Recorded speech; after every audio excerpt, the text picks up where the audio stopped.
Hello, everyone! Hello! Hello, hello, hello. What the fuck? Shut up. Hello, everyone! We are doing Atari Lynx from A to Z. How is everybody doing tonight? Are we doing all right?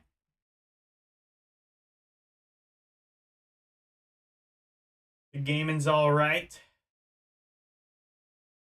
Mama's got a squeeze box. Daddy playing Atari tonight. Yes. All right. Well, where the fuck do we even start? So we got the Atari Lynx. It was a system. You might have worked that out by now. First of all, actually, I'm going to quick check something because I have some audio. Quick check something because I have some audio. Hmm. Okay, I'm not sure I like the expander actually. I'm gonna get rid of that. DJ recommended some audio settings for the microphone to eliminate the echo, and it does, but I think it might do too good of a job. I don't know if there's a way to like limit it somehow. But for right now, I'm just gonna get rid of the expander. I don't think I like it. I do not like it very much. All right. The compressor was fine. too. I just didn't really like the thing. The compressor was fine. Too. I just didn't really like the compressor was fine. Yeah. Okay. All right. That'll be good. We got 3 people in chat. I'll start. All right. Well, first of all, thank you to LCX for the new emote, or not emote, fucking model. I'm a kitty cat. Honestly, like about like 3 hours before stream started, I was like, shit, I totally missed out on a perfectly good trick by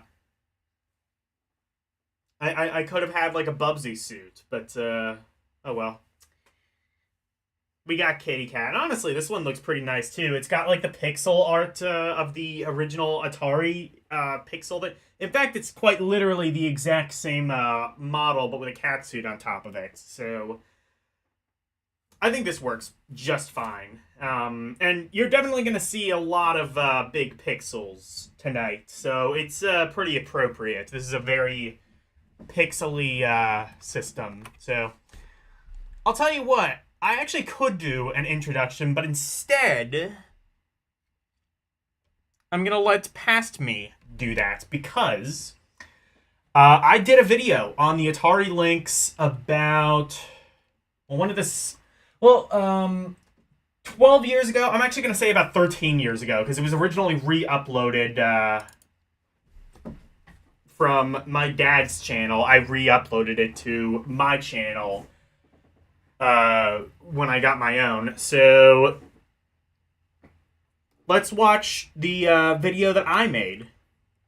I figure, why not? This is a good chance to react to my old videos. I do want to do a video, just like reacting to old videos at some point. I feel like that could be fun. Because I've been doing YouTube since I was a little kid, as you will see right now.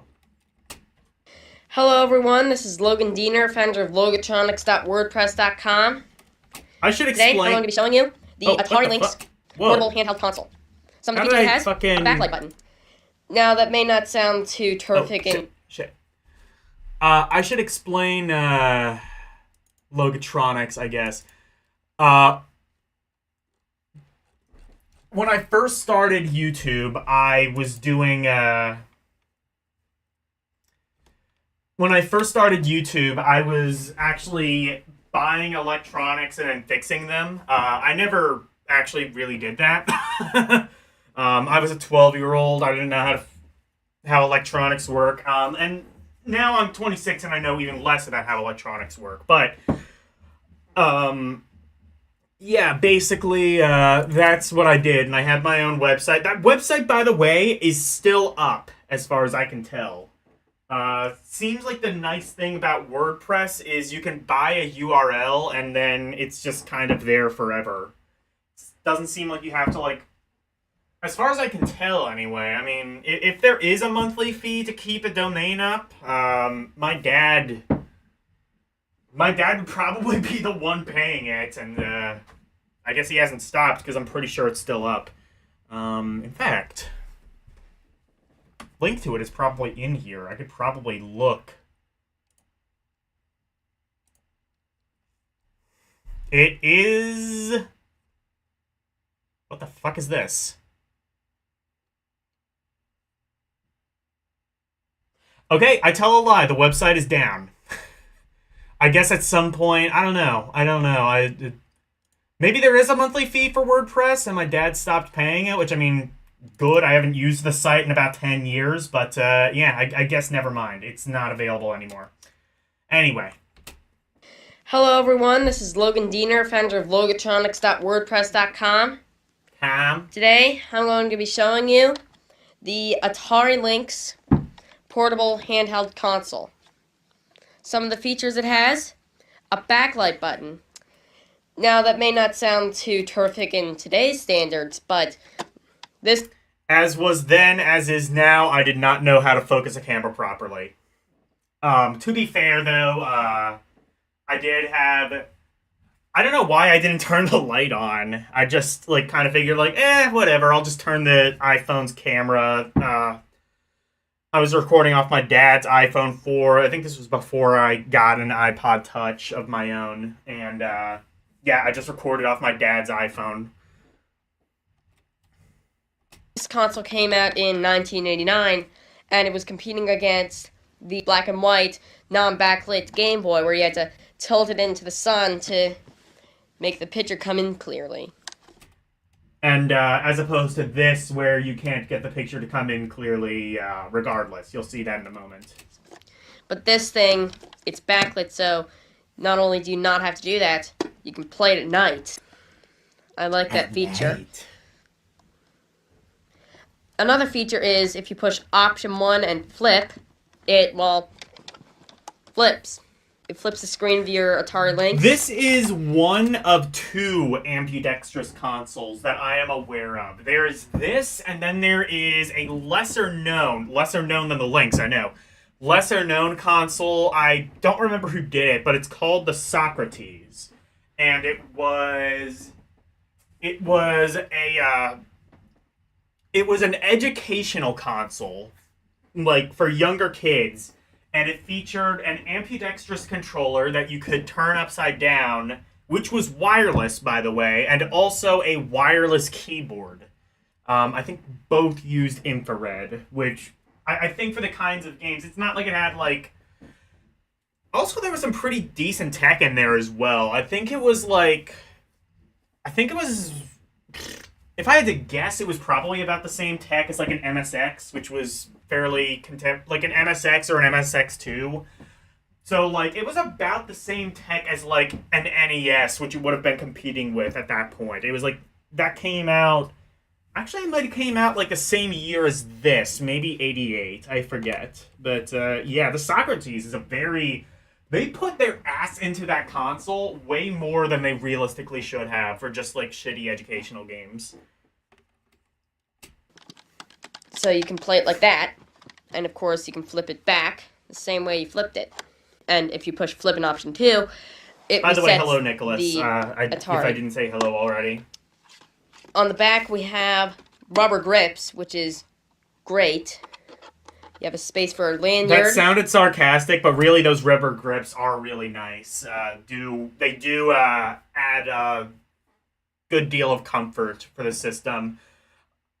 Honestly, like, this...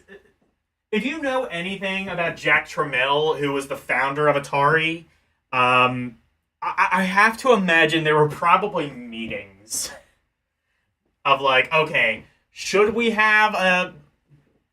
Like, okay, how much is this going to cost us? Like, just somebody trying to, like, convince Jack Tramiel, like, no, we should actually have these rubberized grips because it'll make the console sell better or something like that. He was a notoriously really cheap person. But, he did... The Lynx is actually very... Despite that, the Lynx is actually very technically impressive in a couple of key areas.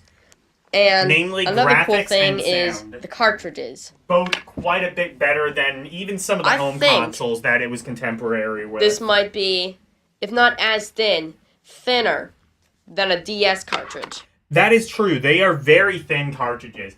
Now, the one cartridge I have has, like, that little lip. That was a later cartridge that it came with. Earlier cartridges did not have that lip, and as a result, it was a massive pain in the ass to get them in and out. I've never owned or seen one of those earlier cartridges, but also the original Atari Lynx, which was actually bigger than this, had like it had like a little door, almost a little bit like the NES's door, but it had a little door and it had like, you put it in the side, and that's how you put cartridges in and out of it.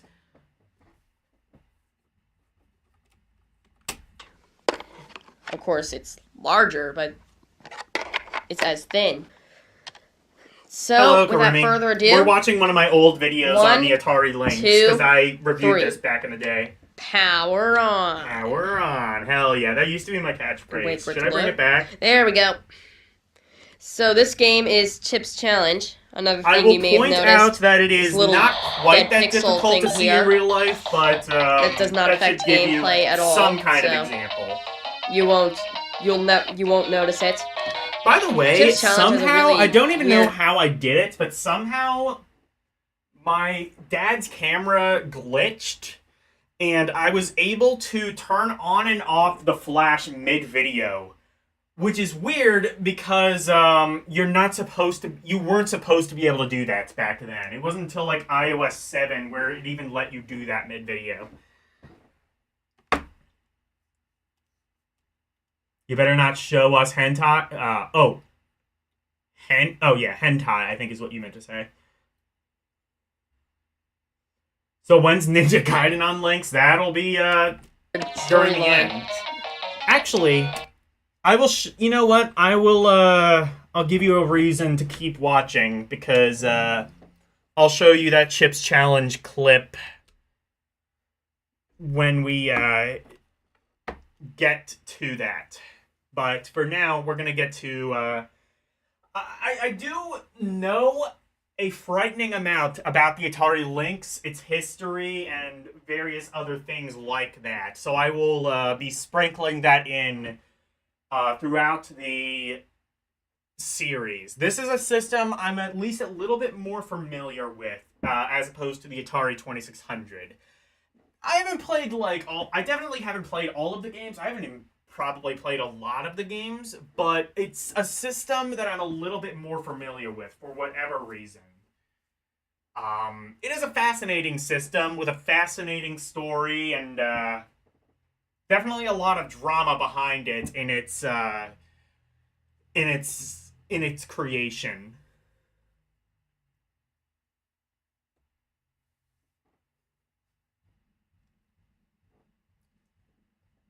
But anyway, again, thank you to LCX for making this thing. I do like the design. I like the.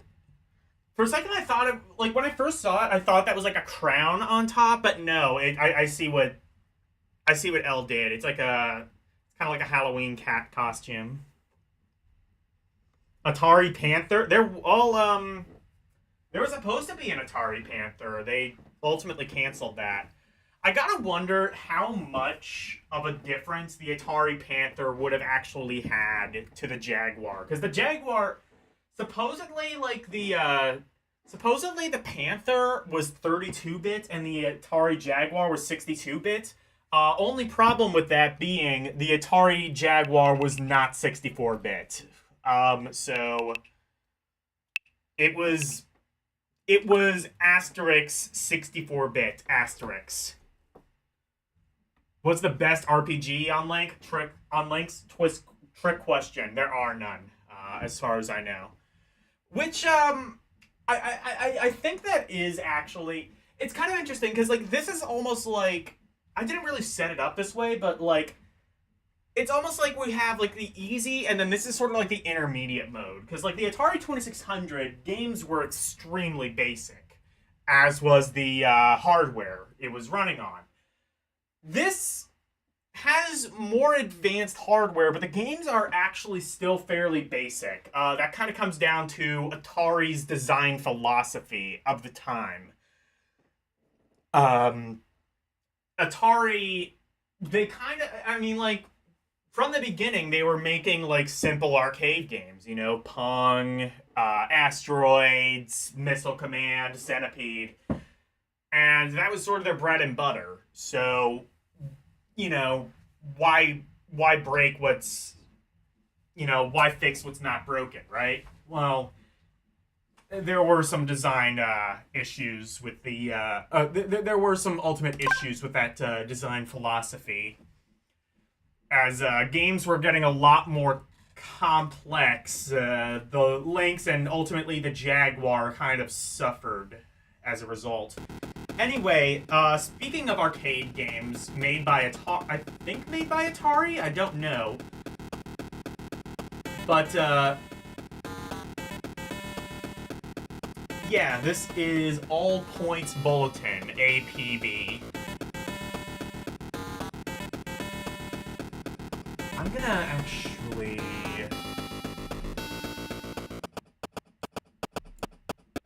All right. By the way, let me know how the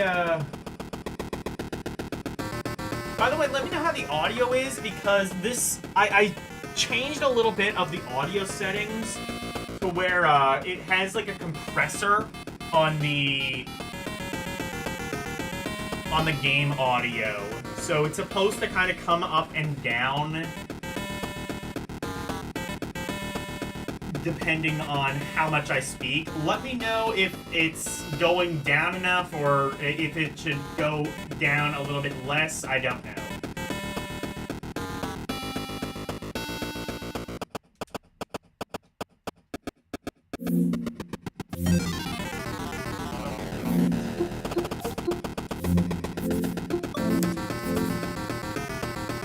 I think in general, this game is just kind of quiet, but we'll see. I think Atari Lynx emulation might just be kind of quiet, but... Also, I love how you can pause on the title screen. 2 cones. Like I said, this is an arcade port of a pretty obscure arcade game.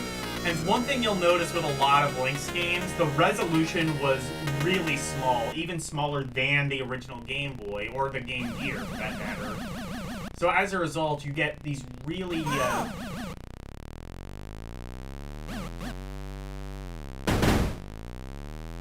I see how that works.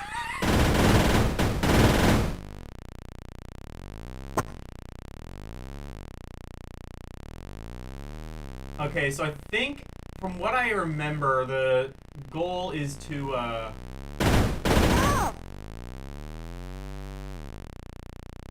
Am I supposed to run into the cone? Oh. I guess so, maybe. Sure could use a donut. Can I get out of the...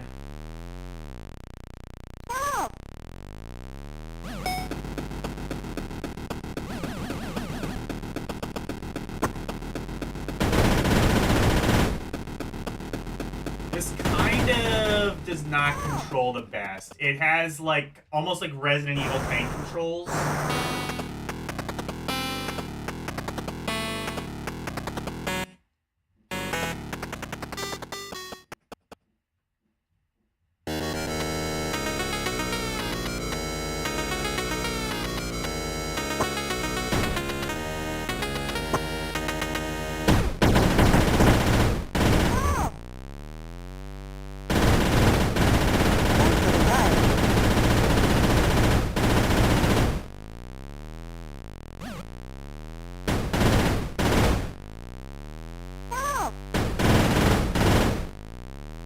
And all throughout this series, by the way, I will point out that while you're watching this, try and envision you would be watching this on a much more washed out screen than is currently present.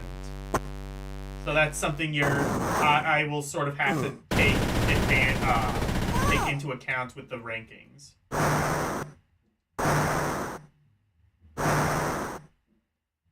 I love the cop breathing fire. I like that animation. But as you can see and hear, this is a lot more, this is a full-on 16-bit console. You get a lot of, and this came out in 89, rather. So, like, even, like, as compared to, like, the Game Boy Color, this was more technologically advanced. Caveat to that is it 8 batteries, much like the Game Gear. So, if you bought the console, you would also want to buy the AC adapter. Because, yeah. The,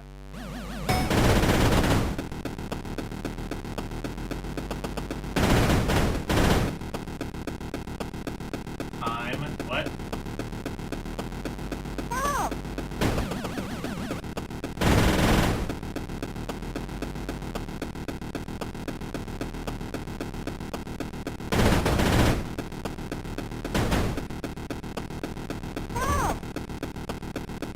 Sure could use a donut.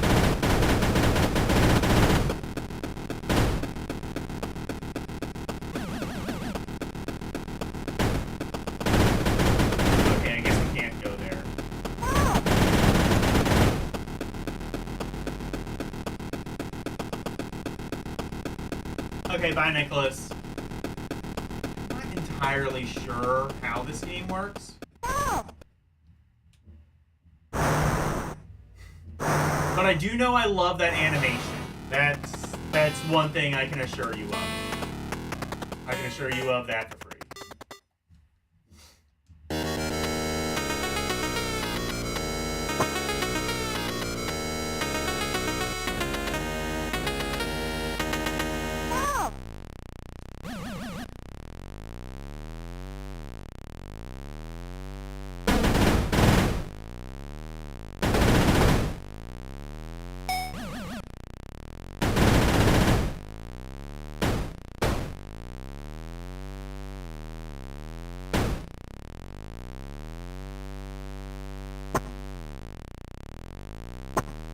I'm not really sure what any of this does, if it's just for points, or...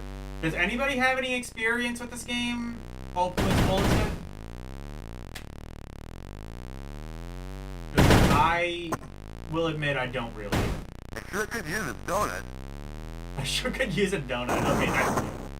Yeah! Yeah!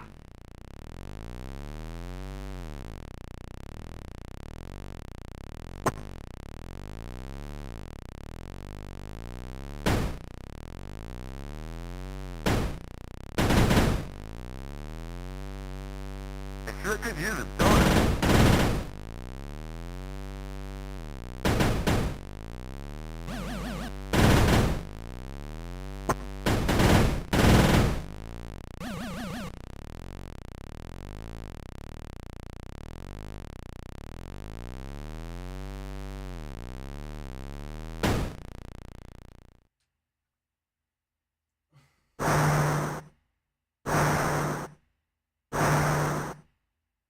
Hey, LCX. Make me.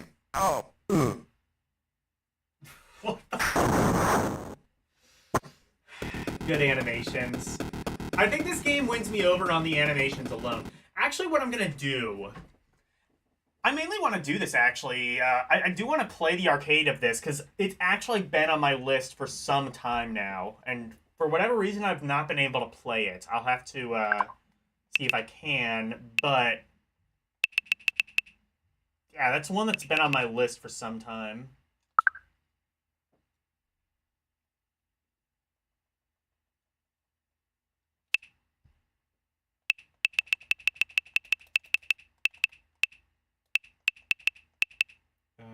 A, B... Oh, I guess... Is it under all points bulletin?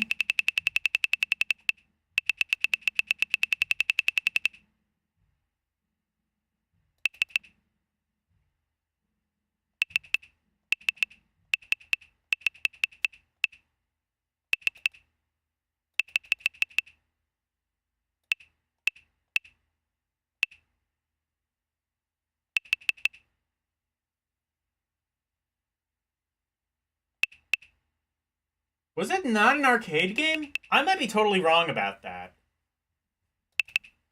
APB, maybe?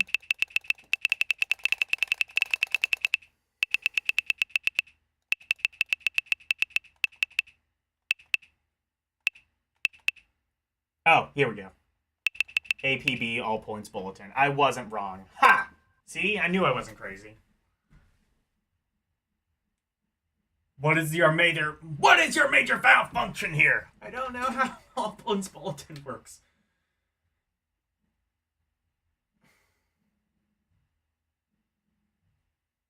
Also, hello, Jeremiah Thomas and Valentine's Eve 1996. I've seen you before. You can, of course, get wrenched.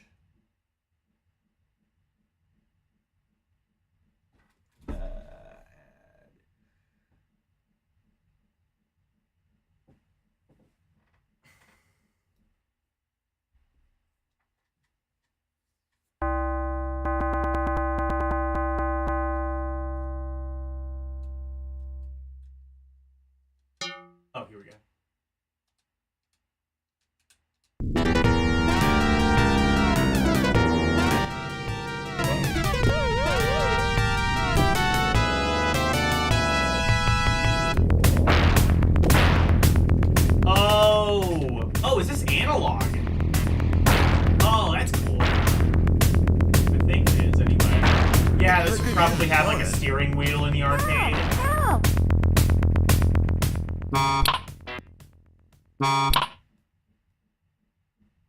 Oh.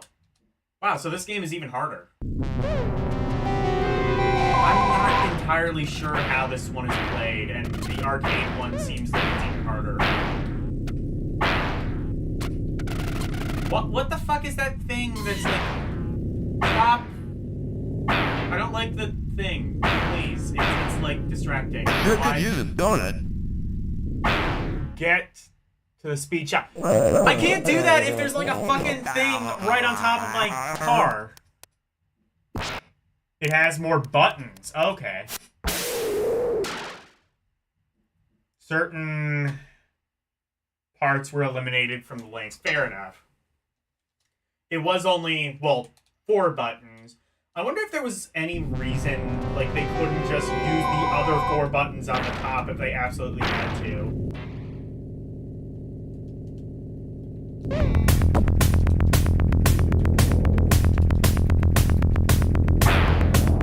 It seems to only really use... From what I can tell, it only seems to use those 2 buttons that were on the Lynx game. I sure could use a donut. Thanks for the ride.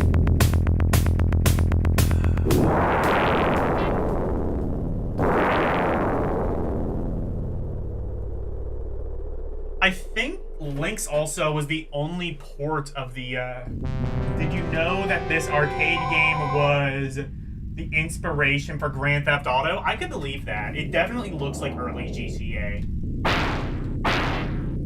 It's like GTA, but from the point of view of the cops.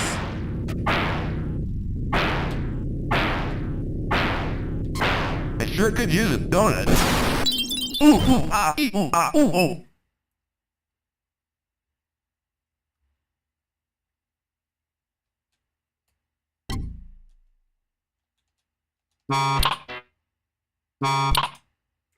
Okay, that animation is not nearly as good as the policeman, like, spitting fire.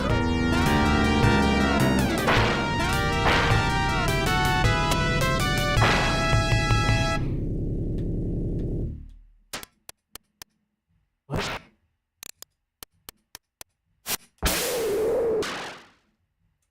Okay, well, I played the arcade game. I can get that off of my list, but, yeah, that's even less comprehensible than the, I do want to... I think you, like, give women rides in the car. So it's like a weird mix of, like, Crazy Taxi and... Like... I don't even know. It's like a mix of, like, Crazy Taxi and, like, I don't know, Narc or something? Except it's not Narc because you can't shoot anyone. But they can shoot at you, so... This is like the police system in, This is like the police system in, the UK, where they aren't allowed to have guns.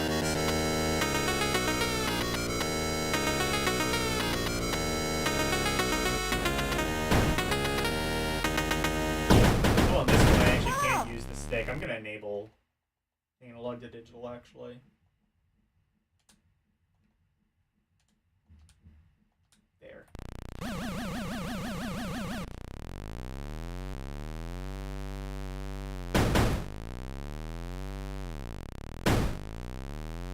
Yeah, controls in both this and the arcade version are not great. I'd say this is slightly better, but it uses kind of like a...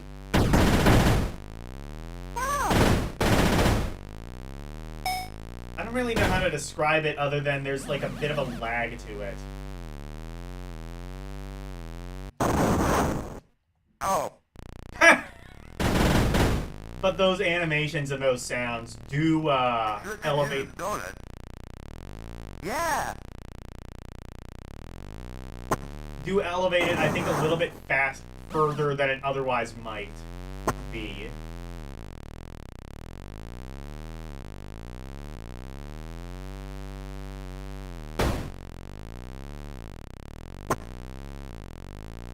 I sure could use a donut. Ugh.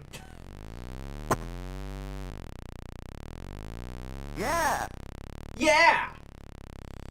But you can see, like, the digitized, the sounds, the everything is... I sure could use a donut. I just gave you a fucking donut, Jesus. I don't even think, like, actual cops like donuts this much. I've heard before that rumor basically exists, or that stereotype kind of exists just because, like, cops will often, like, work late at night and donut shops are the only things that are open that late. They've had a lot of their hit Atari games ported to the Lynx, of course.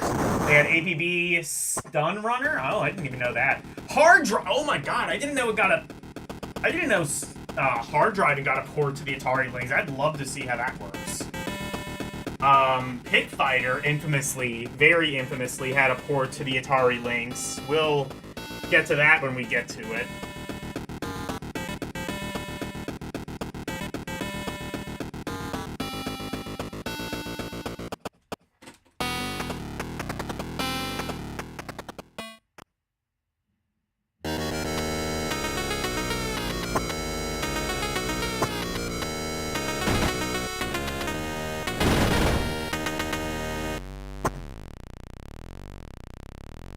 Thanks for the ride. Okay, so what do I need to fucking... Where do I need to take her? Is there anything, like... I see, like, those...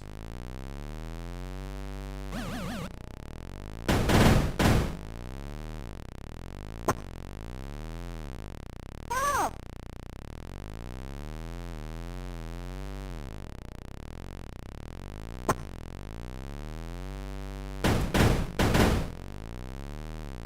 Help! Yeah.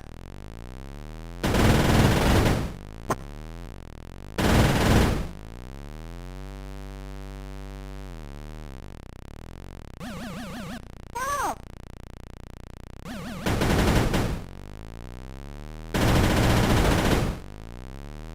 I think that's what this is sort of trying to be. Like, early primitive Crazy Taxi. Help! I sure could use a donut.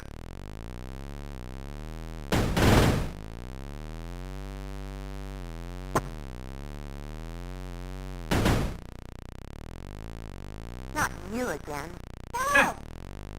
Not you again. I love this game. Yeah. Help! What?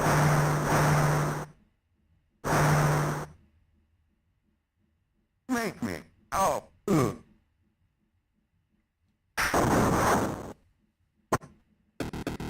This was, by the way, before Rodney King. I just want you to know. The Gauntlet on the Atari Lynx was not a port of the arcade. It was a separate game that they slapped the Gauntlet name on. Wait. Are you sure? You're not thinking of the Atari Gauntlet game, are you? Or that one, like, port of Dark Castle, which was kind of, sort of, not really Gauntlet? I don't know. I've never tried the Atari Gauntlet game, so you're actually probably right. You know what you're talking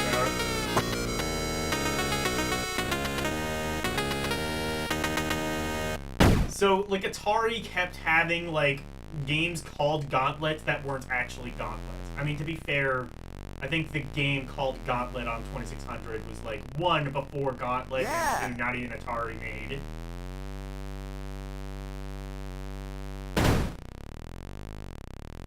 Whereas this would have almost certainly been Atari made, because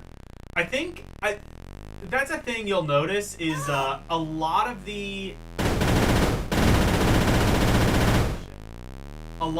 games on the Atari Lynx, about 90% of them are either made by Atari or Epic. There really weren't many third-party developers. In fact, I don't think there were any except for Psygnosis a handful of times. They ported fucking Switchblade, and I think they ported... Is there a port of Shadow of the Beast to the Lynx? I can't remember. But they ported some of their Amiga games Sure could use a donut. to the Lynx.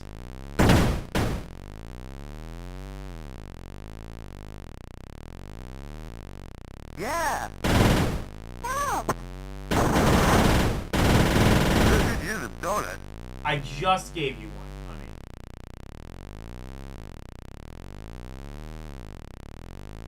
Help! Where do you want me to take you to?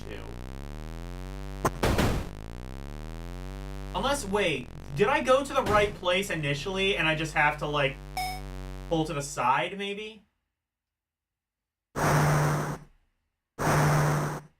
Fun fact, the Lynx version of Gauntlet made you play the Atari Lynx version.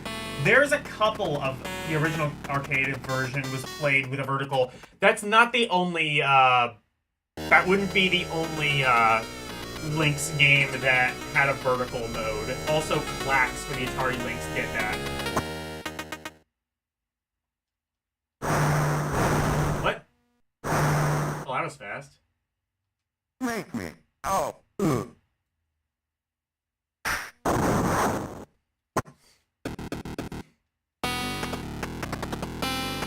Also, did the Port of Rampart do that as well? No, I think the Port of Rampart was Landscape, but it did have a good Port of Rampart.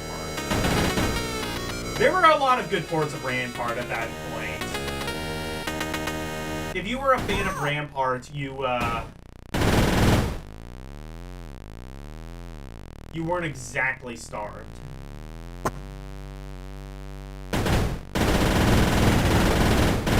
Which is good, because Rampart is a really good game that nobody talks about anymore. It's a good, it's a tower defense game mixed with Tetris.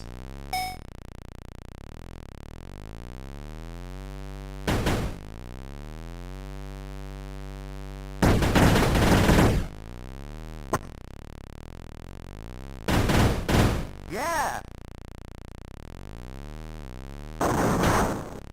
It is also worth pointing out that this, even though there were a lot of Atari arcade games ported to the Atari Lynx, Atari Arcade and Atari games were not necessarily the same Atari at this point.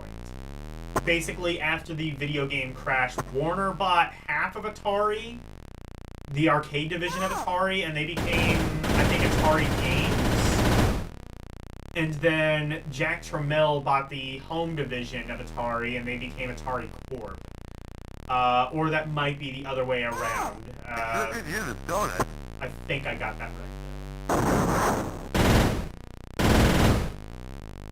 Yeah. Sure could use a donut. Help!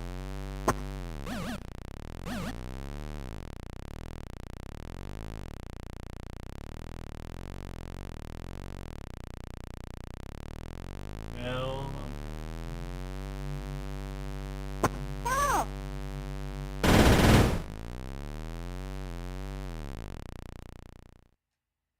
I do not know how this works. Yes, Atari Corp had the license to Atari game. Yeah, okay, that makes sense. Oh. Ugh. Clax, NFL Football, Raiden are all vertical games. Okay.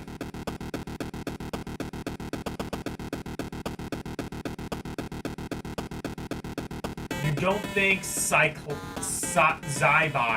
I don't know that one. But yeah, Clax I know, and then also there's an NFL. It actually got an NFL license. I'm amazed Jack Tramiel would have coughed up the cash required to do such a things.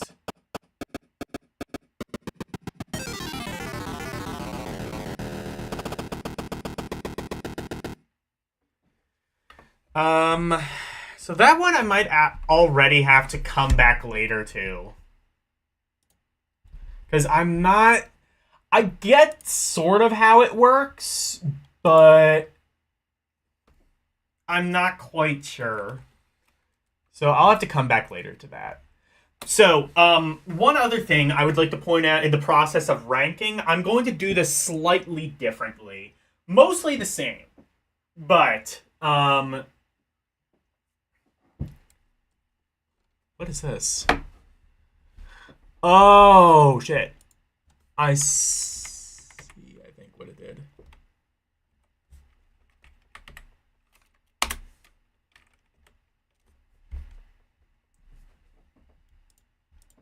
What the hell did it do? I don't know what this thing is on the side. I'll have to fuck with that later. Yeah, so one slight adjustment. First of all, I got rid of WTF and I got rid of unplayable because I think every game is going to be playable here. I don't see why there would be any issues, but if that's the case, I will just put it into comeback later because I'll at least look at a video and see how it's supposed to be played. The other thing, for outstanding and for garbage, I think I want to rank those internally. So basically, let's say I put Chips Challenge and Switchblade 2 in outstanding, which I very well might. Those are very good games. I'll then have to decide which one is better. Is Chips Challenge better or worse than Switchblade 2? Those are both some of my favorite 2600 games. So, for now, though...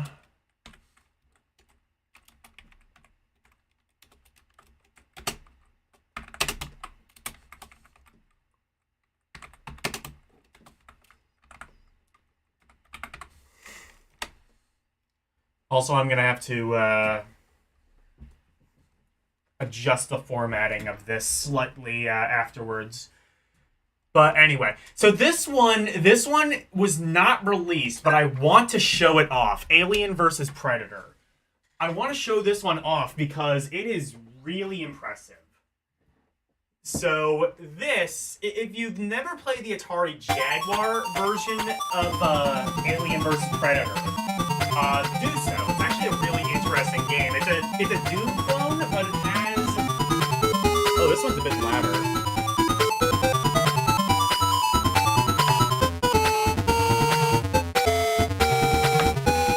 Alien and Predator, yes.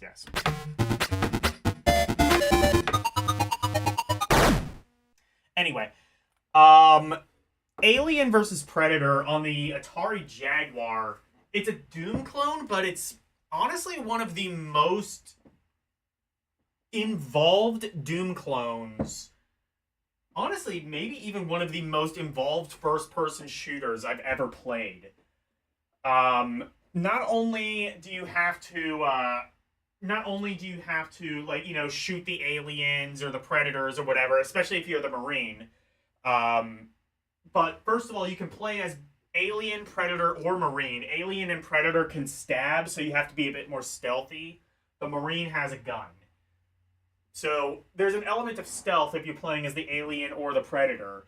But also, you have the ability to not kill. If you're an Alien or a Predator, you have the ability to not kill the Marines, but rather, like, tie them up. And if you do that, you can create a cocoon.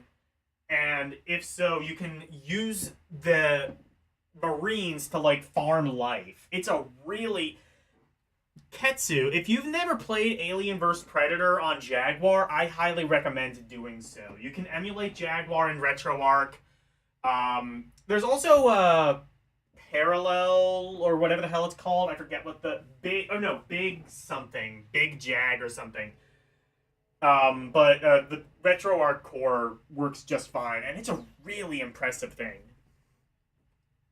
I've honestly never seen another FPS that really has any kind of similar mechanic, which is unfortunate. I would love to see like a remake of the Alien vs. Predator Jaguar game, because it was really cool. All that to say, this is a port of that, and it was not released. And it was really impressive, but I guess ultimately, is this like the Atari Jaguar? Yes, it is.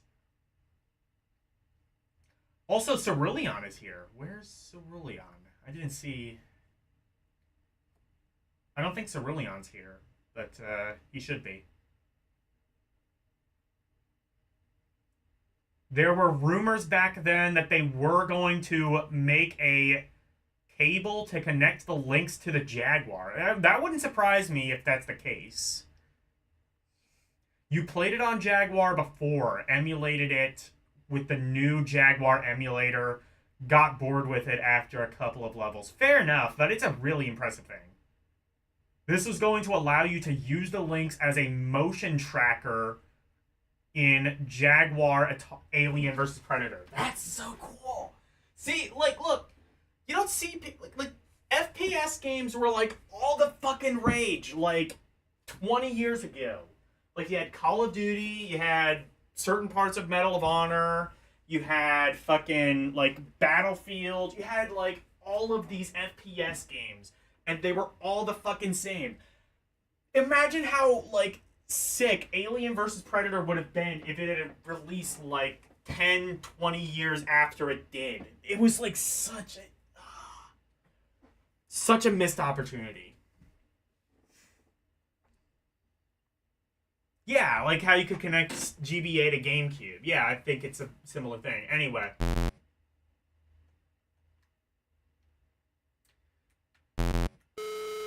But yeah, as you can see, it's first person. It's entirely playable.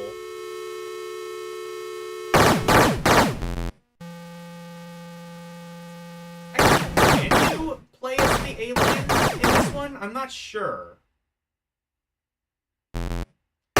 This, if you like, okay, like if you compare it to something like Faceball 2000, which is like the only analog to this that I can think of on the Game Boy, like that was like flip screen.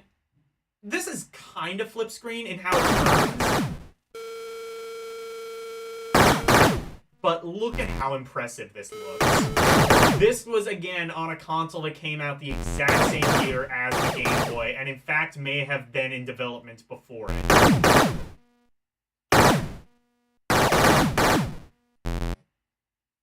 Because, like, basically the history of this was in development for several years before it was ultimately released, but the release was delayed because the company who actually made it, Epic, ran out of money, so they had to go to Atari, who basically said, okay, we'll give you funding, but you have to have all of these, like, arbitrary...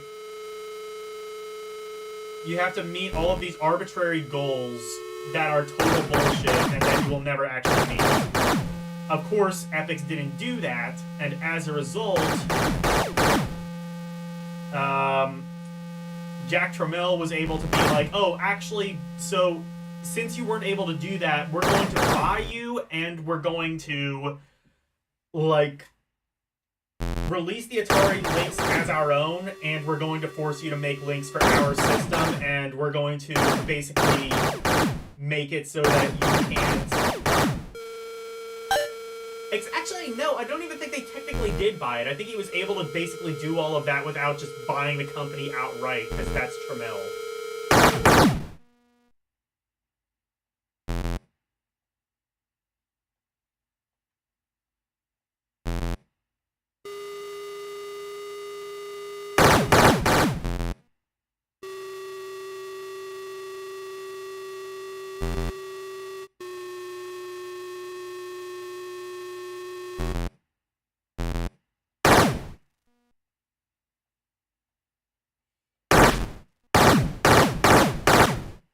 I will say the biggest flaw with this is that...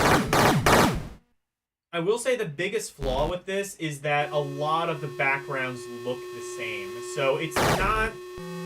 Despite how impressive it is, I'm not sure how great of a game it really is, because you do get lost very easily. That wasn't as much of an issue with the Jaguar game, because you did have more detailed backgrounds. It being a 64-bit, quote-unquote, console.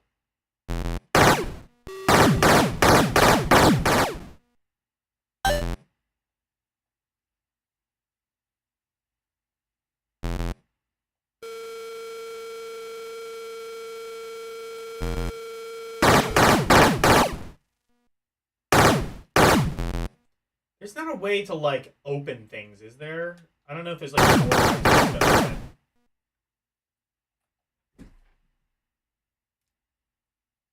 It is impressive. Yeah, impressive looking walls, yeah.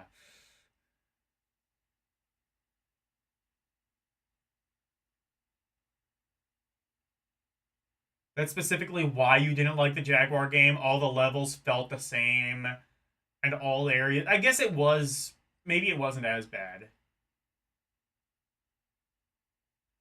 Still one of the better games on Jaguar. Oh yeah, definitely. I'd say between Alien versus Predator and Tempest 2000, those are like the two good games on Jaguar.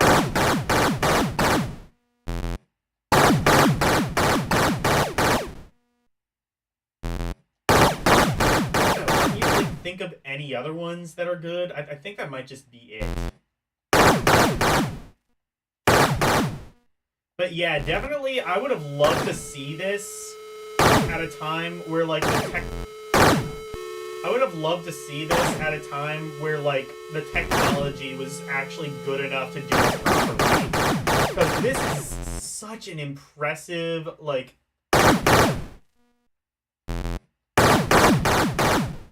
such an ambitious game that was just way too ahead of its time.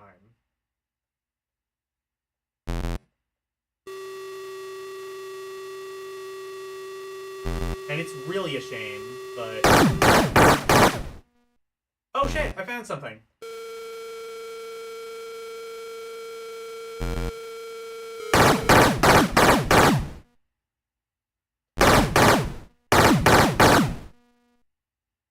Wait, did I?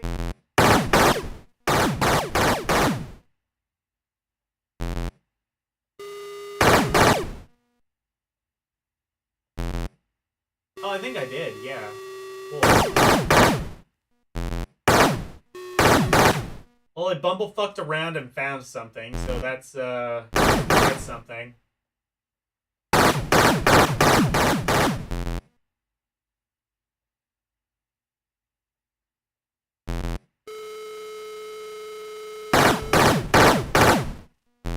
Actually, I think... Is that what that's supposed to be? I don't know. I don't think there's a map, but... What? Whoa, what did I do? What? No. Help. Oh, shit, I found, like, an option. Is that a map? No, I don't think so. I don't know what that does. I found, like, a select button. Oh, I guess that's like one of the option buttons then.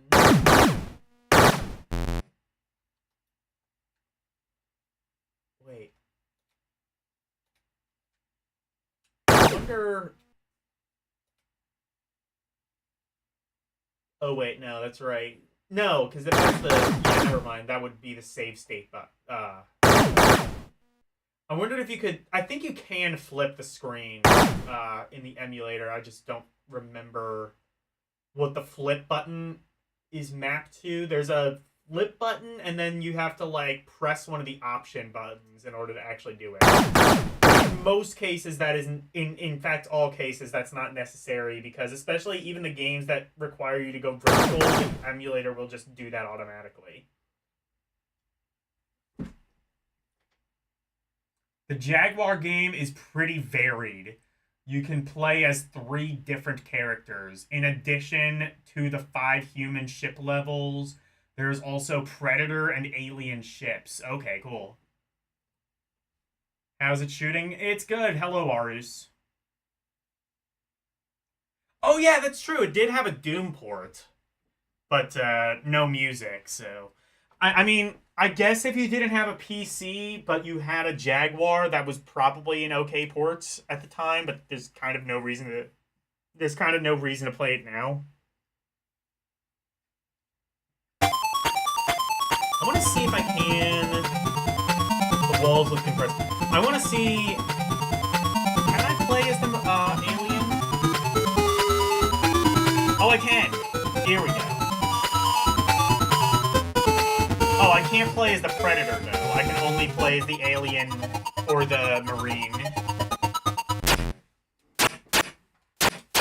See, this one is more stealthy.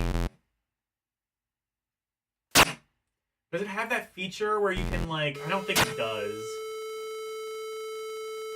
I don't know if this would have been a system seller for the Lynx, but I think it might have shifted a few more units. I think just the development cost might have been a bit too much for Triple to top up, though. Despite the fact that it was already released, so I don't even know. Atari was on some next level shit. Not that that's really much of anything new, but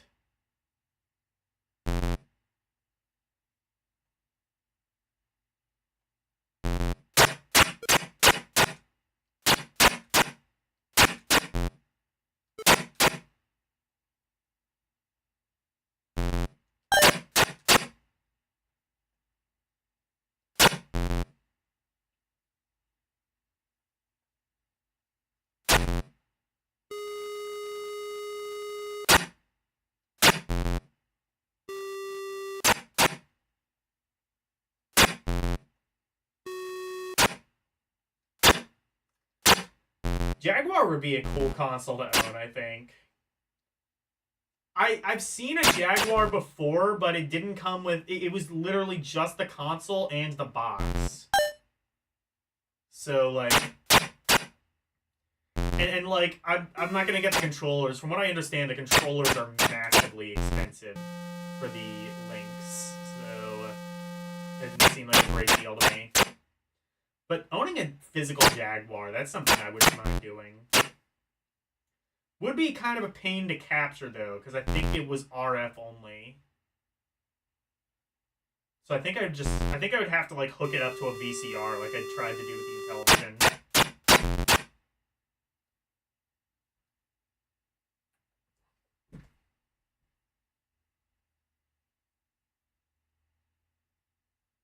Maybe it's because you're not a collector, but if I owned a Jaguar, I'd just feel embarrassed to have it. No, that's a fair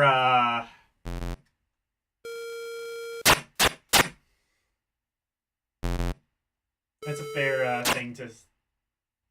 That's fair.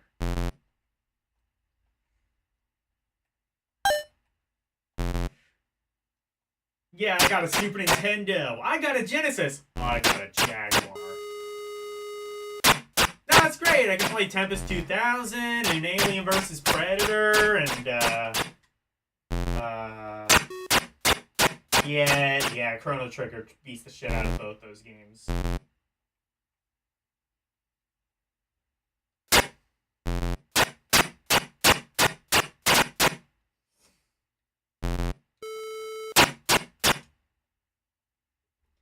Well, at least I got a better port of Doom than you. Yeah, but a fucking toaster also has a better port than the SNES and the 32X.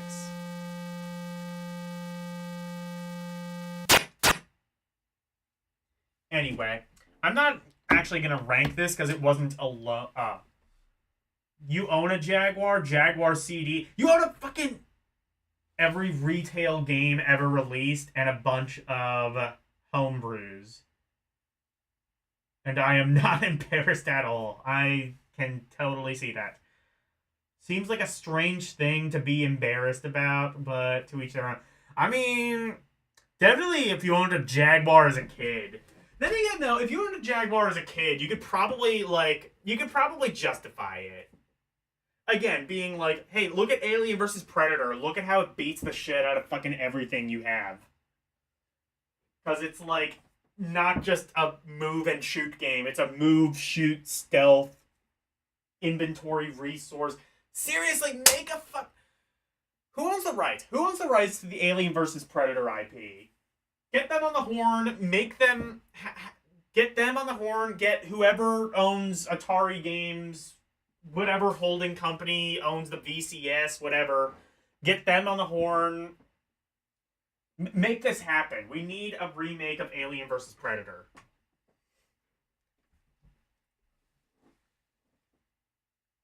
Reminds me of my friend who had a Saturn.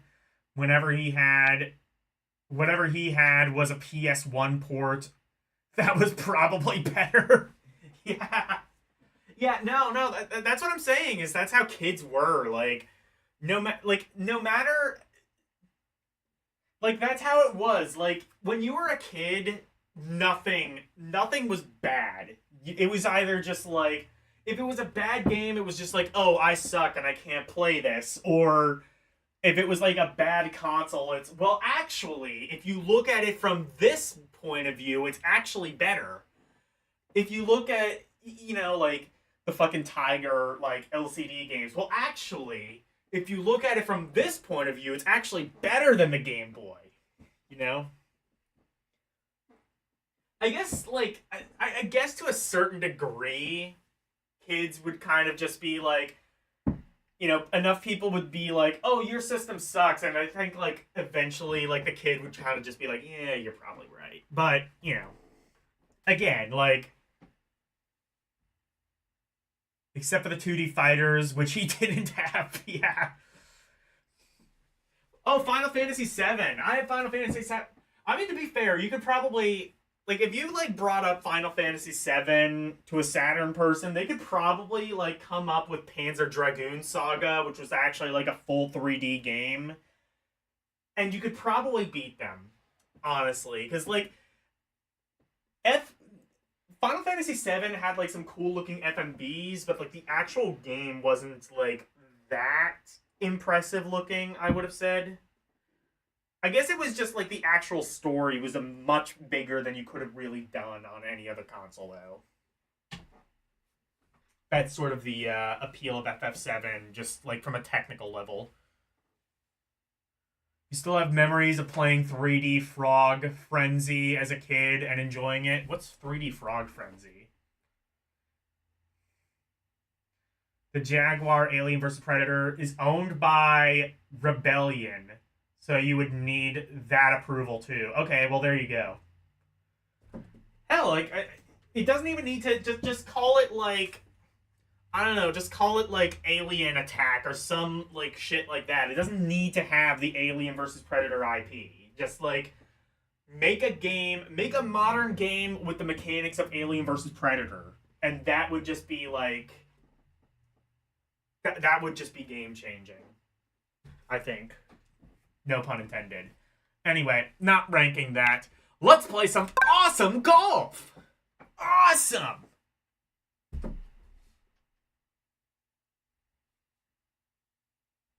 Nope, what he had were some 3D fighters and racing games. Okay. Let's play awesome golf. Yeah!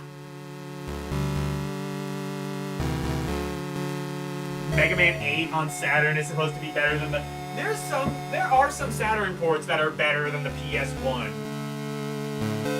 I forget what they were, but I've definitely, like... I'll say the port of the only one that comes to mind immediately is Sexy Parodius. Sexy Parodius is better on Saturn than PS1. Has like less compressed audio.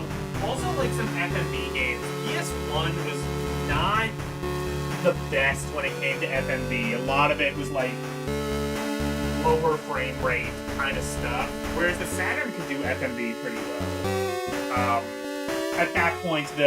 By that point though, I think people had sort of been burned on FMV style games because, well, people who were in the know already had a Sega CD and they saw that those games weren't really that good.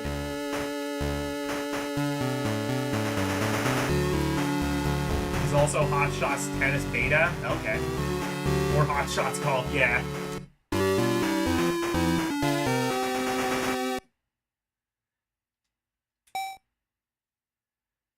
What the fudge is this? What the fuck?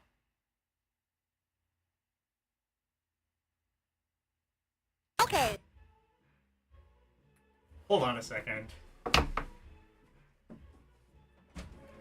Alexa, stop. Somehow my Spotify activated from something I said. That's good. PS1 was fine for FMVs. Look at the Final Fantasy FMVs. Those had like a lot of frame rate issues from what I remember. And they were pretty compressed. Resident Evil 2 and 3 FMVs, I don't know anything about that. I remember Final Fantasy 7, like the FMV, like like the CG, the actual CG was fine, but it had a lot of frame rate issues. It was not like a full 30 frames a second. Whereas like if it was on Saturn, I think it would have been. It would have looked a little bit nicer. But then again, the game itself might not have looked. Oh, FF8 opening? Oh, then maybe they fixed it by that point. I don't know. I'm not as familiar with how. What is this?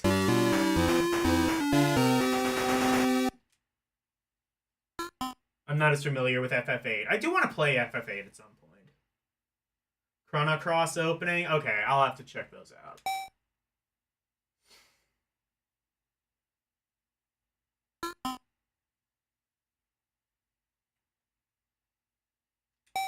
Oh, I see.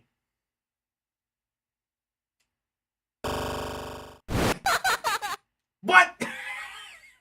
It fucking laughs at you. Good.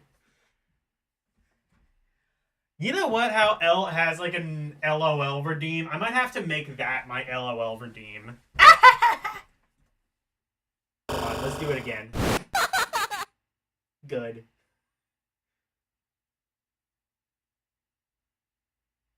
Parasite Eve. Okay, so yeah, I guess all these games I'm not super familiar with. I've definitely played like some of those games, but I wasn't paying that much attention to the FMVs.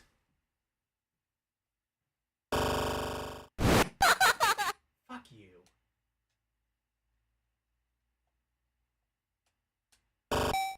Oh, here we go. What?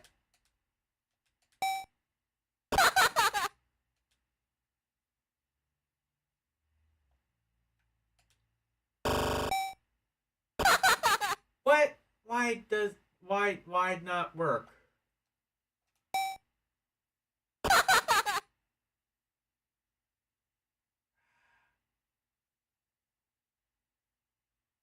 Your LOL redeem is cute. Yeah, for sure. Why not?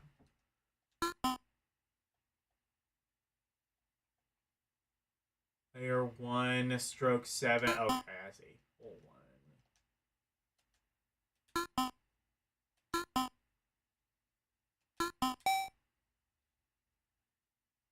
Actually, wait. Can I... Oh, I just panned the thing around. Okay. What?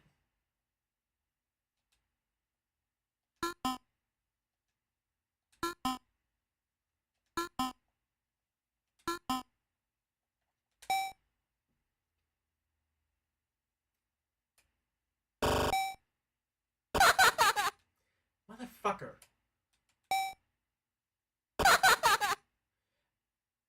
He, like, just stops, like, right before the ball.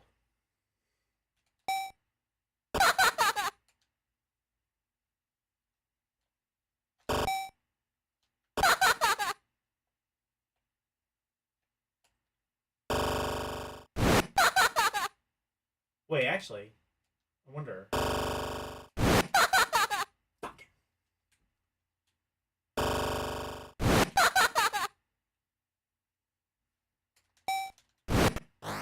Oh.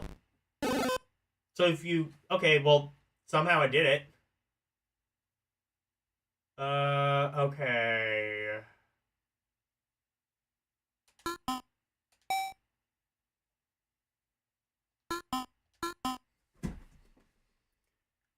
So... Good. D-E-D. Good.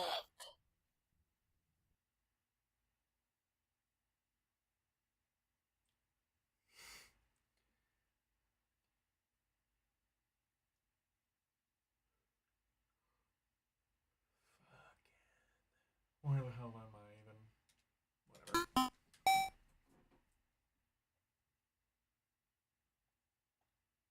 How do I, like...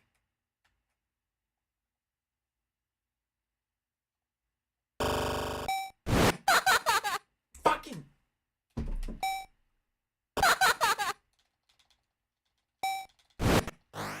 Okay, that's, like, the only, like, way to, like... Okay, so... Okay, well, I have gotten, like, closer to the thing.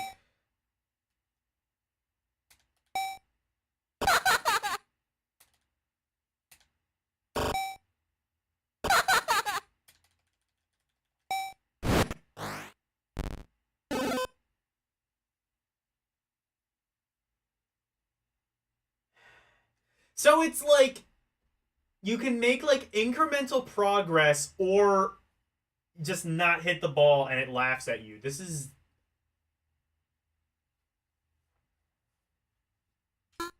it too late? Is it too early to like make a garbage call for this? Cuz this doesn't fucking work. Unless I'm totally missing something, which I might be. Also, I don't know how to hang on. Is it like one of these? Like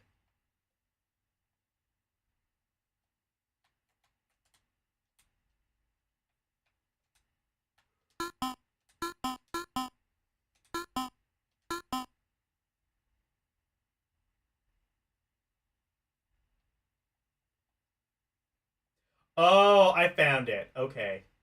You have to hold down the B button and that changes your okay.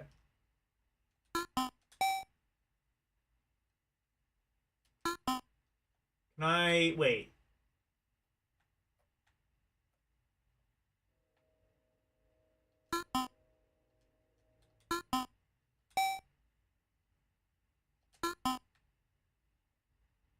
Is there like a way to like change club or something? I don't know.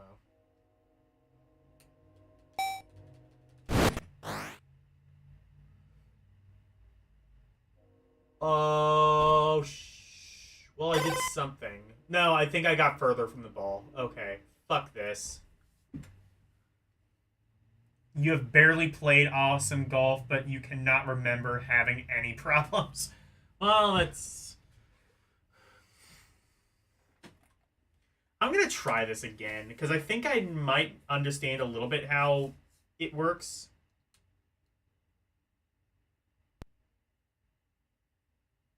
Let's play awesome golf.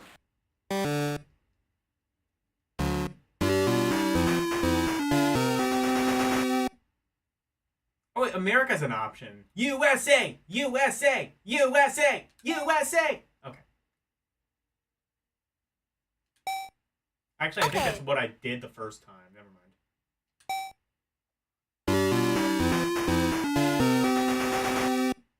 Oh, you pick your club from the bag. Okay.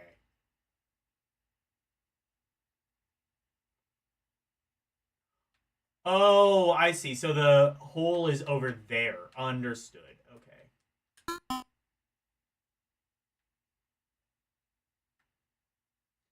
Ah, from the Atari bag. I see. Oh, I see. There it is. So.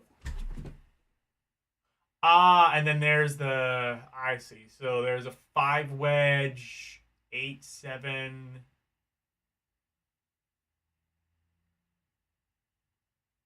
I guess 5 wedge is the. Yeah, I'll just stick with 5 wedge.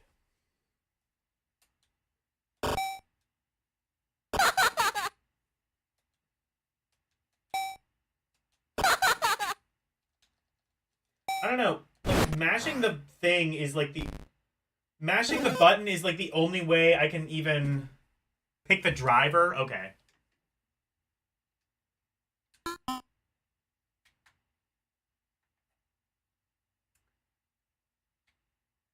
Which one is that? That would be.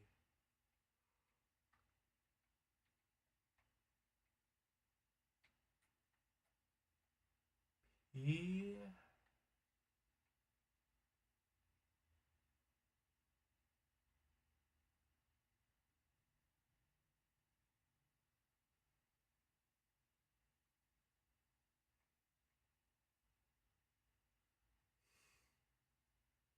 I don't see driver. I see fucking. Well, that's the putter. 8? No.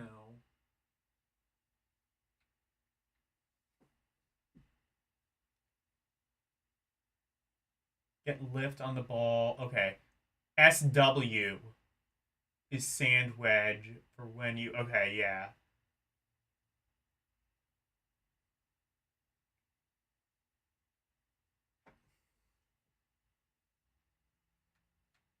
Oh, wait. Oh, SW. That's. Oh, okay. I thought it was wedge. Okay.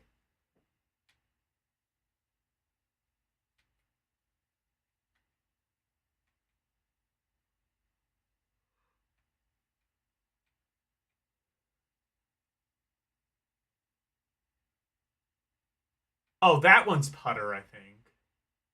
No, I don't know. No, actually, no, that one's probably putter, P. So, fucking, I don't know. This one, 3, 4, I don't know. The dark, okay. Dark browns are woods. Okay. Okay.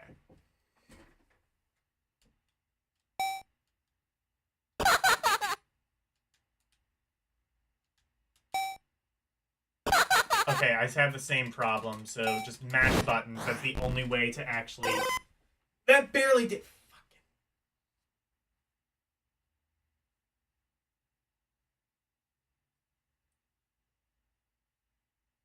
You want a fun golf game? Try... Hot Shots Golf, I could definitely... Yeah, I've never played Hot Shots Golf, but I'm sure it's better than this.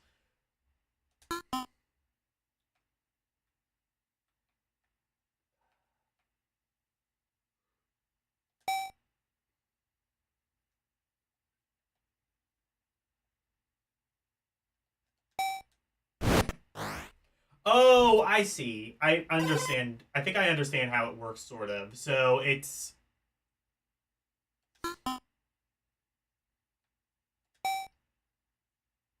So you have to go within that, like... It's not just mash buttons. You have to go within that, like, lighter thing. I don't think I did that. Okay.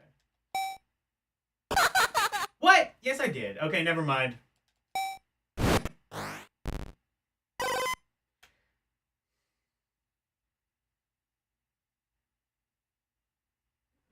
You have to hit the button twice. And then on the way up. Yeah, but, like, you have to Oh, Mario Golf. That would be fun. Yeah. The farther down, the harder you hit. Yeah, but like, if I go anything further than, like, the bare minimum, it just doesn't hit at all. And it laughs at me.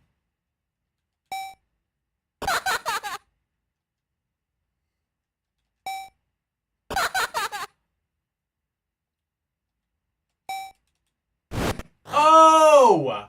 Wait. I worked it out. Okay. I see. I wasn't hitting it twice. I thought... Okay. I have to do that. I see how that works. I'm learning.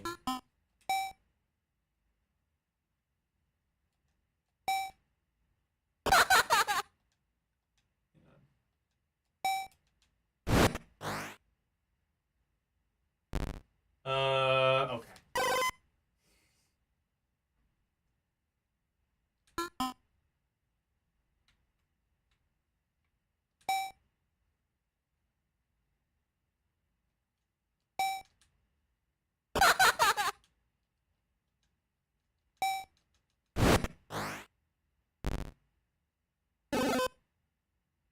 Rough.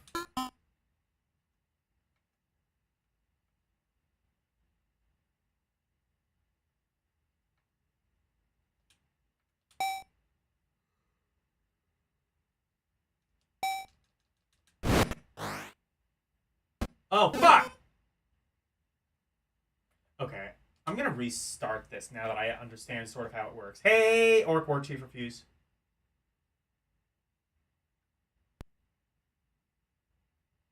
Let's play Awesome Golf. Paul Logan. Okay, I'll, we can talk about that later on, Discord. But yeah, I'm definitely, open to...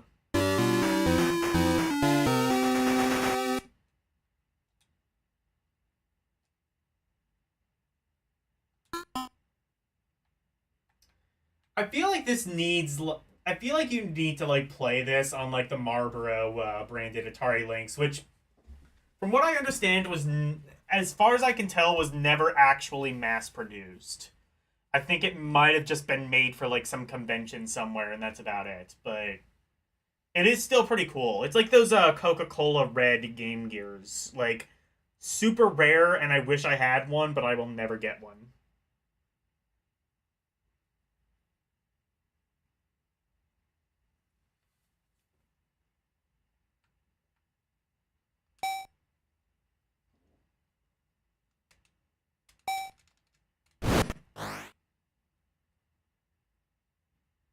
Let's go.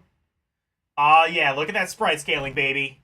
That's the other thing that the Atari Lynx had that was honestly better than, I would even say, even the Genesis, which was probably the most technically advanced system when this came out.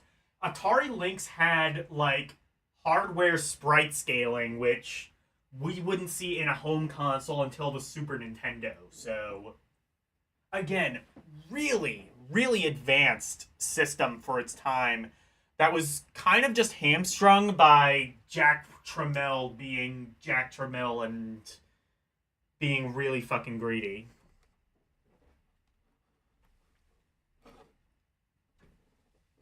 And also by him, like, just being poison to any sort of third-party developers.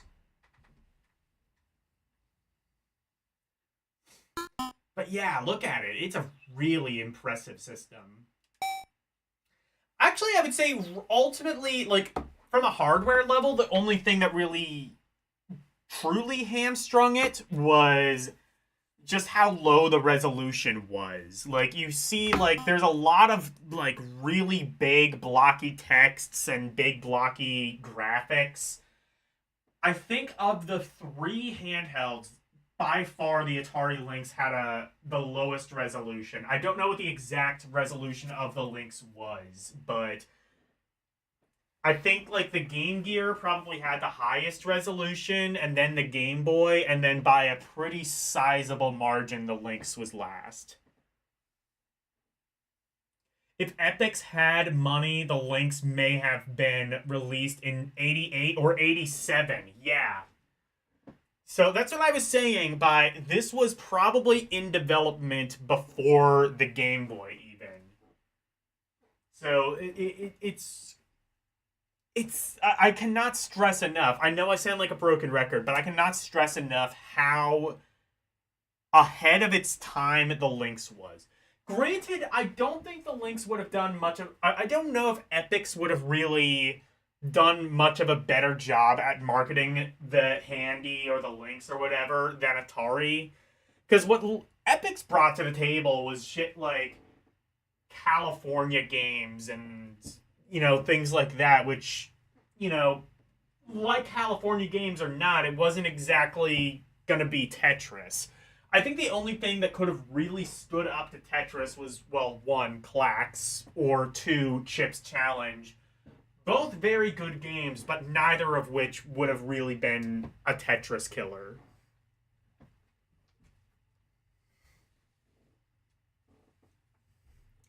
Anyway, try that.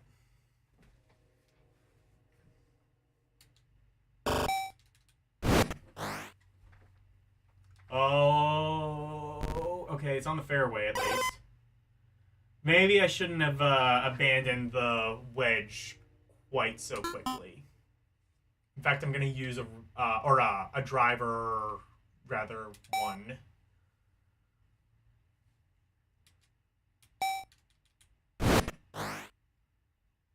Oh, shit!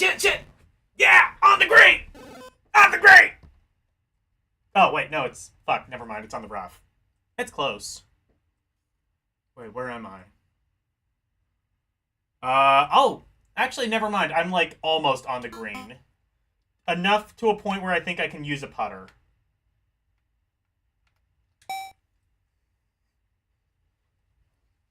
Okay, I take it back. Now that I'm, like, understanding how the game works, I kind of like this.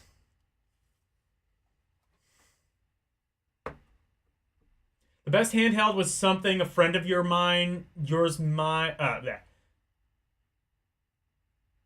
that can jerry-rig car battery and a small TV and a Super Nintendo. Wow, that's cool.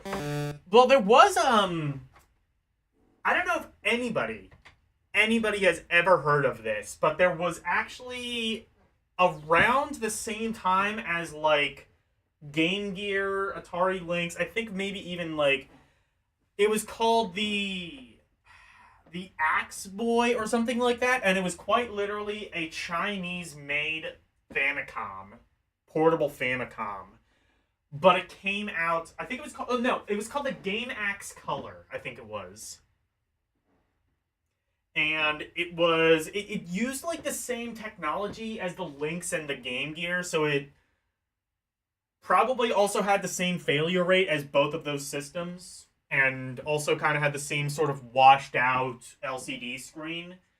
But yeah, you could like it was literally a portable Famicom. Again, still would not have been as advanced as the Lynx, but you know, it was a home console on the go. And it was I think it was called the Game Axe Color. Does anybody want to like look that up and just like confirm that I'm not lying about the Game Axe Color being a thing? There was like one video on it back in the day. It's a pretty rare thing. Again, because I think it was only ever manufactured in like China or Taiwan or something. So like if you had it in America, you just had like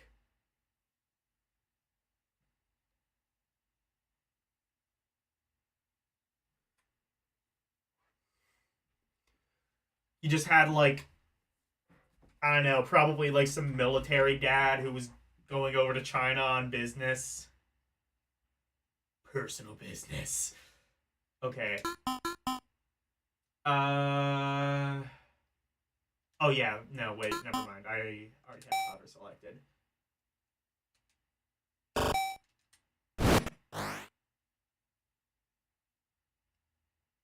Uh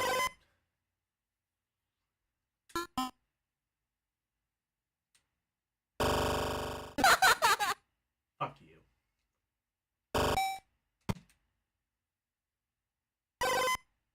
Oh shit. Okay. Maybe we can do this. Yeah! In the cut! Hell yeah! We got it. We got there in the end. Good thing this doesn't have a stroke limit. I would have totally hit that. It is still hysterical that the console that outsold even the N64 was the game. Yeah, no, like well, to be fair though, that's also because they kept the Game Boy alive for like 20 years. I think 2003 was when they finally discontinued black and white Game Boy support. So, you know what I mean? Like, yes, it sold better than like just about any home console, but also, is it really fair to say that considering it was sold considerably longer? Like, I don't know. Like, it started out its life when the NES was big and ended its life when the GameCube was big. Hello, Renee.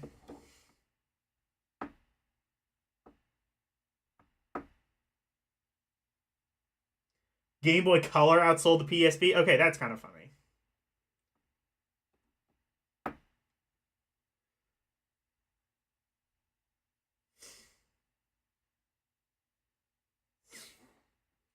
Okay, awesome golf. Awesome! I need to make a specific category just called awesome. But, and it would include exclusively awesome golf. But, I'm gonna say it is fun. Honestly, the awesomeness of the golf, I mean, I guess it's a little bit wacky, a little bit zany, but for the most part, it's pretty much just golf. Yeah, that's true. The Atari 2600 also had a really long shelf life. So did the PS2. I think... Does the PS2 still hold the record for, like...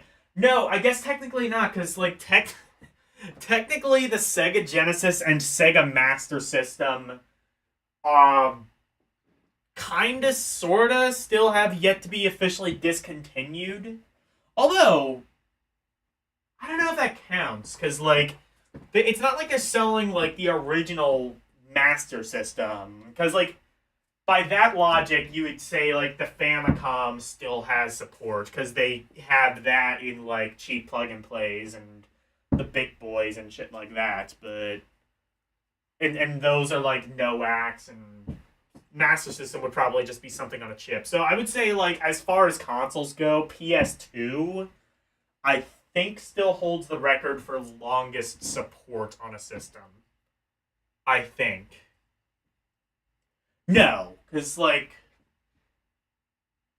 I think the PS3 would probably at least match that. Because like, okay, 13 years after the PS3 came out was 2019, and they definitely released, like, a Just Dance game for PS3 that year. So I think it might be, like, about tied, if not more. Last SNES game was Fire Emblem 776 in 2000. Yeah, that's...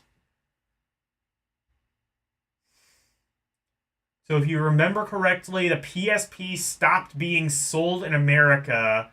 You could still get new copies of the Game Boy Color. What? The PSP stopped being sold in America. Wow, really? No. I don't think you could get Game Boy Colors in, like, 2011.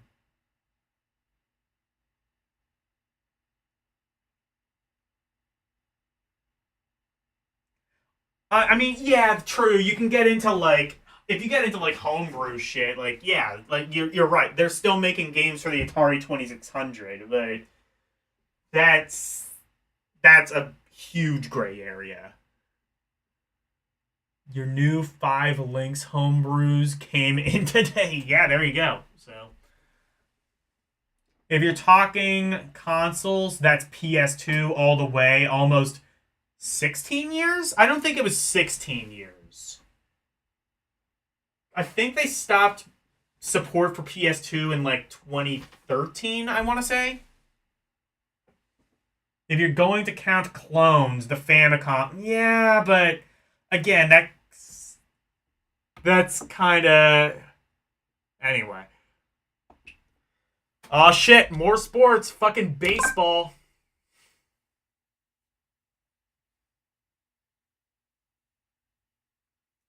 I mean, I'm sure there's still... Well, actually, I guess there are 2600 clones, but those weren't really... They only just now kind of started doing clones of that. I guess if you're counting the Famicom, but that's not, like, official support. Like, Nintendo doesn't have anything to do with those Famiclones. So I think, like, I wouldn't count those. Like, Nintendo... Sega clones, though, that would get into an interesting area, because a lot of those Sega clones are actually licensed by Sega. Hello? Is this... Can I play this? Oh, here we go.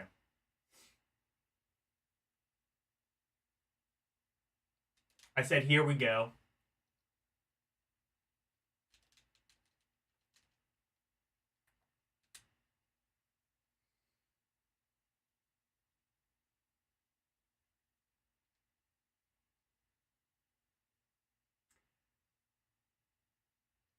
I'm going to have to come back to this, because I don't think it is...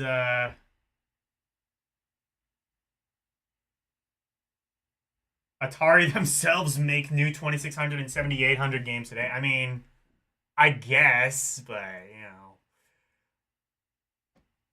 Okay, I'm going to have to come back to that later because I don't think it works, and I'm also not 100% sure if it was released. Baseball Heroes. It's baseball.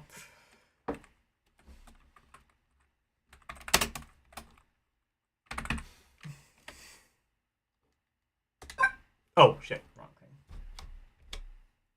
thing.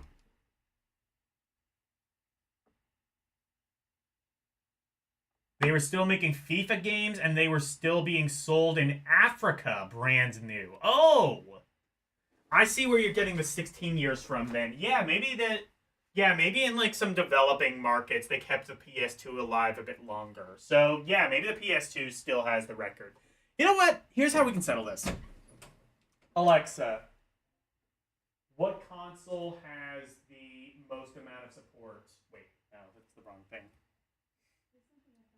Alexa, what console has the record for longest support?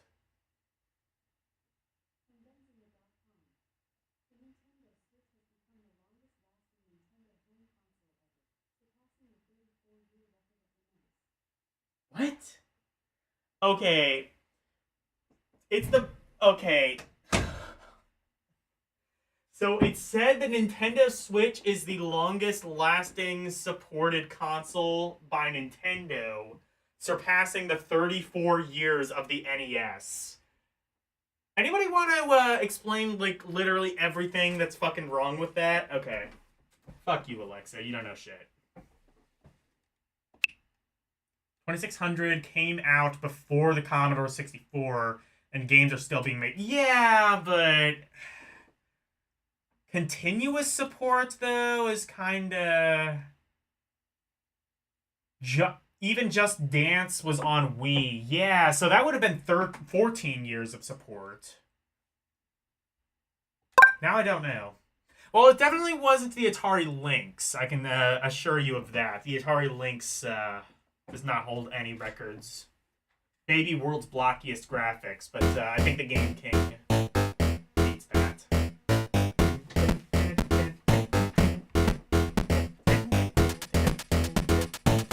So from what I've heard, Basket Brawl is essentially a hack of Arch Rival. Wait. No. Never mind. Arch Rivals wasn't Atari.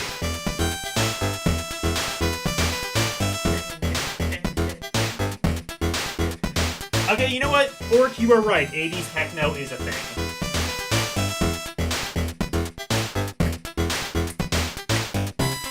Is this Jock Jams? Does this count as Jock Jams? I think it can. This is one of the 3 Lynx games you had as a kid? Yeah. From what I understand, this one kind of plays like shit, from what I've heard. I've never played it. Pump up the jam.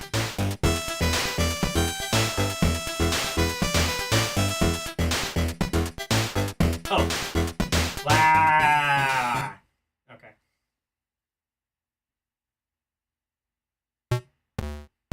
Always been continuous support for update your Commodore 64 for quite a long time. Yeah, that's... I don't want to count the Commodore 64. I guess, I don't know. I'm talking, like, official support. But then, like... Then that opens up another gray area of, like, again, the Genesis technically still has continuous support. Then again, it doesn't really have continuous game support. I think Sega stopped that a long time ago, but... Maybe the Atari you could... I think the Atari is, like, the closest one you could argue. Oh, look at this frame rate. Frame rate looking like a PS1 cutscene. Sorry, I had to.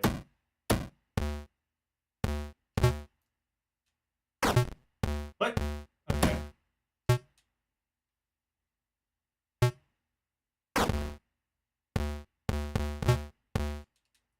All change. You're supposed to be able to like... I think there's even, like, a way you can, like, stab people somehow. You can, like, yeah, like, you can, like, stab people and, like, kill them. Kill your opponents. So it's, like, it's Prism Rules. It's Prism Rules basketball.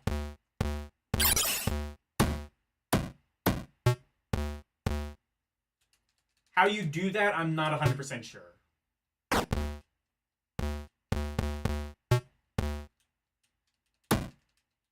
Wait, what side am I?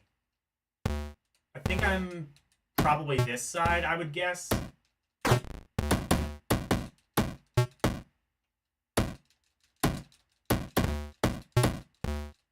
Where's this? Oh, no, wait, wait, no, I think you need to pick up. There you go. There's the knife. Is that the knife? I think you can pick that. I think there's like a knife or something you can pick up and you can like dash people in.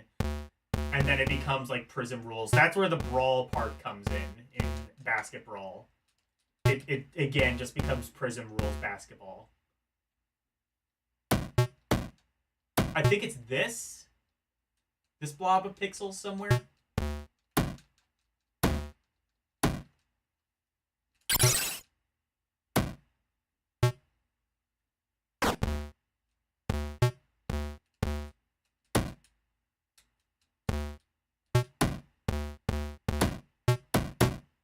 Okay, so it's 2 to 18, so I'm getting my ass royally kicked.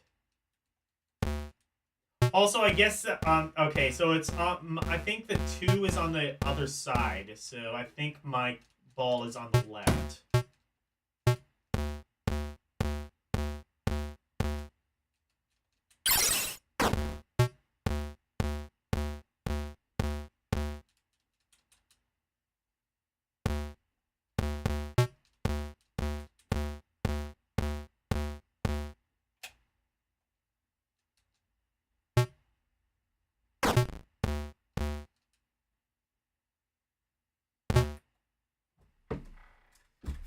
Filipino prison basketball. Yeah, exactly. You have to pick up weapons. Okay, that's what I thought.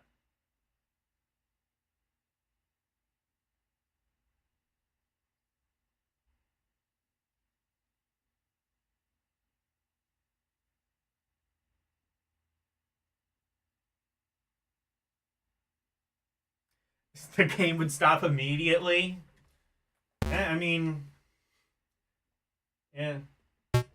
I don't know. Then it's, I guess, just anarchy rules basketball. Then.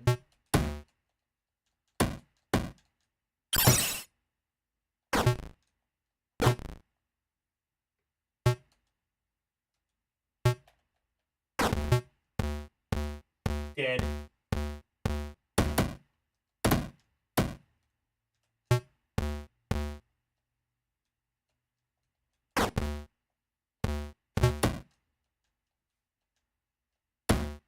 Hey, Nintendo.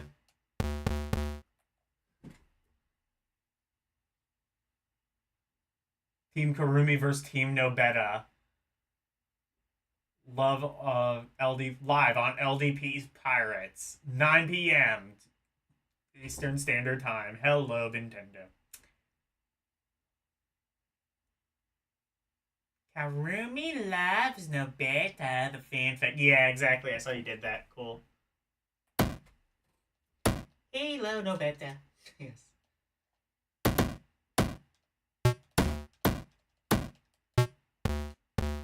Oh, here's the weapon. Good, good. Stab, stab, stab, stab. Good. Do the opposing teams like respawn? Can I just kill the entire team and just win by default? That would be cool.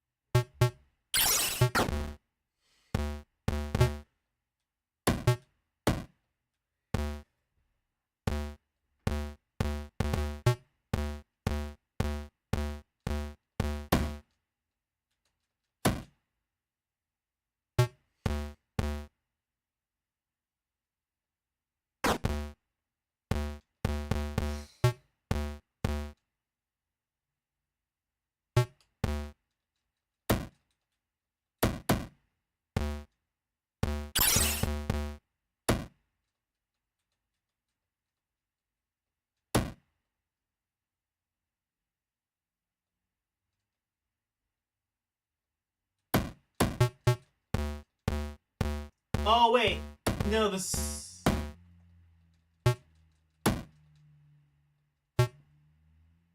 He's hurting.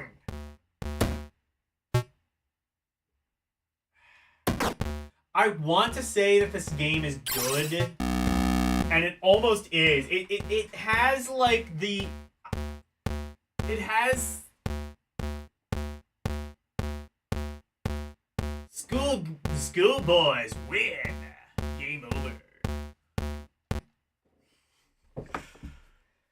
This game is like frame rate here is out of the park spectacular. I know, right? It's got like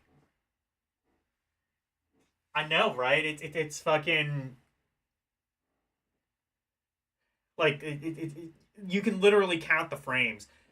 I want to say this is good, and I mean technically it's a playable basketball game, but I'm gonna have to put it maybe in flawed.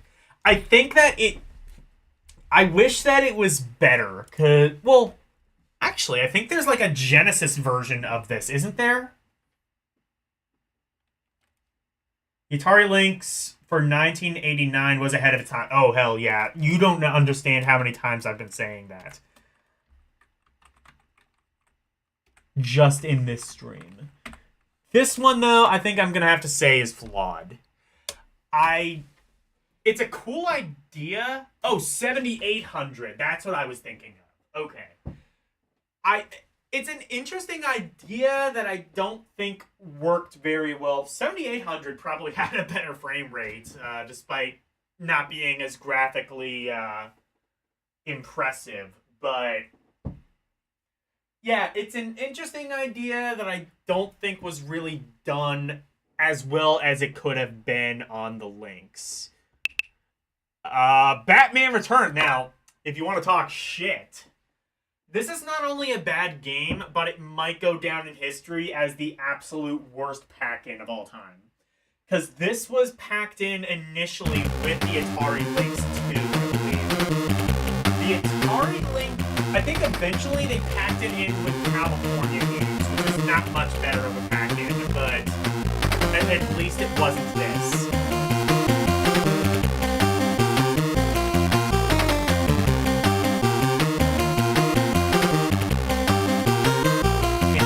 It's running at like 12 frames per second. Yeah, I don't know. This game is great, but way, way, way too damn hard.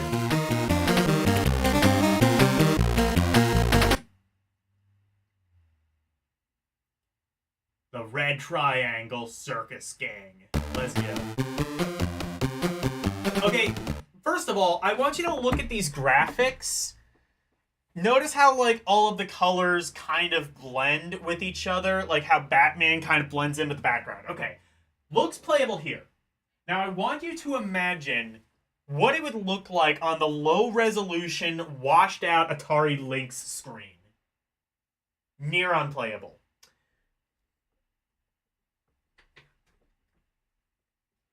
California Games is the original pack. Oh, was it the original pack-in? Yeah, I wonder why they didn't shift units, you know? Like, it was competing against the Game Boy. The Game Boy had a really simple, easy to pick up and play game like Tetris. And then you had California Games, which requires a fucking dictionary in order to figure out how to play it. So, there's that.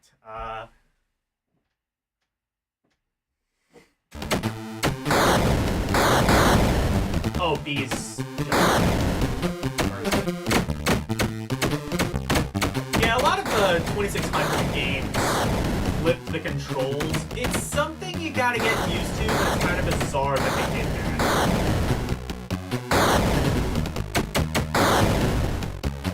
Yeah, what would you rather play, Tetris or this? It had the better package. Look at this shit.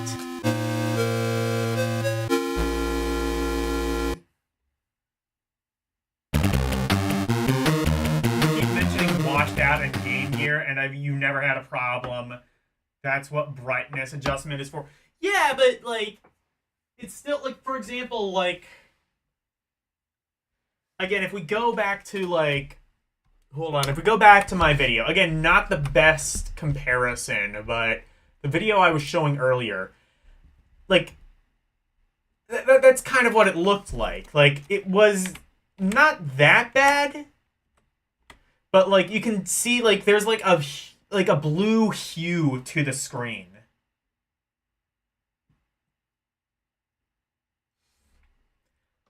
And the Game Gear, it wasn't this bad, but it wasn't, like, that much better.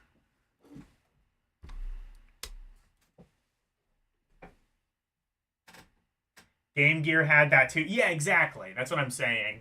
That's what I'm saying by washed out. Like, it was totally fine for the time. Oh, it's the... Yeah, I guess it is the viewing angle, too. I mean, it was totally playable. Like, I've played on a Game Gear as well, and the Game Gear is 100%... Well, I played on a Game Gear once, so I don't have, like, that much in terms of, like, reference, but I played the Nomad, which I think uses the exact same screen, and that one was also kind of guilty of the same viewing angle issues, but it also had like ghosting issues, which I don't remember if the Game Gear had or not. Either way, again, totally playable, totally fine for the time, but like, especially a game where like things didn't contrast all that well, it was gonna be a bit of an issue.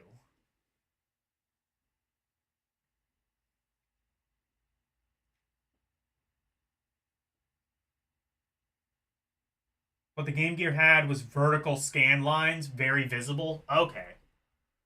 Maybe that wasn't... Maybe it didn't have the same ghosting issues as the Nomad. I remember...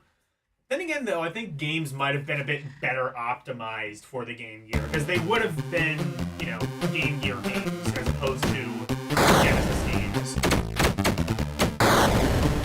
Okay, Jeremiah, genuine question. Have you ever gone past level 1 in this game? Because I don't think many people really have. If so, what is it? Is it just more of this? Or is there, like, any other gameplay style to it? Because I've never seen anybody get past level 1 in this. And yes, you could see ghosting on the Game Gear. It wasn't an issue for you. Yeah, it wasn't an issue for me either, but it was, you know, a technical limitation.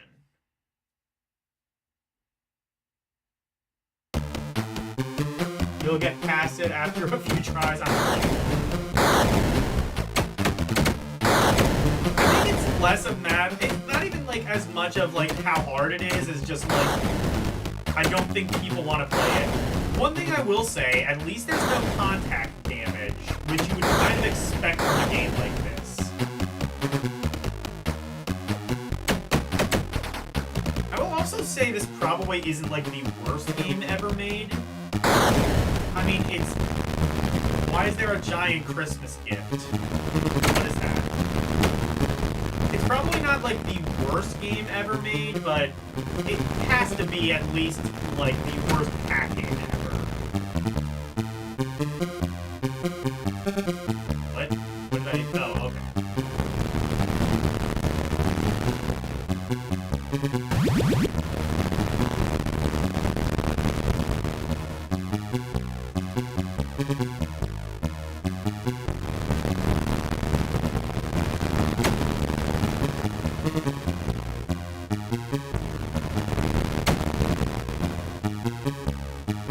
Like, this is gonna be your first introduction to the Atari Lynx. Like, it's maybe not the worst game ever made, but if this is your first impression to the Lynx, let me just say it's no wonder why the system failed in the way that it did.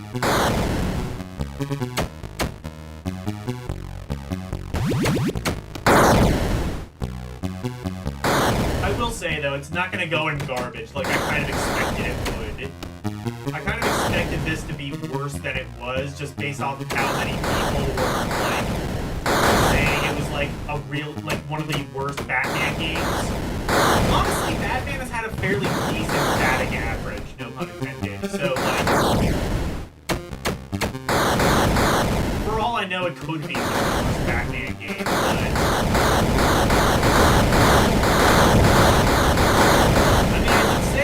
Probably still better than the PC Engine Batman game, at least.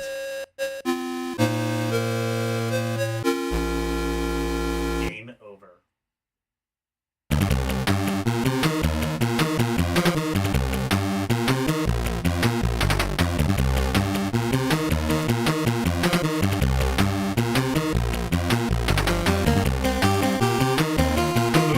like this in one scene. Hit option 1 for different weapons. Oh, okay. The same gameplay, but each... Hang on. Oh, it's the same gameplay, but each level is completely different. Okay. I've actually not seen... I want to watch some of the other Batman movies. Of the original Batman movies, I've only ever seen the Jack Nicholson one. I've never seen Batman Returns. Also, I've never... Oh, wait. Did I watch Batman for... did I watch Batman and... I might have watched Batman and Robin before. Because, like... No. Did I? Did I watch Batman and Robin, or did I watch Mortal Kombat Annihilation? Both were, like, bad movies, but, like, in a so bad they're good kind of way. Like, Batman and Robin was bad, but it was funny. Same with, like, Mortal Kombat Annihilation. Mortal Kombat was... Annihilation was hilarious. You cannot convince me otherwise. Like, 0 fucks were given, and I love it.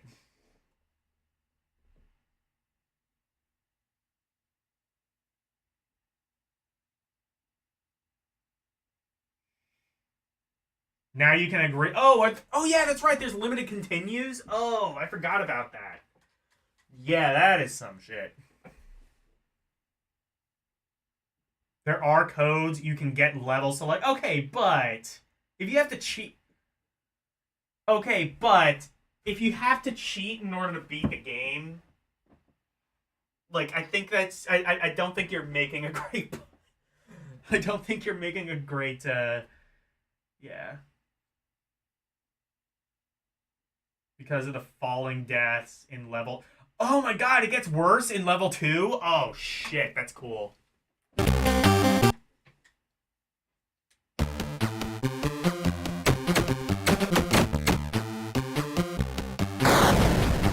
I think the strat so far might just be to speed from this.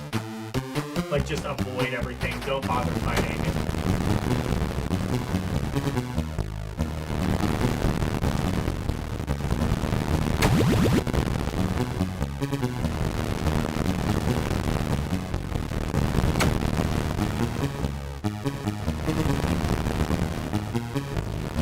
Yeah, the limited continues. That's definitely gonna...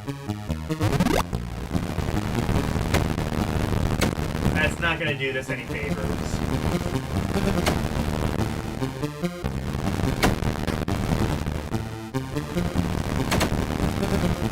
Fuck off. Fuck off.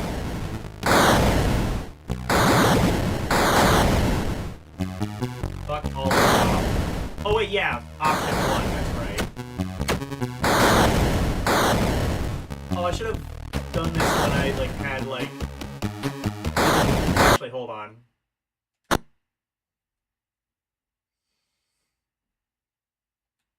Motorcycle guys just, like, refill in front of you. Let me help you get it, yeah.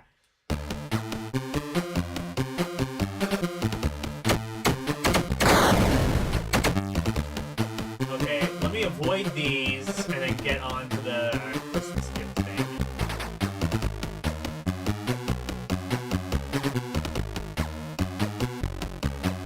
Okay, so I have Batarang.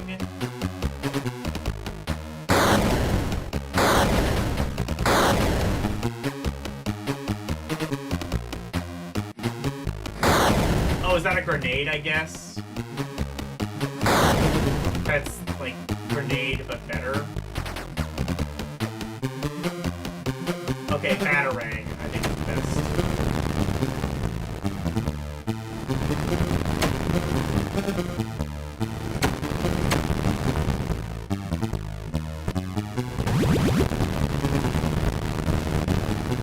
Except I think that's probably limited, so...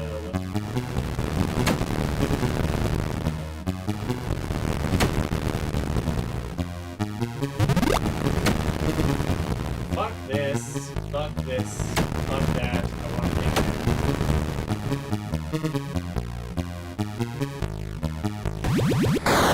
fuck you.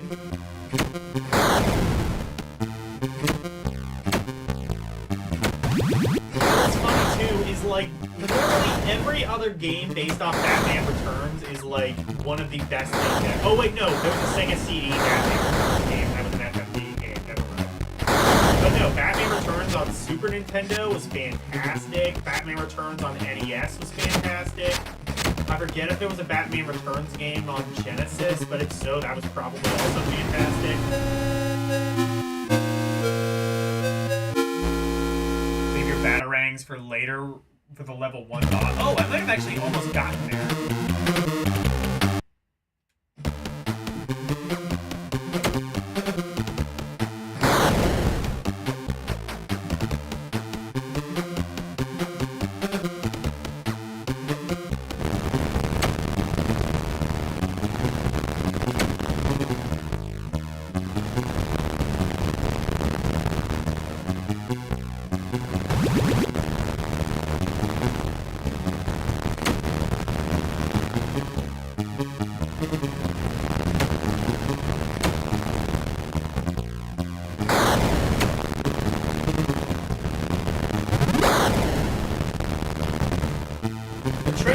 Is basically jump and avoid everything.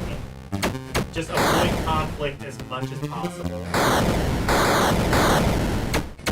That's gotten me this far at very least.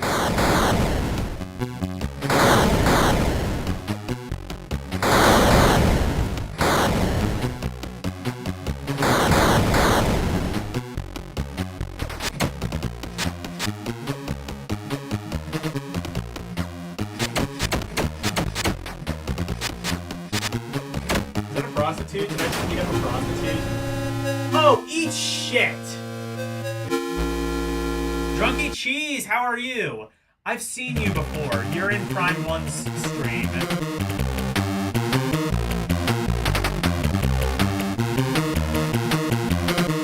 Yeah, French.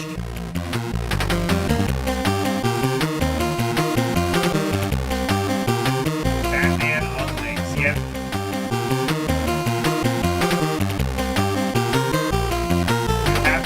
Behind the mail. Oh, yeah. Now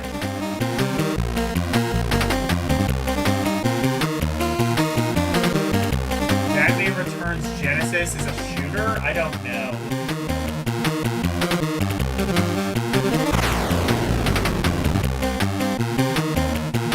Pacifist run. Yeah, pretty much. That's kind of like... That's how I was able to get as far as I did.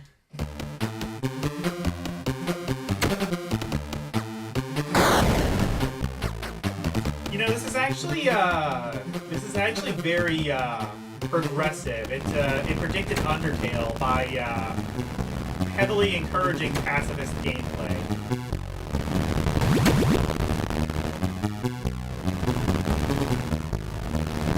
Am I saying that without this game there would be no Undertale? Yes. Yes, I am.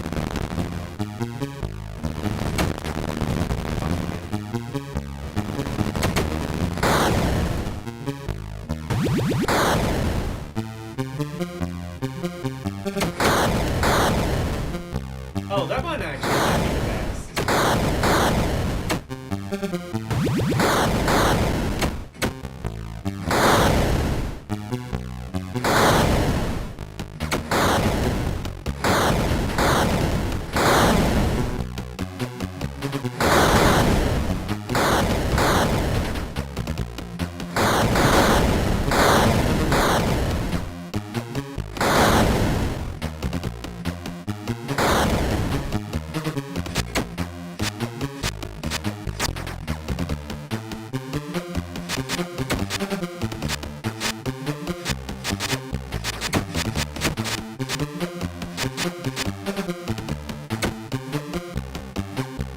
Prostitute? Did I just kill a prostitute? It's so good. How do I hide? Wait, fuck. How was I supposed to hide behind there? You just subbed to Arus? Thank you. Thank you, to Arus. GG's.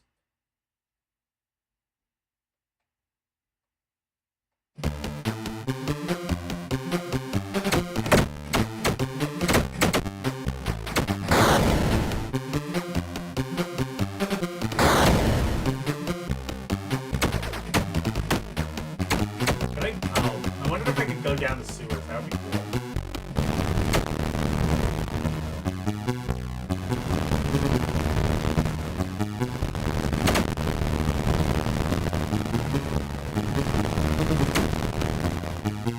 Oh, I forgot the... I'm not gonna get it on this.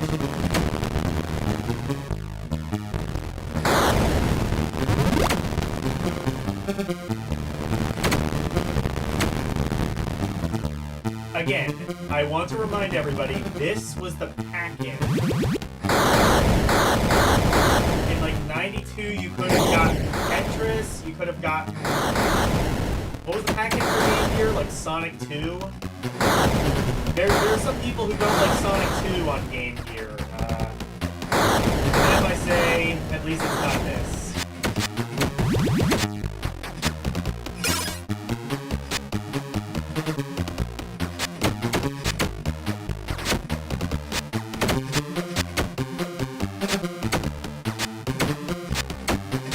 Is there a hide button?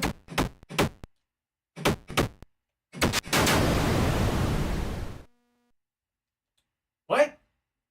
Okay, how do I hide, though? It was not really a pack-in, it was more of like a free game. That's called a pack-in.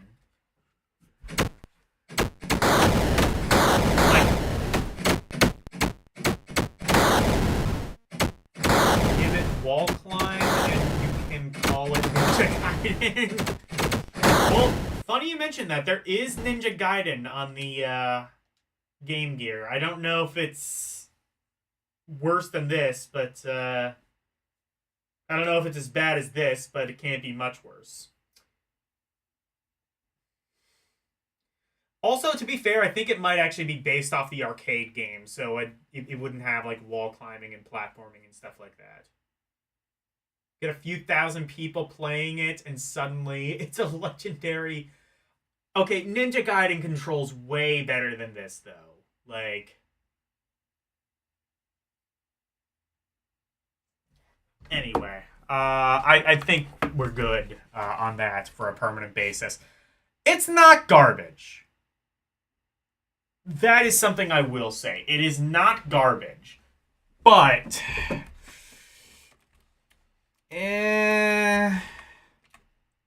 again... Oh, is that what the... Fucking... Hang on, how do I... Oh, I can close that. Okay. Let me actually make that a bit bigger. There we go.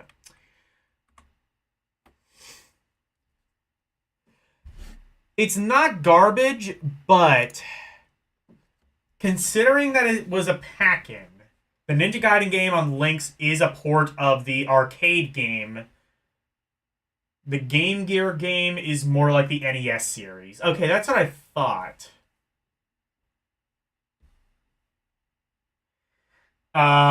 Yeah, but like this, I would suggest playing this, L.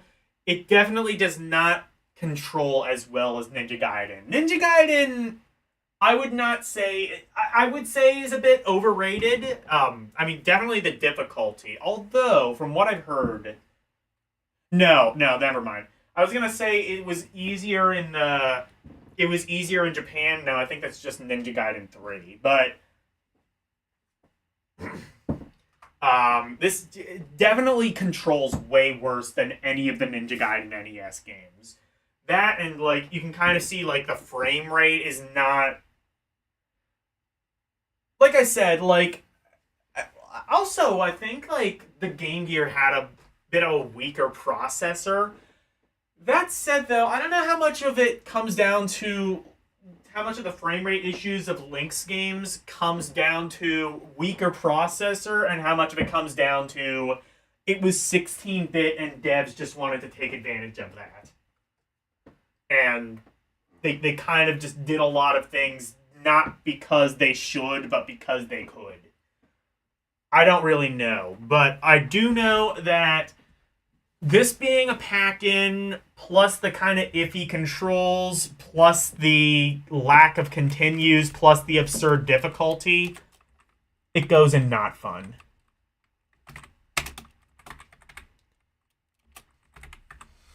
Not exactly garbage, but if you got this free with your system, it may as well have been.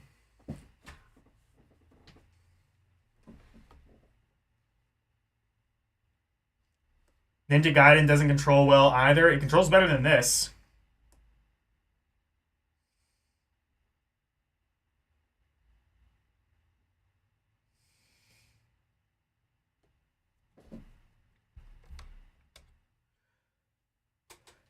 Honestly, like, the thing with Ninja Gaiden, like, it controls fine. Honestly, a lot of the difficulty for Ninja Gaiden kind of comes down to the knockback.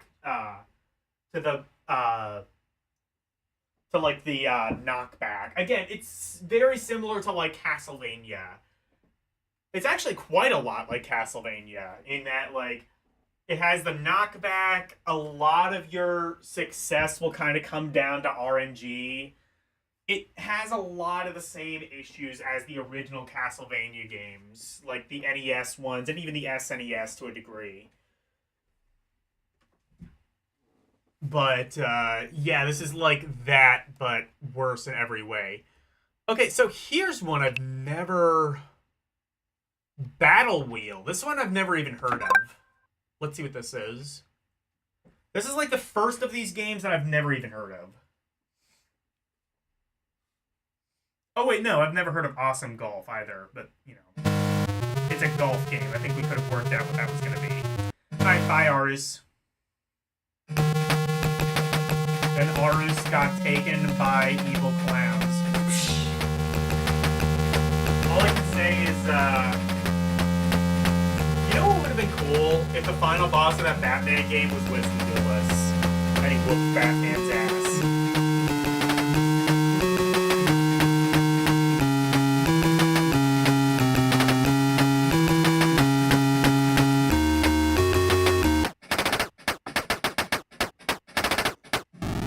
Is this a beat 'em up, I guess? Kinda looks like Dark so far. Oh yeah, look at that. Oh yeah, using all 7 of them modes, baby.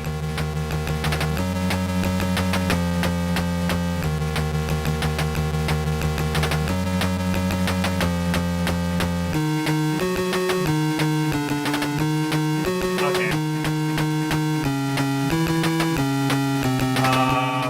Heavy, medium, light, basic, on foot. Okay, medium, whatever.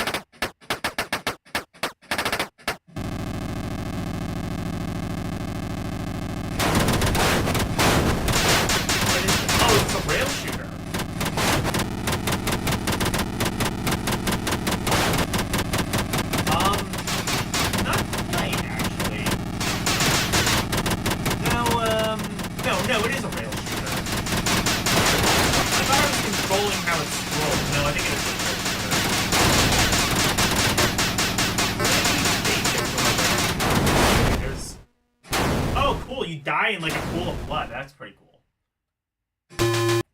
Level 1 is the penguin. No racing, just combat. Yeah.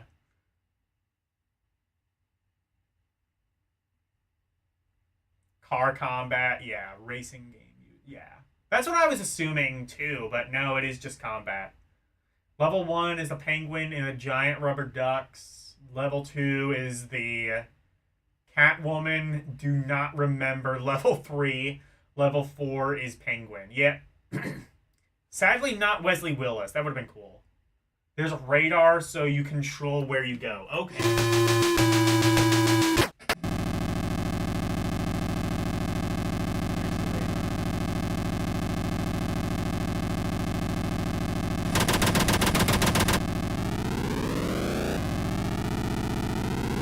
Oh, wait. Oh, is it first person?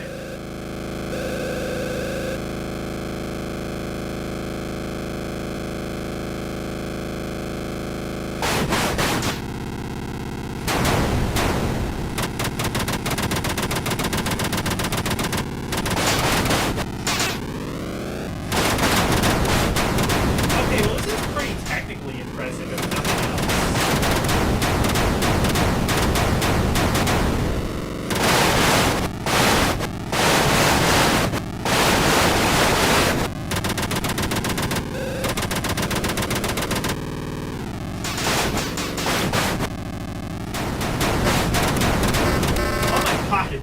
There's like, okay, I heard like something in the left channel. This game just has like ridiculous stereo separation. It's Twisted Metal, but like first person. Yeah. This one's not bad so far.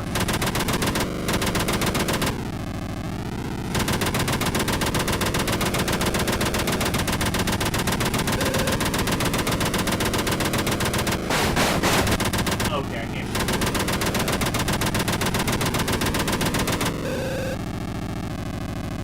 Oh, I see. So it's got reverse controls. So left is right, right is left.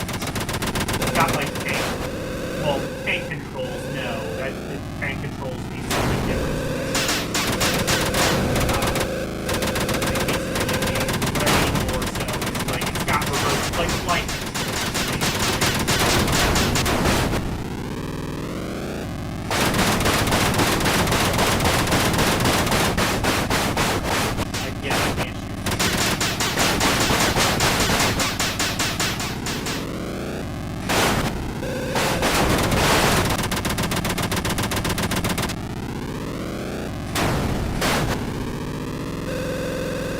Oh, I see where the radar is. It's in the top right.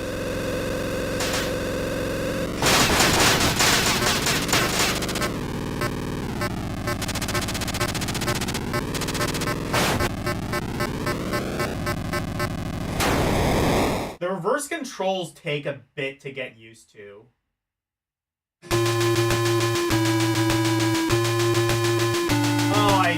Oh, the ammunition is limited. I see.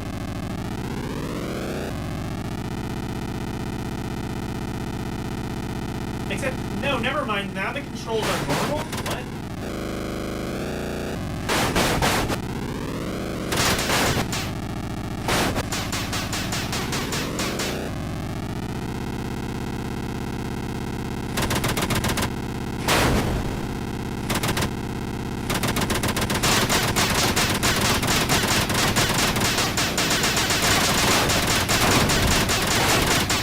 Tupac Simulator.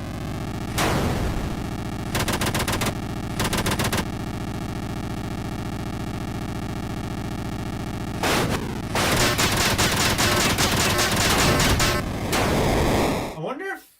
Wait, does the option button do anything? A real car works like that in reverse. They are not reverse controls. You were going in reverse. Oh, okay. Wait, so if I go in reverse and oh, I see. So if you go in reverse, it reverses the left and right. I see. That's why. Okay, that makes sense.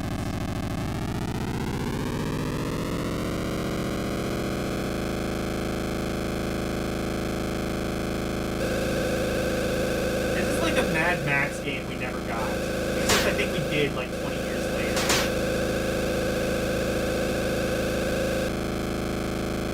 Basically, this is the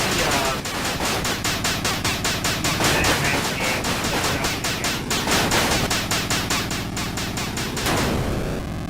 I like the stereo separation. Oh, okay, you got missiles too. You got missiles, you got whatever that is, and then you got machine gun. Heavy machine gun.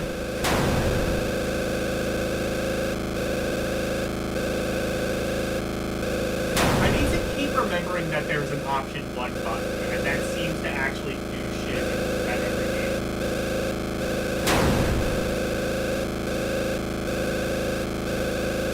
Almost every game that I've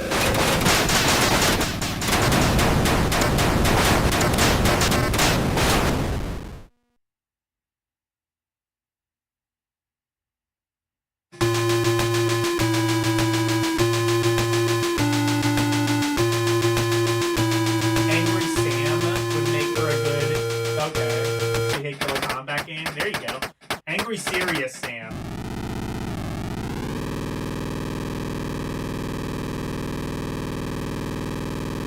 Or you could just call it Serious Sam and get copyright.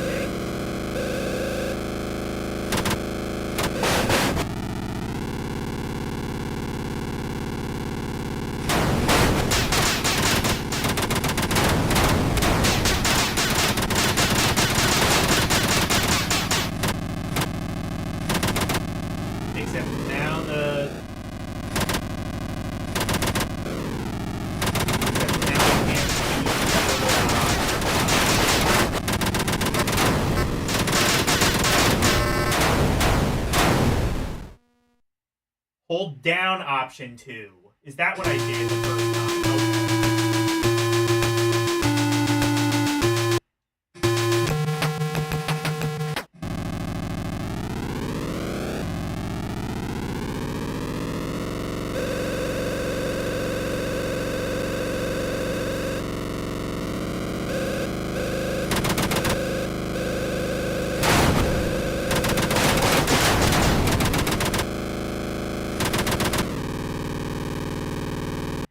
Oh, wait. What the fuck? Oh.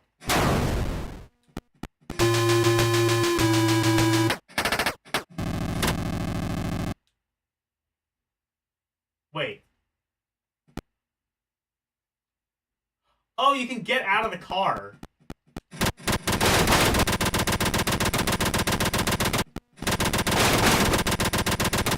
Look at this! This is first person.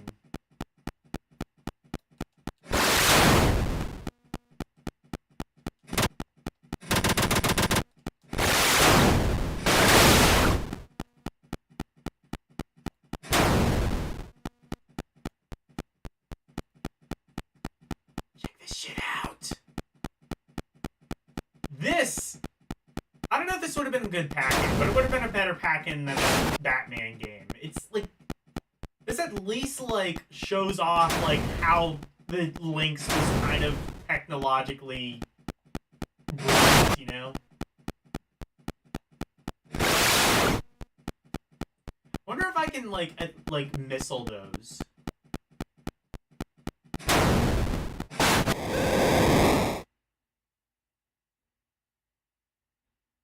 You can also pick up money bags on foot. Okay.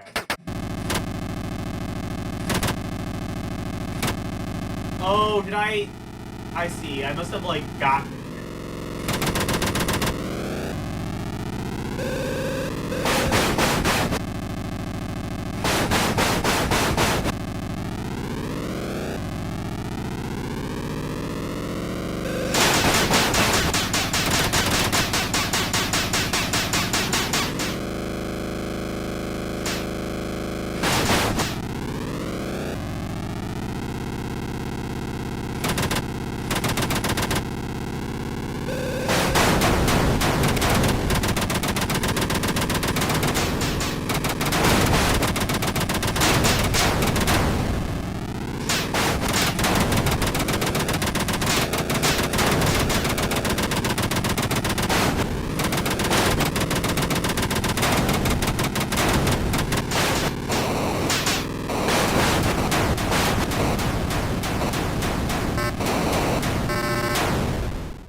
Believe in Jesus and you will not die. Okay.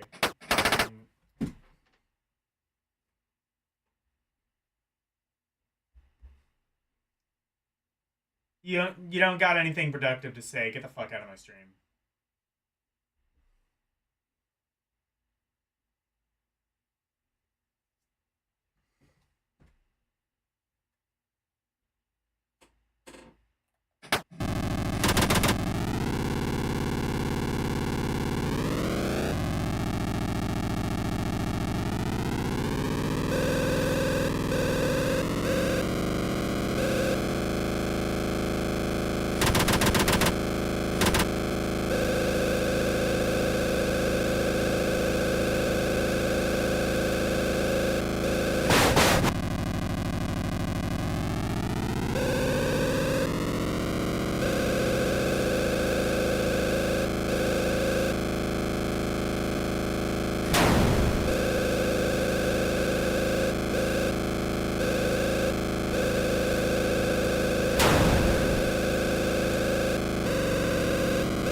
It also let you link up to who you think 6 Lynxes.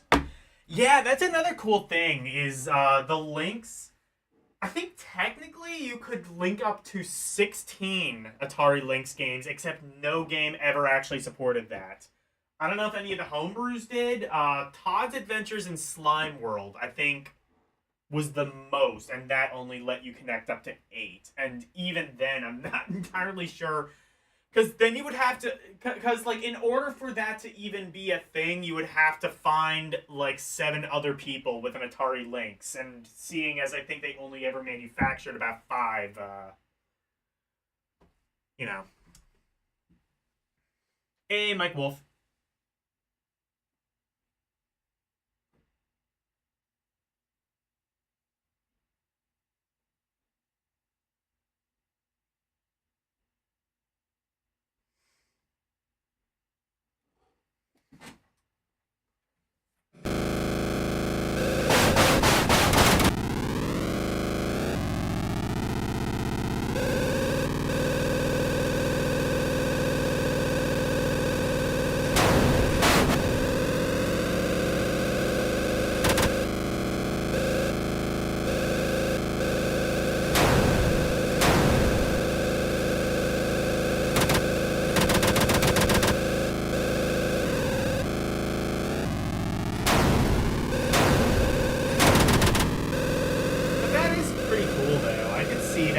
Like 6 human people, that would be a fun time. And again, you could find 6 other people who had an Atari Lynx.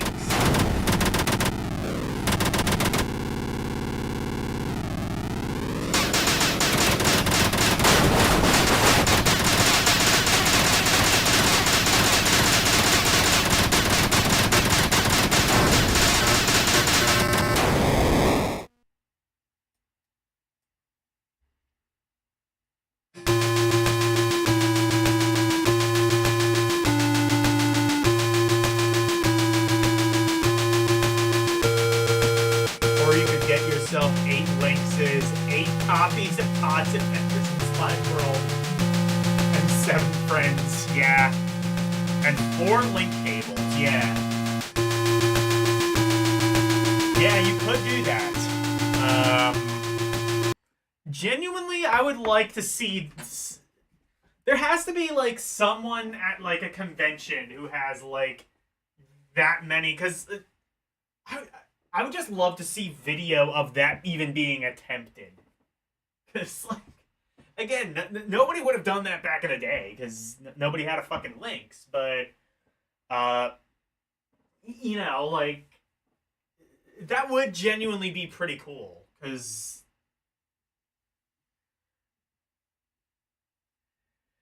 like, especially for this game, that would be real fun.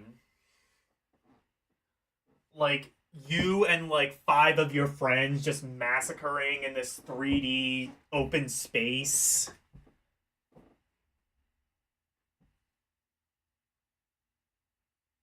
Whenever they have conventions, Checkered Flag is a favorite to link up. I think Warlords is popular too. Oh, Warbirds. Never mind. I've never heard of that one, but Warlords, I know what that is. What was this called?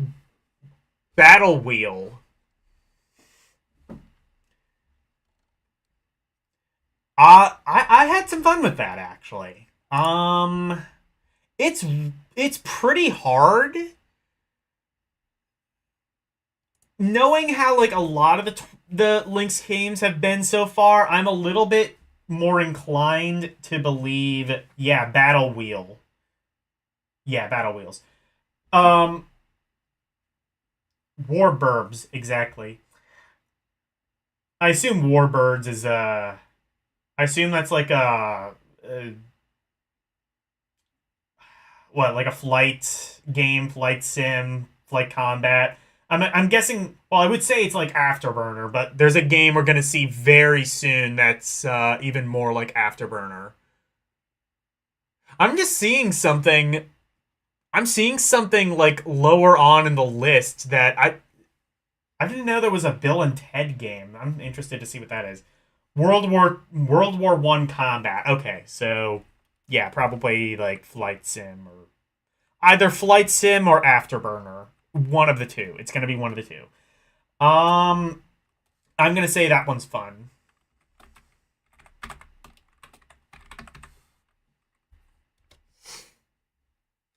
Oh, actually, it's just Battle Wheel. Never mind. Battlezone 2000. So presumably this is going to be like an updated version of the really old school. I want to say the original arcade game was Vector Graphics. 94. Wait. Oh, not 81. Yeah, that's when the original would have came out. 1994 this came out, so this was like pretty late in the Lynx's life.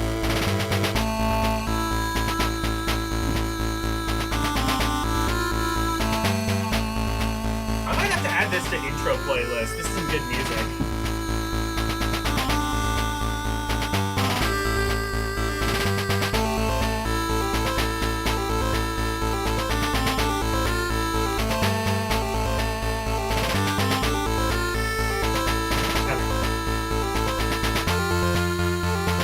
Done with this, tell me so I can tell you a secret before you go to the next game. Okay.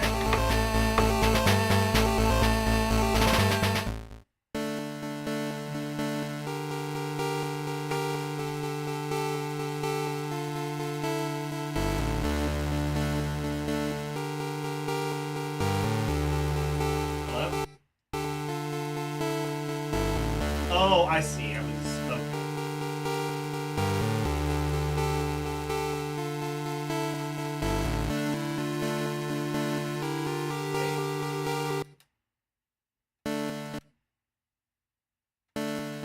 Oh, you can turn the sound off with option 2. Okay.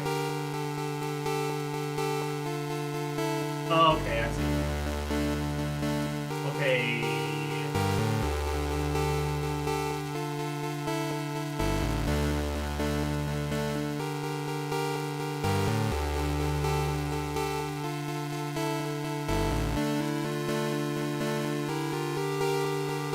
Oh, I see.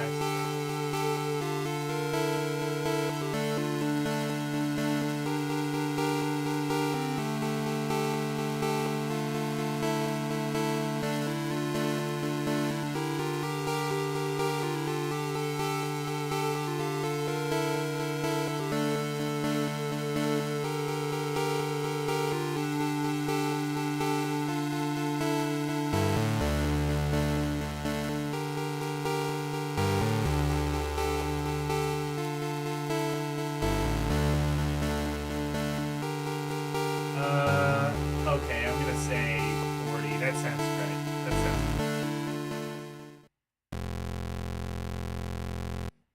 Battlezone was one of 2 games released in 95, the last year Atari supported the Lynx. Okay.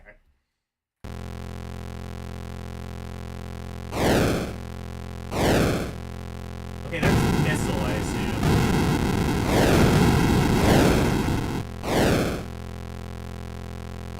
Wait, it seems like the only thing you have... Wait, it seems like the only thing you have is Missile, so what's the whole ammo thing then?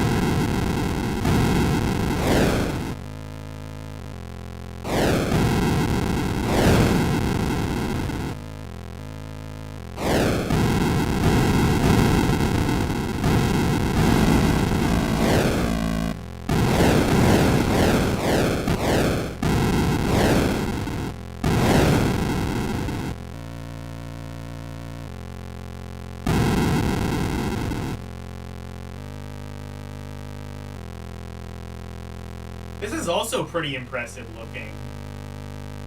Again, just like compare this to what the Super Nintendo, or not Super Nintendo, well, even that a little bit. Like, it could do 3D like this, it's just, you know.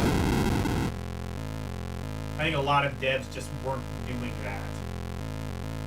I guess by this point, this, like, compared to like major consoles, this wouldn't have been as impressive, but compared to handhelds, I think the Lynx could have been something if it was just, 1, marketed properly, and 2, they didn't make stupid decisions like packing associated with Batman Returns and California games.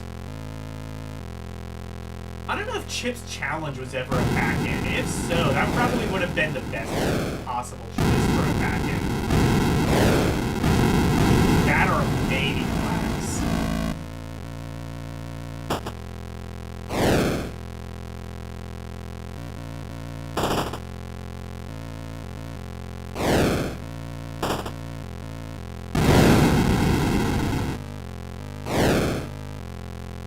Oh, I guess that's your missile, and that's your regular gun.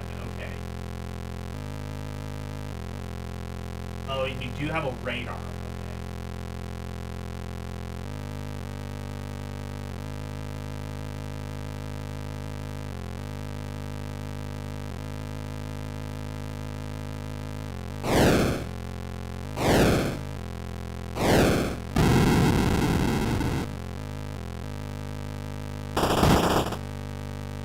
I don't know what that is.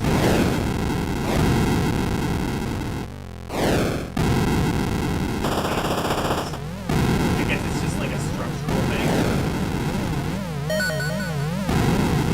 Got a thing. That's good.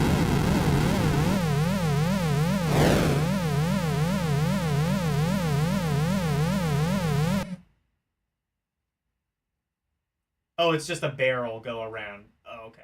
Or a barrier, rather. Volcano erupting in the background? Oh shit, I didn't see that. That's cool.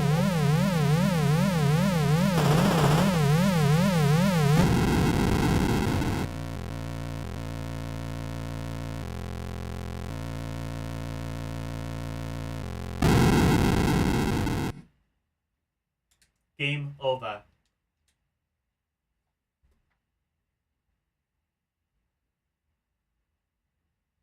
Yeah, I know it's not on rails. Oh, L said that. Yeah, no, it's not. There are pickups on. Yeah, I got one of them.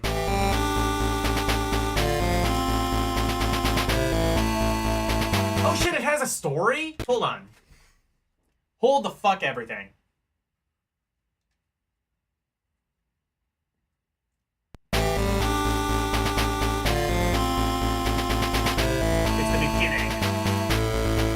Beginning of the 21st century. War is... Wait, no. I can do this better.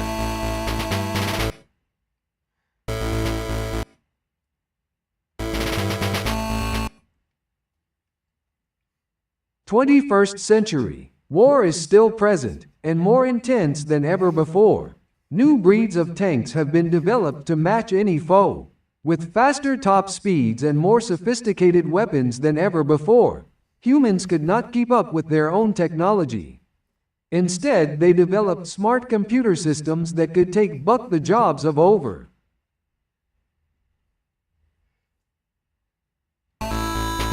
Take over the jobs of modern tank crew.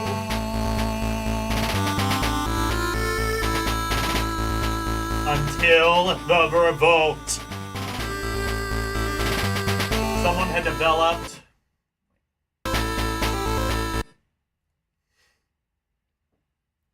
Someone had developed a deadly computer virus, one that turned the advanced tank systems against their masters. Oh, and no! Humans everywhere were killed in the resulting robot revolt. No zone had gone unscathed. This is where you come in. Oh, As me? a resistance fighter, you must use your wits and your wits and your adaptability to free the battle zones from the robotic player. Each level will be longer than the last, or tougher than the last.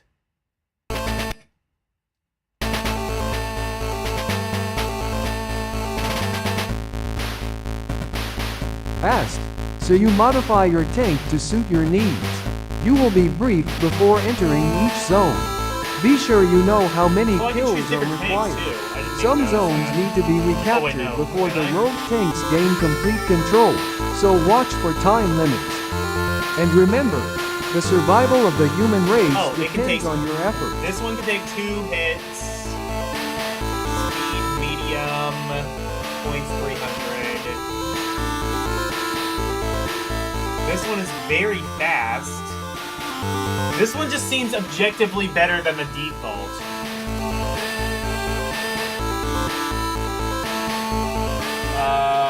Okay, this one is slow, fair enough.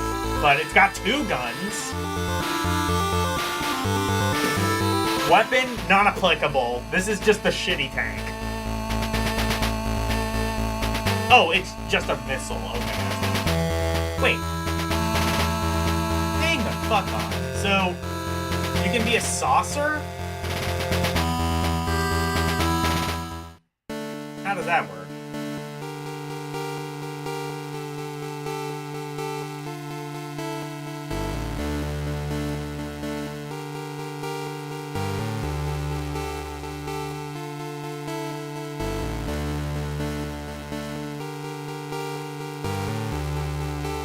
Okay, let's go with that.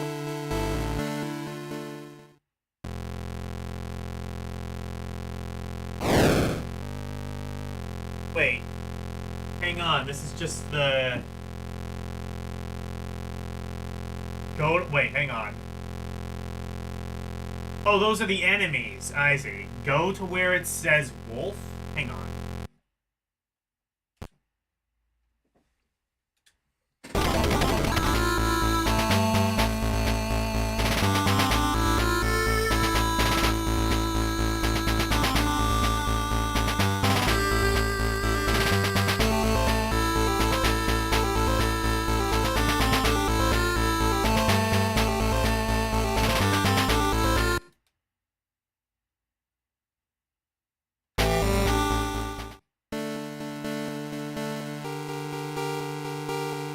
Oh.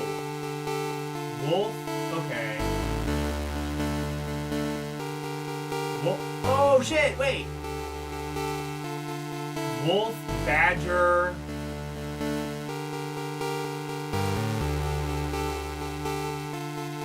Change the tank there. Oh, that's cool.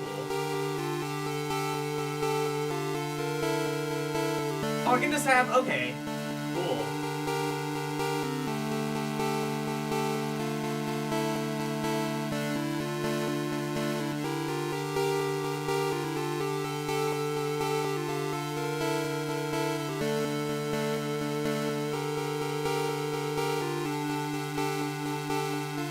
And...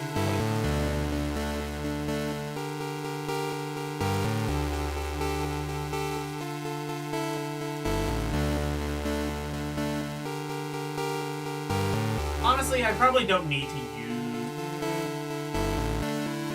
Yeah, I'm gonna stick with that one. Because I probably don't need the missile. I'll be, Rhino. Let me try that.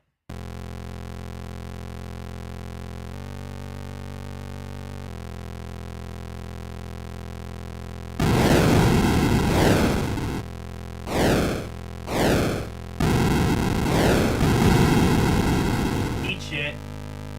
This game is fun.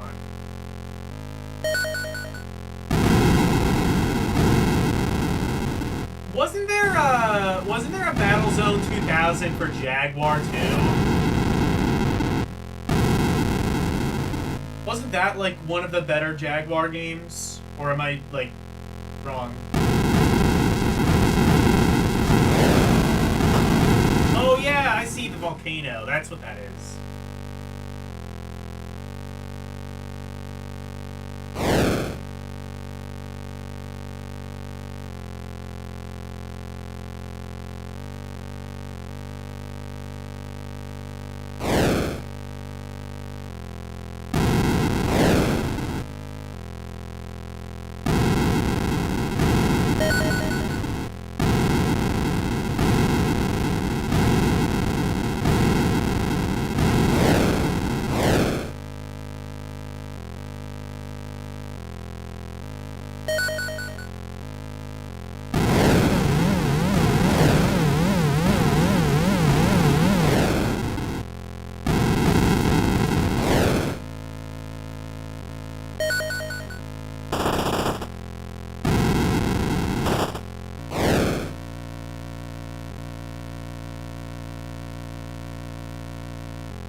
There we go.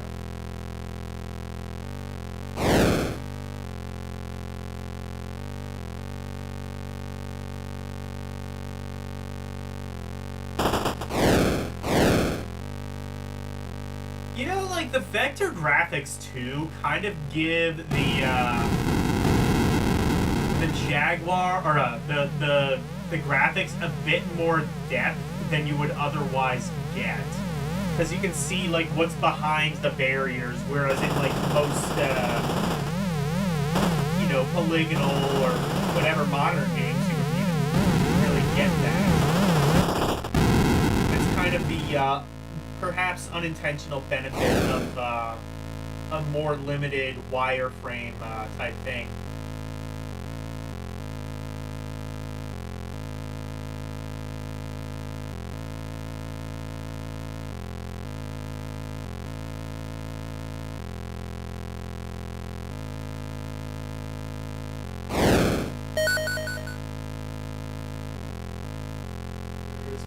There.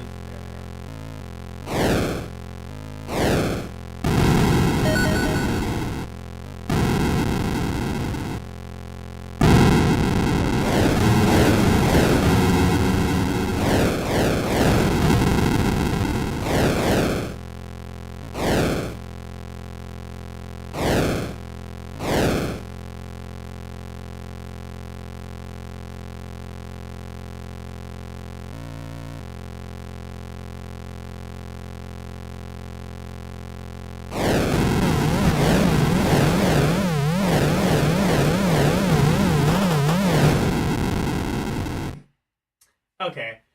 I'm probably done with this. I'm thinking this is probably going to go in the very fun category.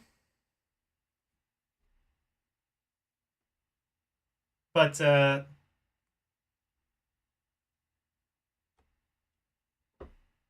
developers created a new Battlezone 2000, but Atari did not like it, so Atari made them create this, a port of the arcade game.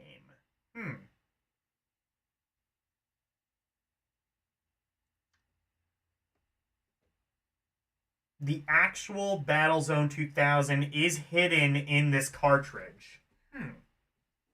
That's pretty cool. How do I get it?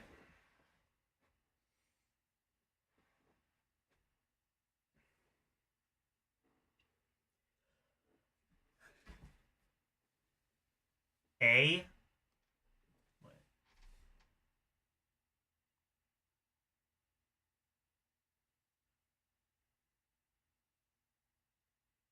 Oh, it's a... Oh, it's on Atari Age. Okay.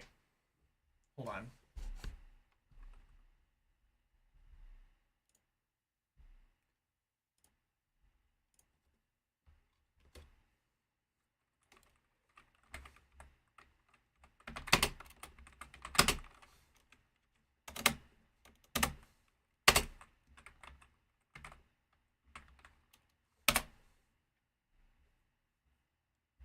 It explains it.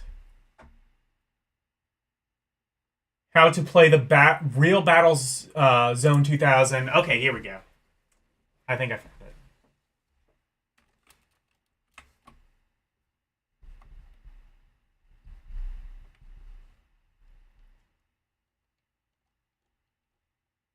it. It is... The title says it all. And no, I'm not talking about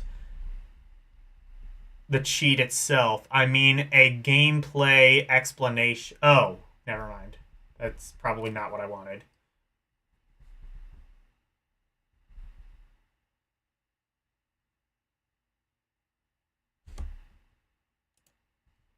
What's the cheat then?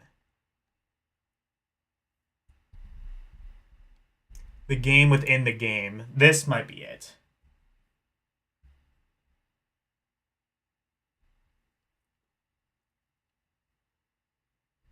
You recently shelled out the big bucks and nicked a copy of Battlezone 2000 for the Atari Lynx. I enjoy... Okay. When you came across the code, you assumed it would simply be one. It would simply be the same game, but with filled polygon graphics. Okay. How do you do it?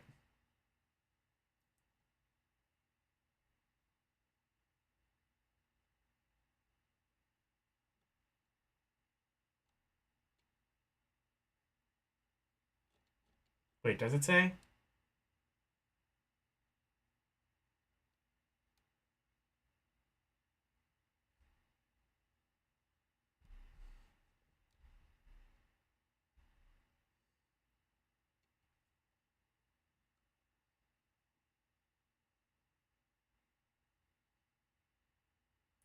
You have much more customization.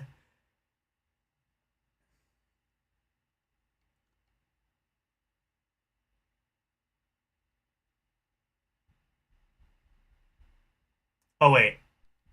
Hey, Logan. Hey, listen. Logan. Oh, the tips and cheats. Okay.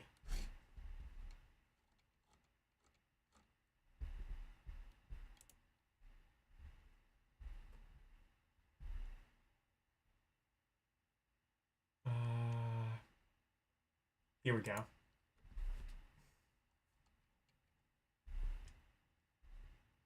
Maybe I should be looking at this from for the other one. Yeah, Batman Returns. What's the cheat to make this game good?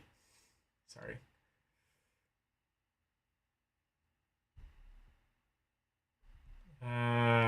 Number of players. One. Okay, never mind. Oops. Ah. You're seeing the perfectly legal games that I have bought legally. Welcome to the battle zone. To the battle zone. Did you know? No trivia available. Tips. Okay, here we go. Hidden game.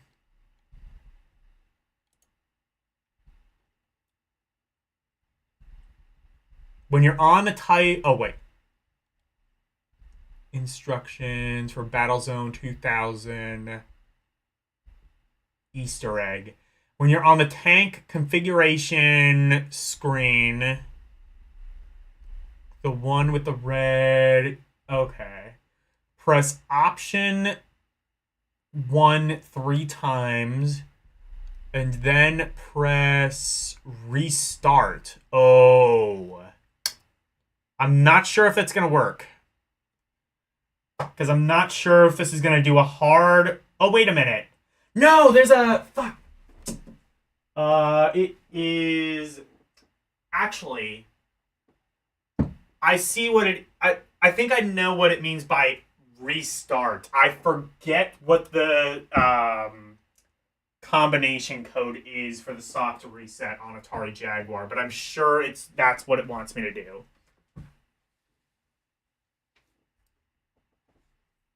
Restart is option 1 and pause at the same time. Okay. Thank you.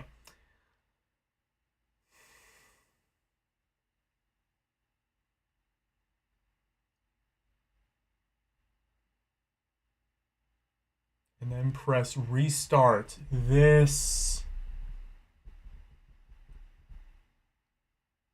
enemies are complete. This implies a complete different game of Battle 2000. Okay. Let's try. So option 1 3 times. I want to actually make sure. What do I have mapped to option 2? I want to say it's L1. But let me check. It is L1. I was right. Okay.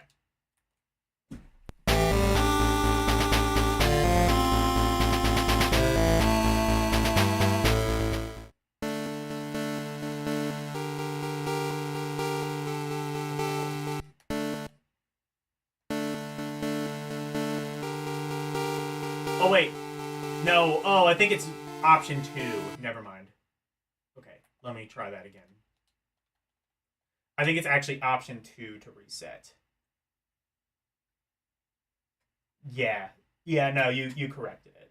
Yeah, no, it was flip screen. Well, I can actually do that on an emulator. I didn't know if I could do that or not.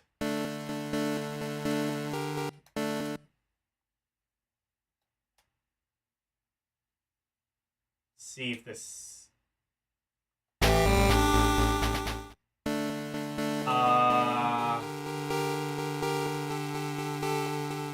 I don't think this is the same game. The right game. Okay. I didn't do it right, I guess.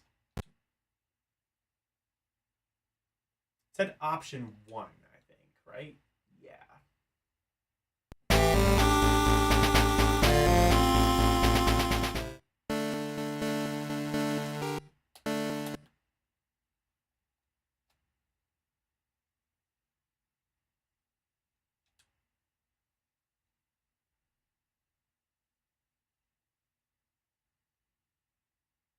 Did I hit option 1 3 times? I did.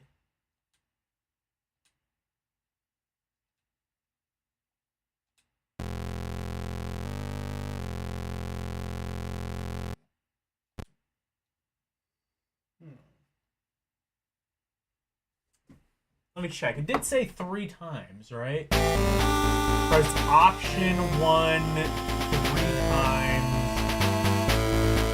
And then press restart. It enables a complete hidden game.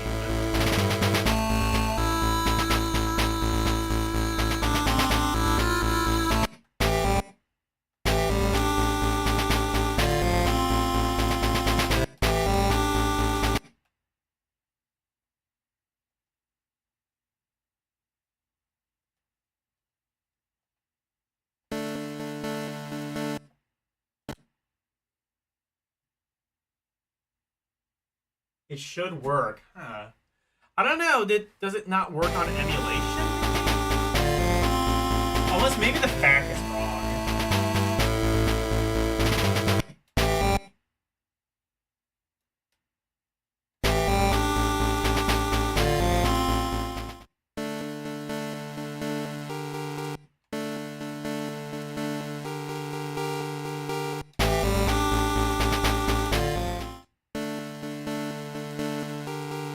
Unless, maybe it... You know what? Maybe I am soft resetting. Hang on. Let me restart the game. Because I wonder if what I'm doing actually counts as a soft reset. Like, resetting the game. It could be, like, really... It may not work in emulate. Let me try one last thing.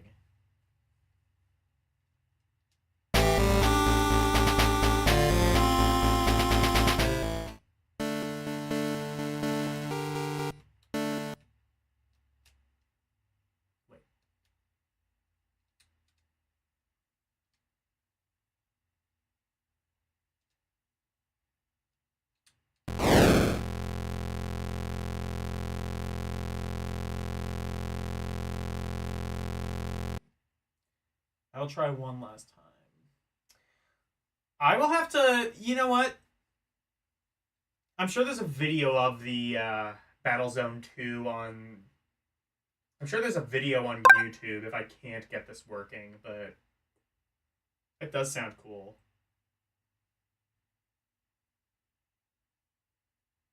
Space out. Oh, yeah, maybe.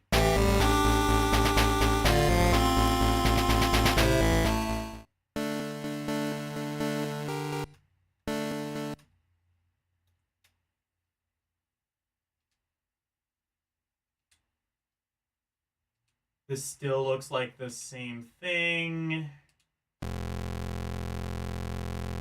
This looks like the same thing.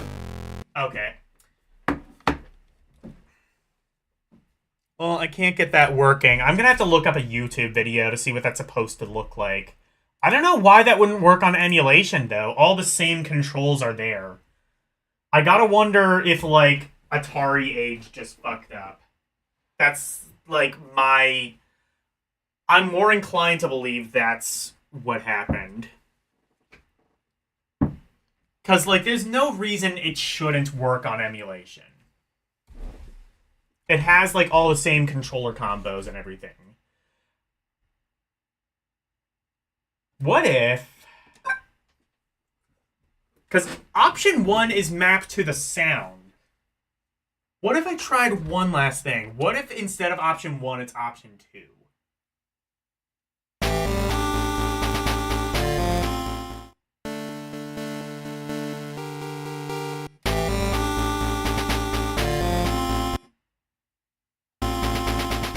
Nope. Okay. I tried. Well, the game, though, is, it seems like I was doing it awfully quick. I tried slowing it down, and that didn't work. But, anyway. No, the game is very fun.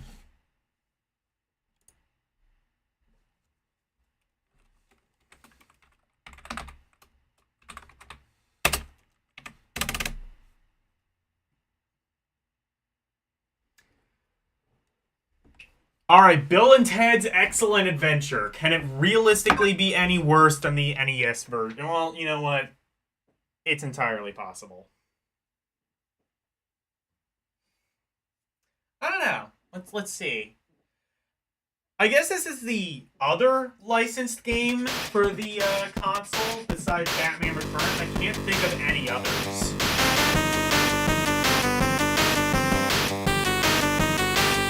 Also, by Agenure? Oh, I don't know. Oh, Adventure. Yeah, no, it's so the developer is Adventure. Okay, never heard of them, but that would make them one of like 4 devs for the Atari, including Atari.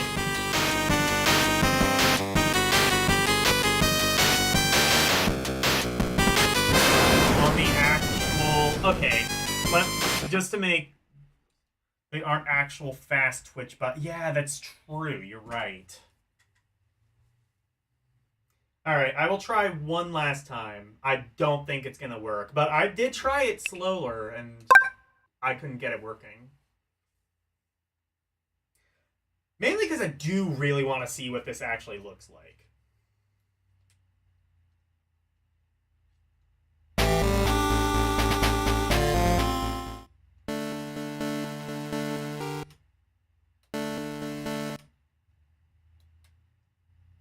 It seems like it was a bit too slow, but let's see. Nope, looks the same.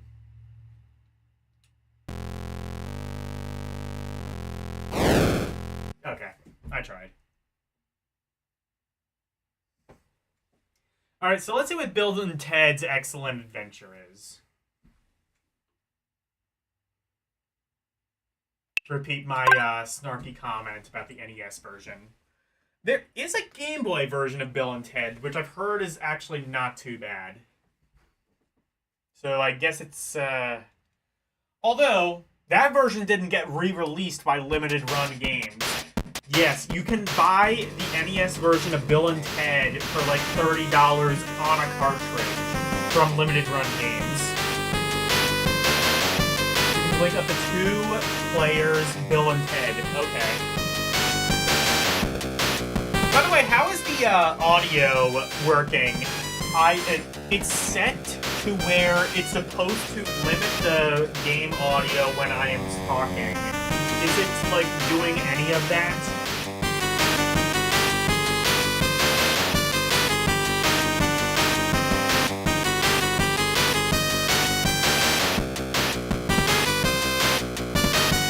New game, old game.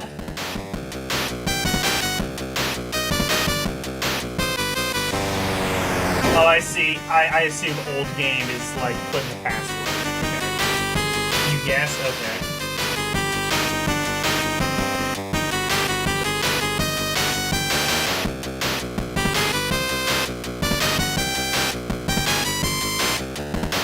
Inventory. Guitar! I mean, you're Bill and Ted. That's all you really need. Okay, what the hell is this?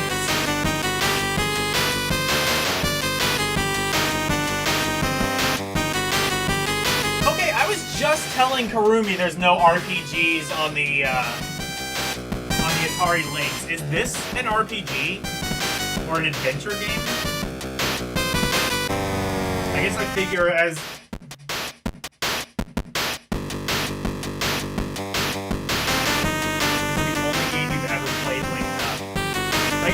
the only adventure game on the Atari Lynx would be the one with adventure right in the title.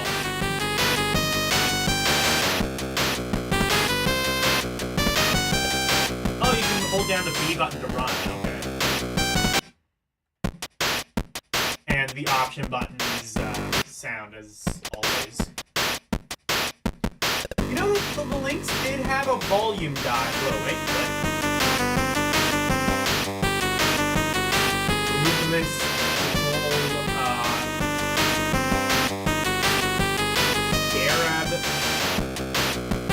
people in the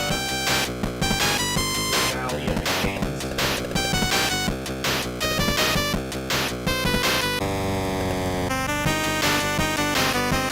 Bogies. Is there an attack somewhere? Oh, I probably have to like get it. Okay, yeah, no, I only have it. So presumably I have to like find an actual. Oh, is that it? Excellent! A gold nugget! Wait a minute. Is this what I think it is? Is this a roguelike? You got your wife to play this linked up a few years ago. Time you ever gotten her to play a game with you. Oh, my apologies for that.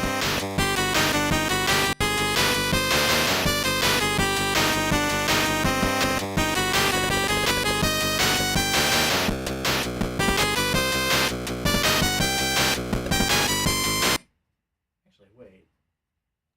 No, that literally just mutes the entire thing.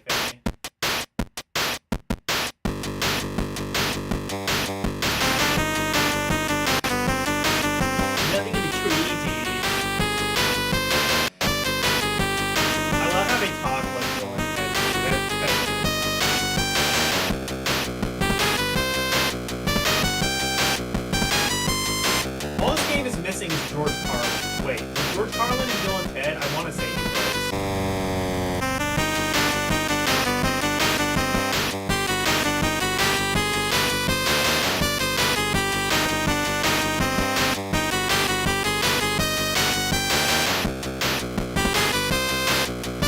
It almost feels like it is like some sort of a roguelike.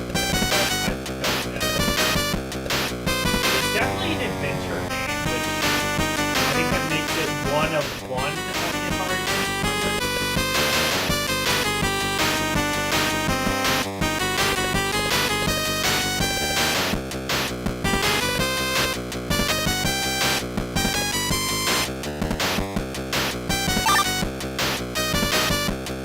Excellent! I got a gift! Okay, can I read it?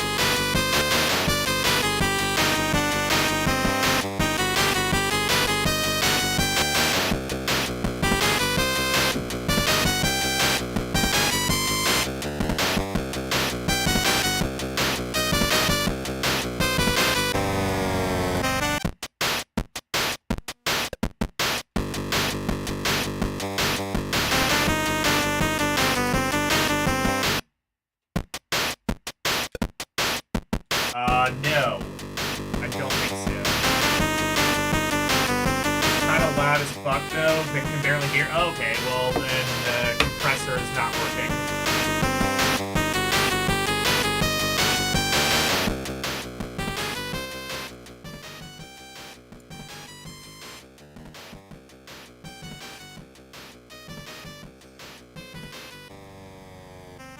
Rufus? Who's that? Is that George Carlin? Yeah, no, right. George Carlin was the guy who had like the time machine, who like showed Bill and Ted, I think.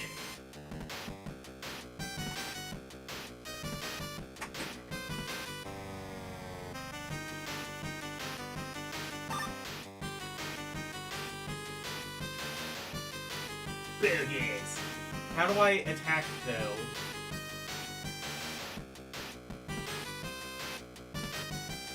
I assume I don't have an attack. I assume I have to equip something. Or get something.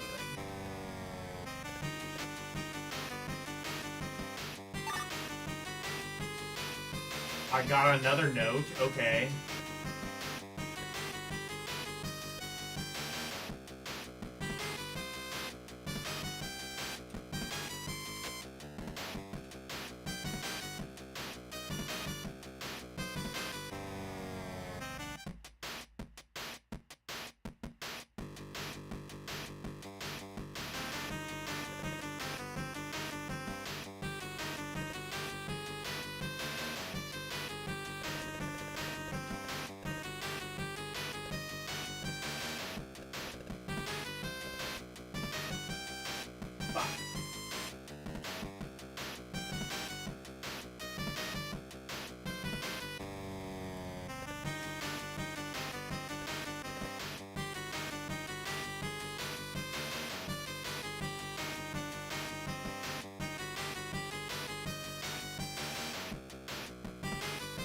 Be most triumphant, dude.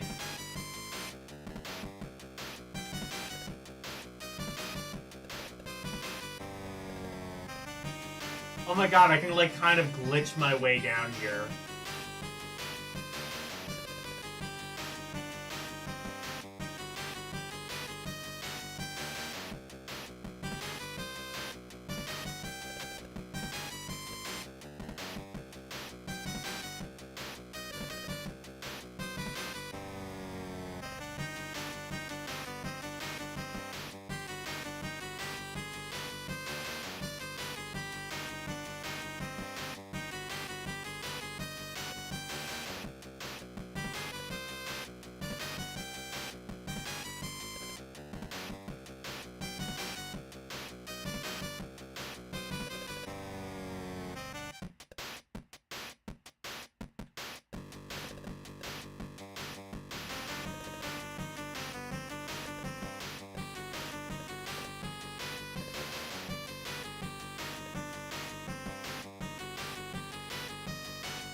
Most triumphant, dude.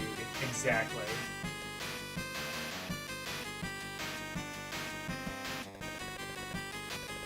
By the way, is the audio better now? I did turn it down.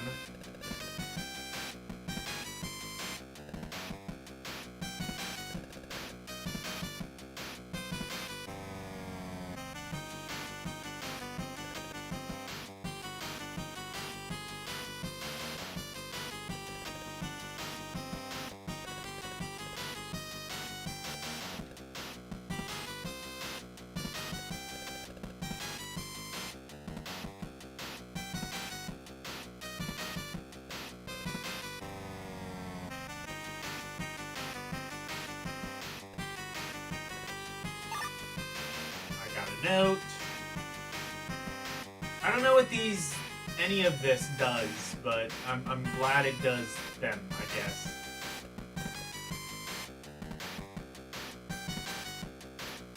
Jeremiah, how do I get, like, any sort of attack? Okay, audio is better. Good.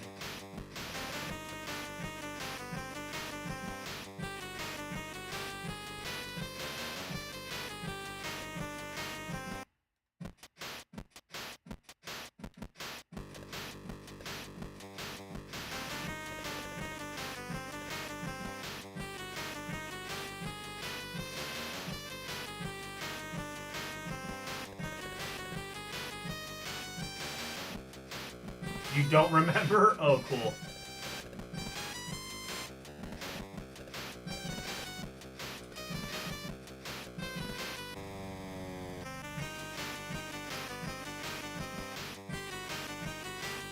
Move.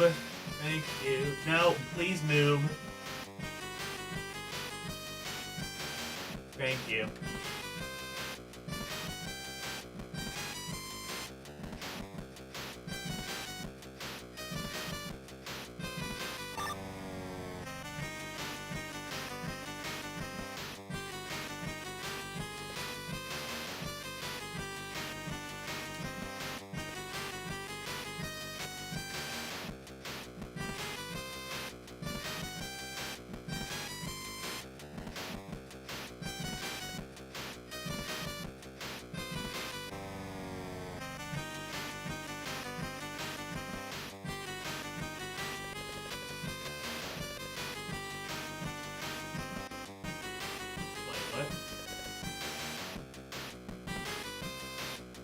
quicksand! Stop, dude! Okay.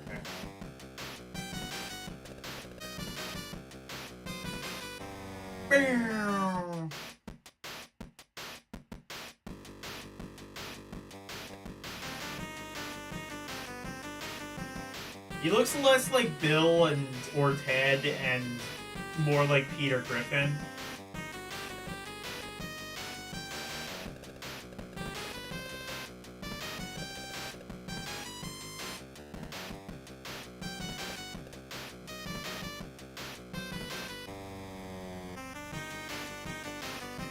Burgers.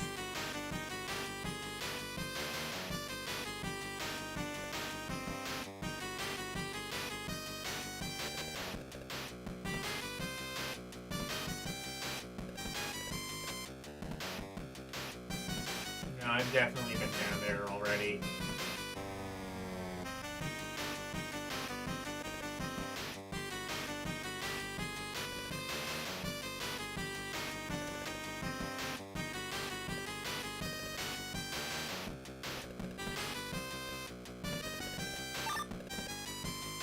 Okay, got some more notes, I guess. So I guess I haven't been there.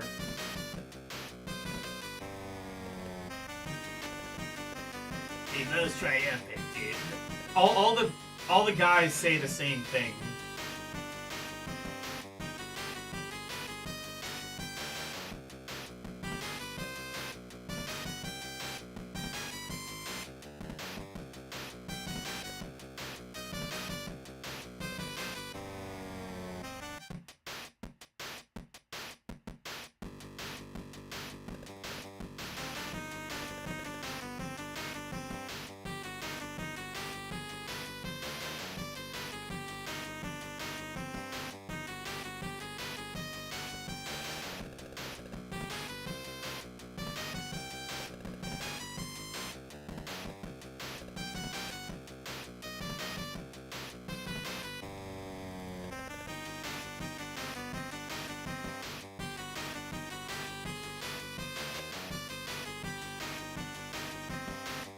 Whoa, what's this? Friends, welcome to Fair City. We need your help or we are missing our Find It and staff. We will reward you. Here is a stone that may help you in your quest. Okay.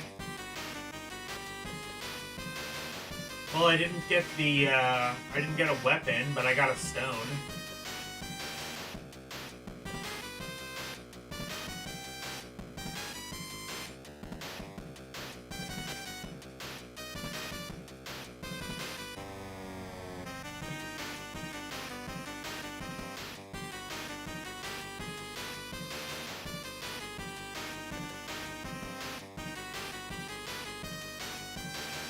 You're gonna play some Lynx on an actual Lynx? Yeah, cool. I want to just flex a bit more. Granted, though, this is one of those systems that's probably best emulated. I think a lot of handhelds kind of are, just because, like, one, you get the benefit of a bigger and better screen, and two, you don't have to... You could never figure this game out. And you made your wife try to figure it out with you? Cool. Okay. I'm gonna have to come back to that later.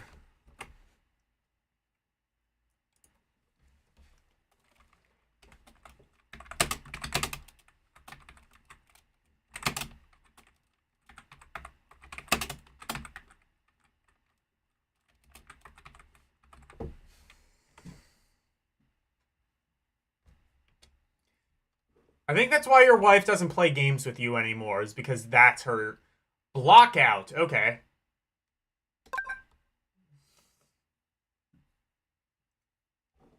Is this 3D is this gonna be 3D Breakout? If so, I think I've played this on something else.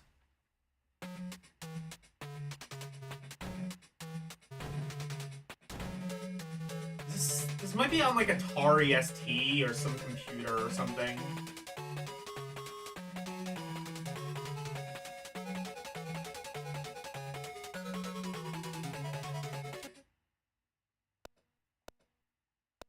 Oh, it's Weltris. Okay.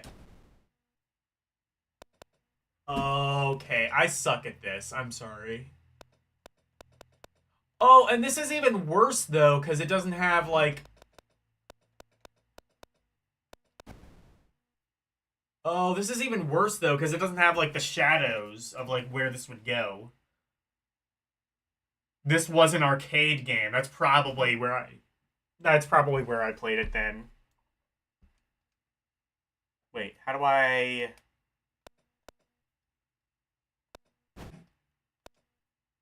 Can I not rotate?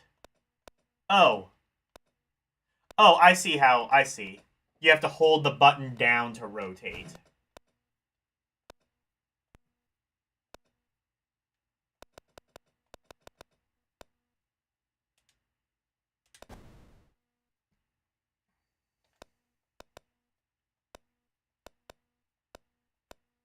Is that just... I guess that's just a single block? Okay.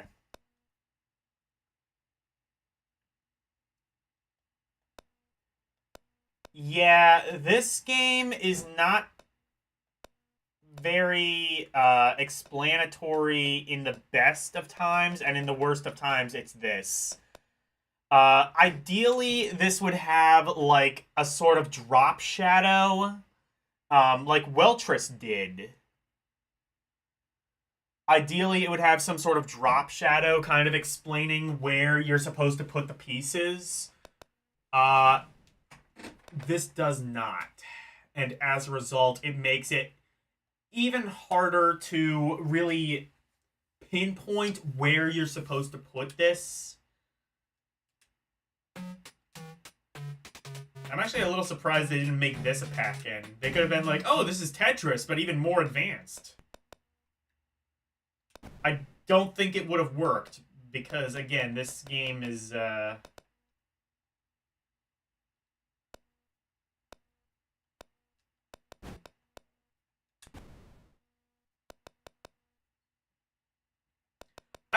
guess, okay, I see kind of. It doesn't have a drop shadow, but I think the colors do sort of determine at least how much,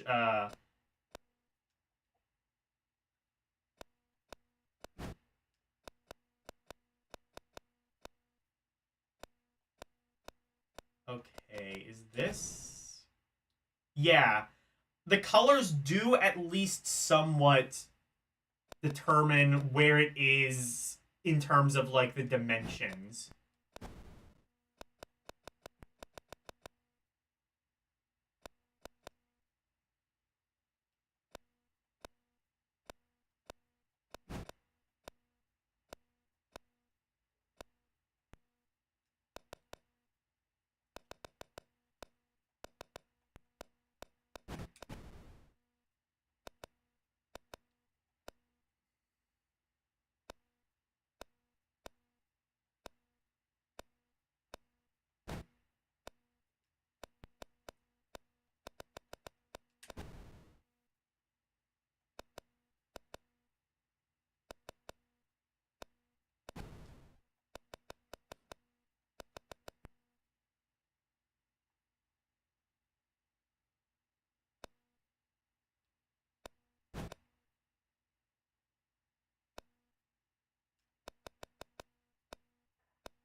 Okay, that didn't really work.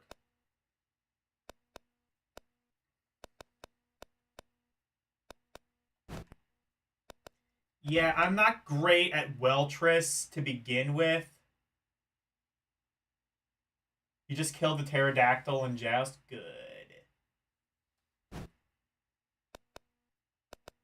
Yeah, I'm not good at Weltris to begin with, and then when you kind of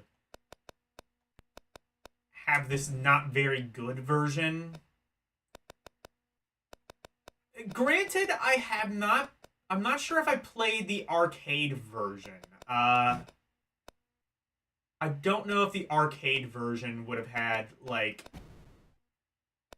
any of the concessions that I would have wanted either. But still.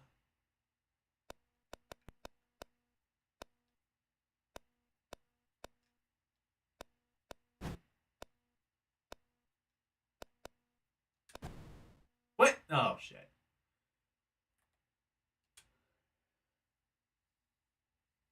We're gonna try this one more time.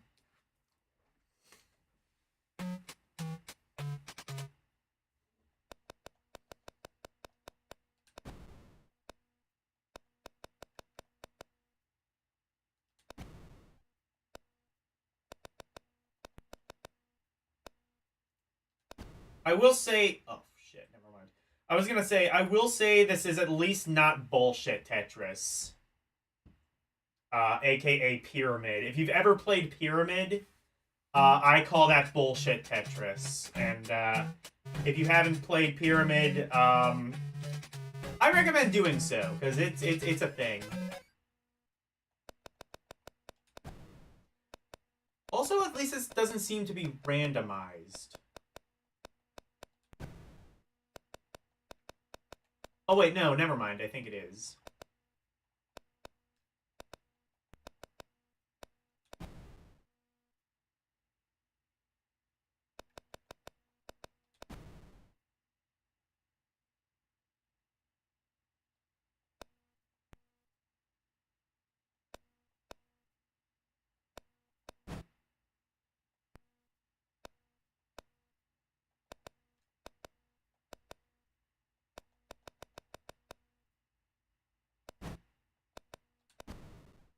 Fuck.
You know those moments when you like play a video game and you just wish, especially if you play a video game on stream, and you just wish that you could just throw the controller at somebody?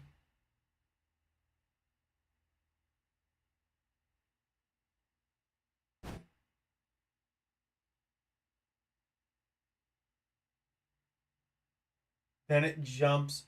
You find block out really easy for a long time, then it jumps to impossible super quickly. Yeah, I don't know. Like, this is like one of those, like, especially when you're streaming, this is like one of those games that you just wish you could, like, throw the controller at someone and be like, fuck you, you figure this out. This. So many people have tried this exact thing Even Nintendo tried it on the Virtual Boy with 3D Tetris. And that didn't work either. Actually, that probably worked worse than this, because not only was it like this, but also it was a wireframe, so that made it even more hard to discern things. This one, I would say, is flawed.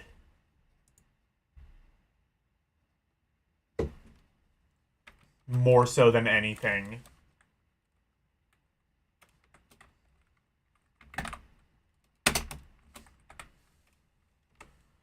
I think maybe if it at least had like a drop shadow kind of indicating, again, like even the Virtual Boy Tetris kind of had something like that. Also Weltris, I believe, which is where this sort of like 3D Tetris.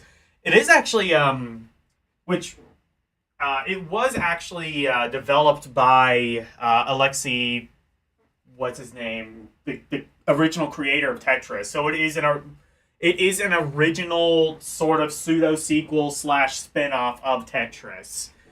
And yeah, just like all of these sequels to Tetris, it kind of sucks.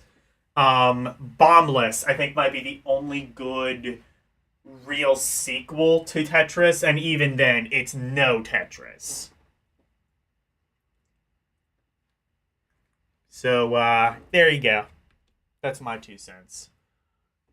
Blue Lightning. Okay, we got Blue Lightning and Bubble Trouble. We'll finish up with the Bees tonight, I think. And then we'll start with California games. Blue Lightning. Why do I have 3 different versions of fucking Blue Light? I don't know. Oh, I think they might have... those might be, like, different revisions, maybe. I don't know. Same difference. Blue Lightning. This is one of the more famous technical showcases. First of all, here's Epix. I'd say besides Atari, they were... I was going to say they were the biggest third-party developer, except they weren't really. They were kind of just Atari. It was a launch game, yeah. And this is one of the more famous technical showcases for the 26. I think... Was this a pack-in? No. No, wait, no. Jeremiah said initially California Games was the pack-in. But yeah, this did launch with it, and yeah, as a result, early adopters were probably playing this. This did get a sequel.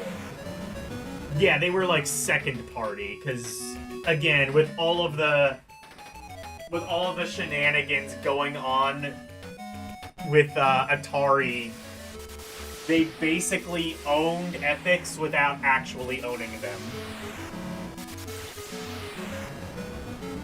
Kind of just backed them into a corner so they could just own them and not actually own them. This did get a... Epix developed and Atari published. This did get a sequel, and of all things, it was one of the very few games on the Atari Jaguar CD. So if you have a working Atari Jaguar CD and a copy of this, you can play a pretty substandard flying game.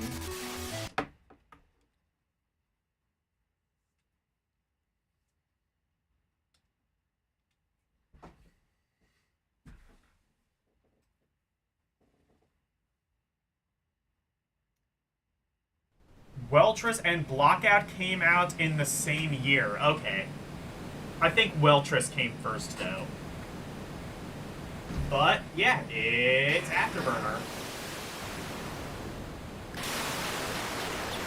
But look at this shit! It's like almost polygonal 3D.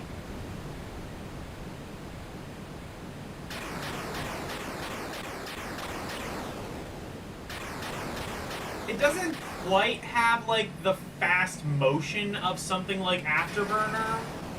It's almost maybe a little bit like Top Gun, except third person as opposed to third person. And it is on rails, again, like Top Gun. But it is pretty impressive. Look at this. Again, this launched in 1989 with the Atari Lynx. So you could... I mean, like, with this game, like, you could... You're a kid, you have an Atari Lynx. You could pretty easily brag to your Game Boy owning friend, like, you got Tetris and Super Mario Land, I got a game that's probably better than the home version of the thing you have.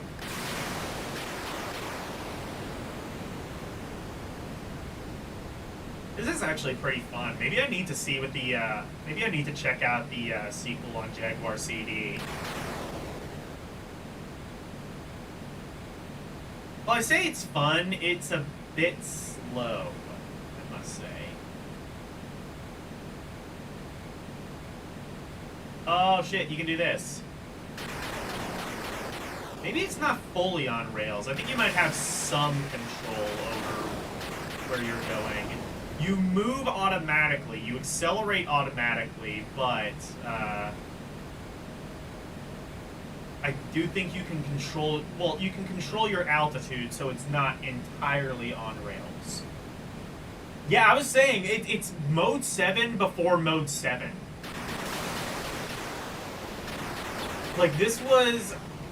Like, even the Genesis, I don't think, really had any sort of hardware scrolling. There were some games later on that could kind of BS it, like Virtual Racing had like a chip that I think enabled some sort of hardware scrolling. The Sega CD, I believe, had some sort of hardware acceleration, some sort of hardware scrolling, but standalone Genesis, you couldn't really do that without some kind of trickery.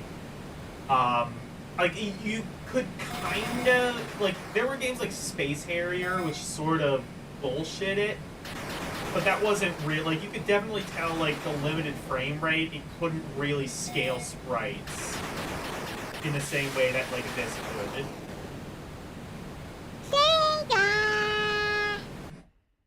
Sega CD had hardware scaling. Okay, that's what I thought. But yeah, not standalone Genesis.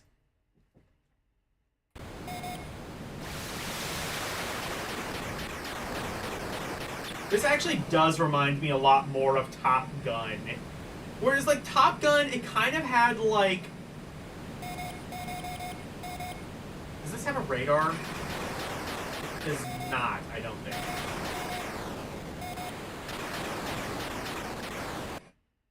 Yeah.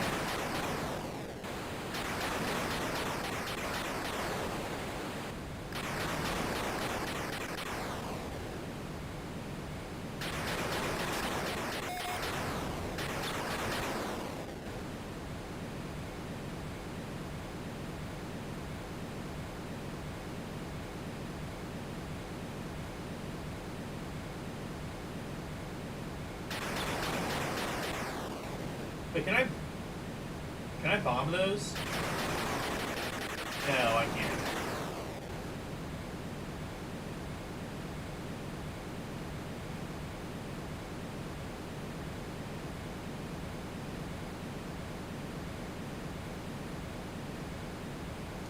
Yeah, Prime 1 was streaming. I had Prime 1 stream My Hero for Sega Master System, and I just gotta say I'm really sorry about that. I should not have made you play such a bullshit game.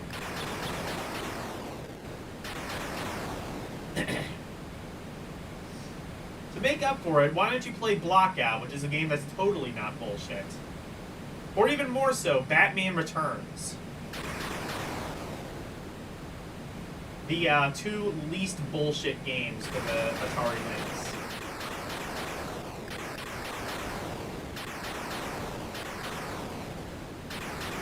Actually, Blockout probably isn't bullshit. It's just, like, too big brain for me.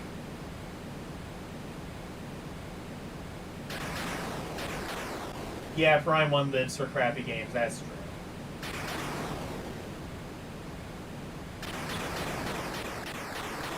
This is kind of fun, although it has the same issue with Top Gun in that, like, there's long stretches of just nothing for a lot of the game.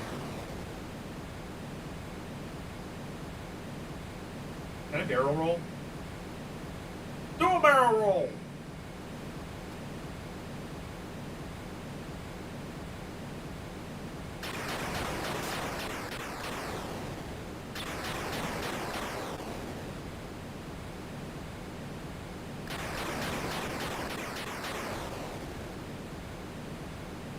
I think there, you know what? This might actually be Top Gun, because I think there might even be a part later on where you have to land it.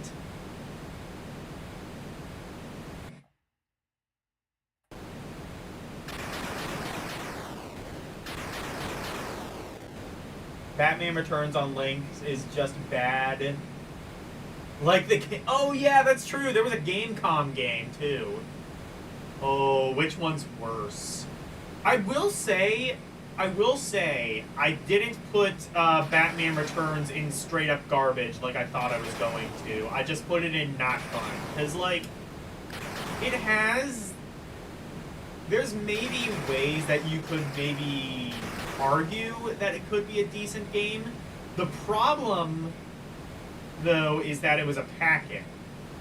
That's what I'm saying. Or whatever, free game. I guess Jeremiah will kind of argue, but I would say free game and packet, same thing.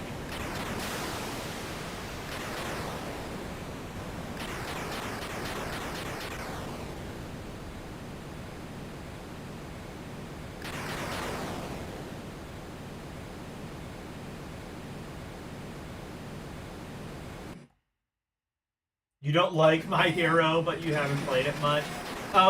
Good. Don't, I don't think you need to play that one. Save yourself, honey. Yeah, I don't know why.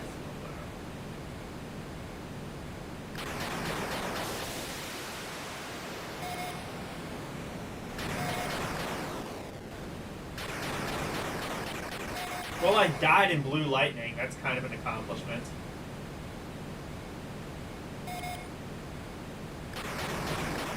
This game looks fantastic, though. I do really like it.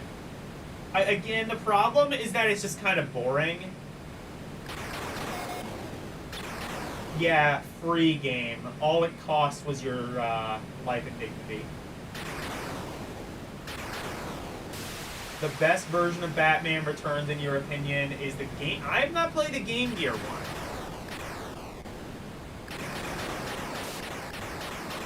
I don't know what that would have been. I know the NES one was pretty good, and the Super Nintendo one was pretty good. I'm not sure, and the Lynx one, obviously, I've said my piece on that, but I don't know what the Game Gear one would have been. I do plan on doing Game Gear after the Atari Lynx, so...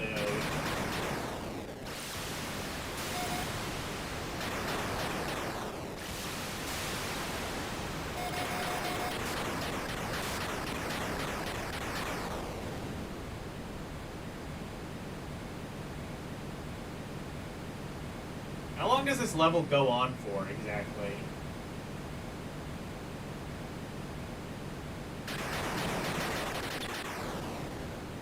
Oh, okay.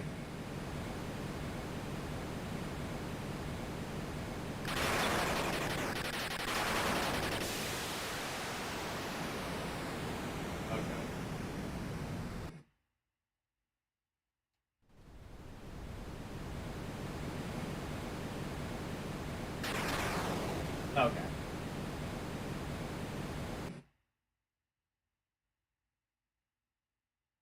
It may have been a pack-in Europe, but... Okay, so, like...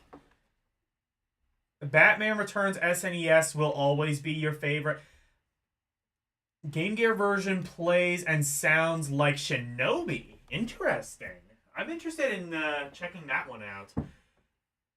Okay, so explain to me the difference between a pack-in and a free game, because to me, a pack-in would be a free game. Like, Like, it's a free game that comes with the console. Unless you're like, oh, maybe it wasn't a pack in the US? Oh, you know what? Thinking about it, I think I'm remembering the Ashens video where he said it was a pack-in, and yeah, it would have been a pack-in for him. He's British. Okay. A pack-in is a game inside the box. So it didn't come in the box. Okay. Now you're playing Alpine games? Alpine games? I don't have that. Already you found a game that I don't have in my ROM list. Now I'm insecure. When you get the chance, play Pit Fight. I will... I'm playing these in alphabetical order, so I will get to it when I get to the P's.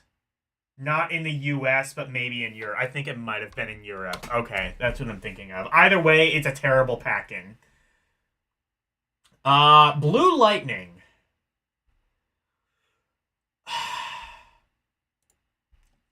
I want to put it in... It looks really impressive. I can tell you that. I mean, no, I don't even need to tell you that. You can just look at that with your own eyes and see, like... This came out the exact same year as Tetris, and it came out the same year as, like, Altered Beast and Super Mario Bros. 3 in the US. Or for even, like, something, like, a bit more contemporaneous, fucking, like, I think Top Gun was, like, 88, maybe? 87, 88 on the NES. And then... Well, I don't think there was a port of After... There was a port of Afterburner, I guess, on the Master System. I don't think there was on the Genesis. There was Space Harrier, though, and all of the games that I've just mentioned kinda sorta look like shit as compared to Blue Lightning on Atari Lynx. That said, it has the same issue as Top Gun on NES, where there's long stretches of just nothing, and yeah, that doesn't make it very fun.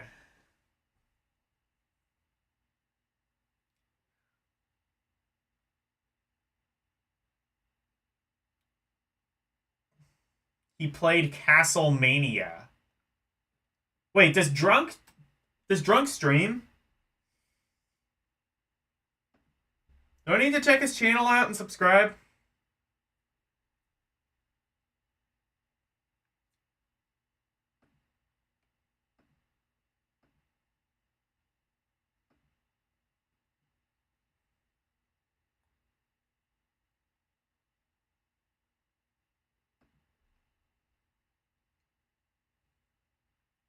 Answer. Oh, not only does he stream, he exclusively streams. Okay. Drunky Cheese, you just got a sub.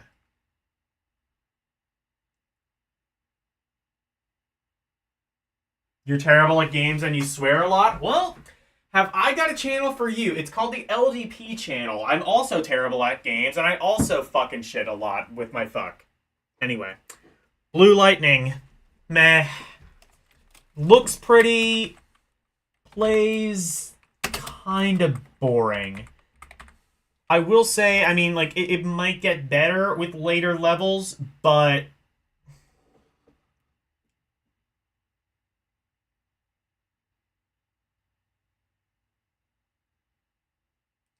Also telling him I played Castlemania, Atari 400. He's scared of it. For some reason, I don't think my emulator is playing that one correctly, because I looked at videos on YouTube and the jumping controls seem a lot... Well, first of all, it seems like you can jump a lot higher than I was, and you can... And, yeah. And you have better jumping controls on the whole. Anyway, Bubble Trouble. This... Actually, what time is it? Oh, okay, 12:31. This will be the last game for tonight. Bubble Trouble. Looks like Bubble Bobble. I think I've played this, and it's not.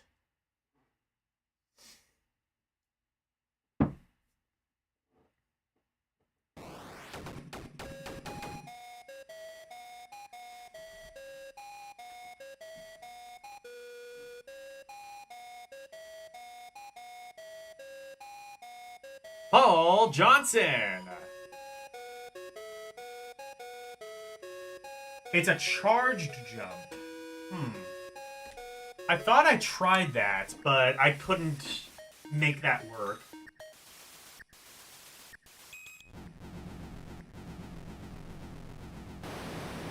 What the fuck is this? Oh, that's the intro. It was not released during the retail life. It was one of the 5 games released by Telegames after the retail life. Okay, I say that counts. Alien vs. Predator wasn't released by Telegames. What? No, it wasn't. I know that because, like, the only cart I've ever seen was, like, this translucent PCB thing. And it just had, like, Alien vs. Predator printed on it. So I think that was only ever released as a prototype. Or, not released, but, like, that was only ever, like, found as a prototype. Maybe they might have released homebrew carts of it, but...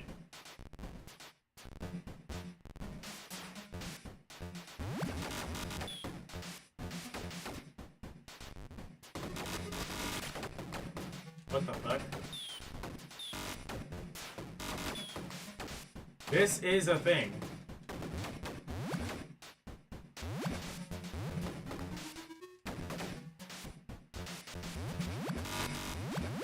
Well, you can't say they weren't trying new things.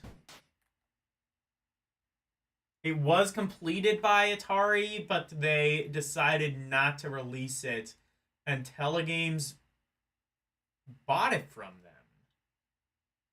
So are there released...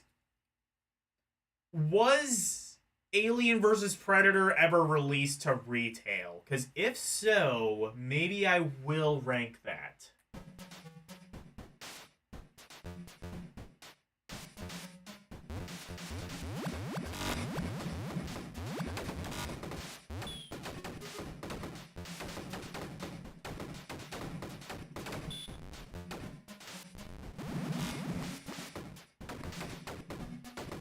I'm a bit more... I'm gonna decide that I'm a bit more liberal with, I'm a bit more liberal with, like, how games are released on the Atari Lynx, because, like, it's not like the Atari where, like, every release feels like a fucking gray area. Like, yeah, the game was released, but was it? And also, like... Because then, like... If you make an exception for an Atari 2600 game, you have to make an exception for, like, 2,000 other Atari games. It was never...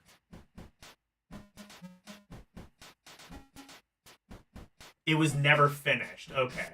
That's what I thought. That's the thing with Atari 2600 is, like, if you make an exception for one game, you have to make an exception for, like, 15 others.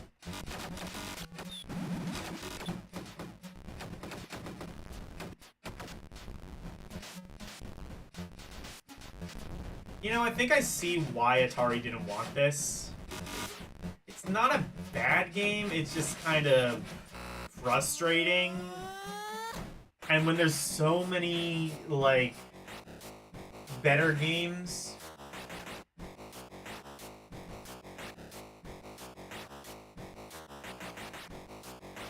Just made 130 minutes on... Are these homebrew games that you're talking about? Because I've never heard of any of these. I assume these are the home... Yeah, in fact, yeah, I assume these are the homebrew games that... you were talking about earlier.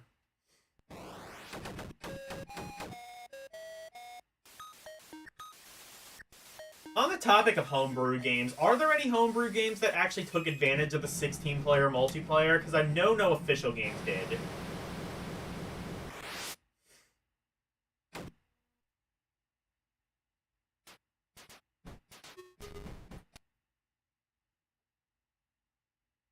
Alpine Games is like a collect. Okay, yeah.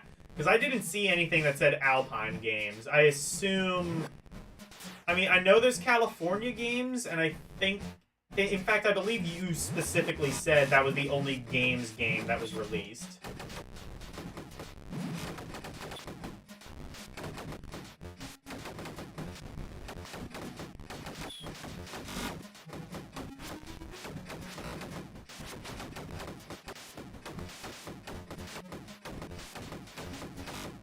You know what this reminds me of? This is like Irritating Stick, except it has like... It's like Irritating Stick, except it has a momentum, so it's like bullshit Irritating Stick. It's even more Irritating Stick.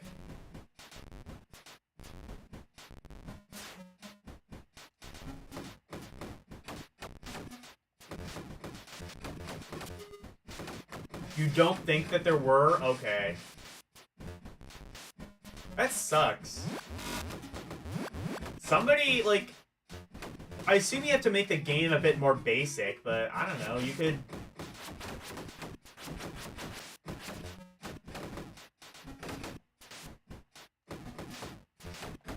Then again, though, that also implies that you would have to have, like...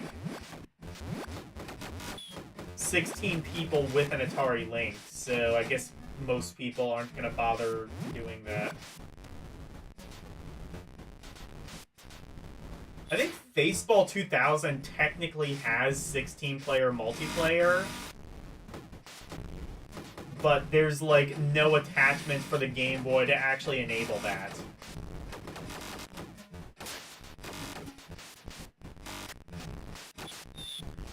I kind of wondered if there was, like, some homebrew software that allowed for link cable connectivity, because, like, that happened with the Virtual Boy.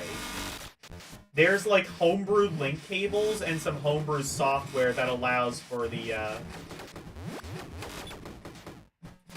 and some homebrew software that allows for the, link cable. Even if no official software did.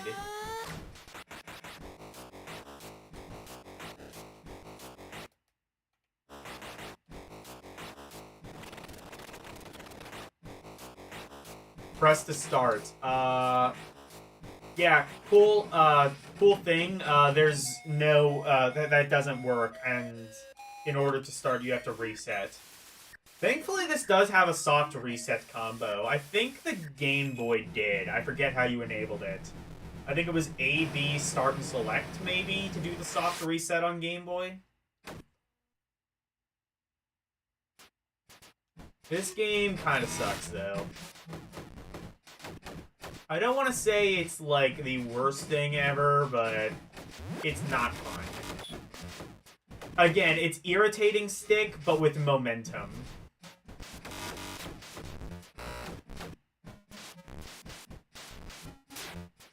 Actually, this is entirely... I think they just invented Irritating Stick. Except they did it considerably worse.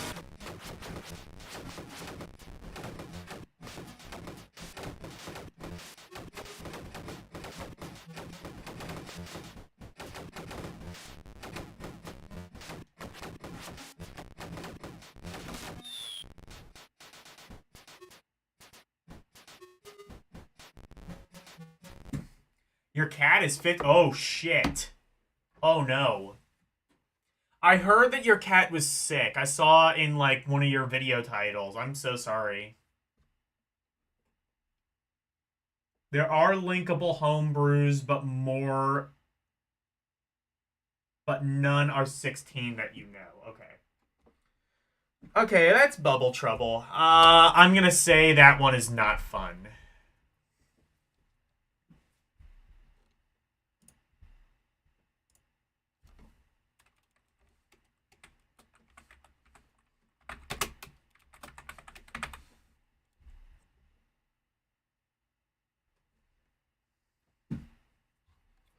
Anyway, so we will start off next week with the Seas and California games.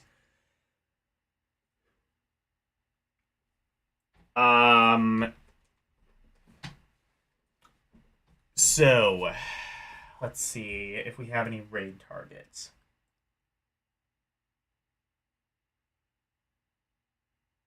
Not to burst your bubble, but this game is like a real bad version of Todd's Adventures in Slime World. I don't know. I still, I guess maybe you could see that, but I don't know. I would have said more, again, like irritating stick. It has like the kind of like you can't hit the walls. Except I think, to be fair, I think irritating stick might have been like one hit, which is like kind of the entire point. Except this is, yeah, no. Todd's Adventures in Slime World was not this, well, irritating. So there you go.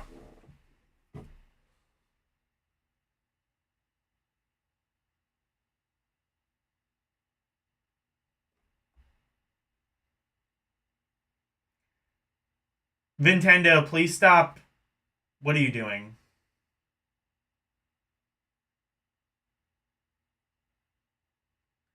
Please stop, like, copying that, okay?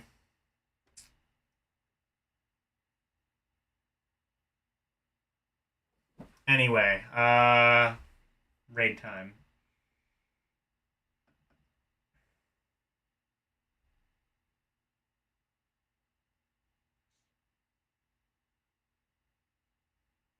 Okay, let's...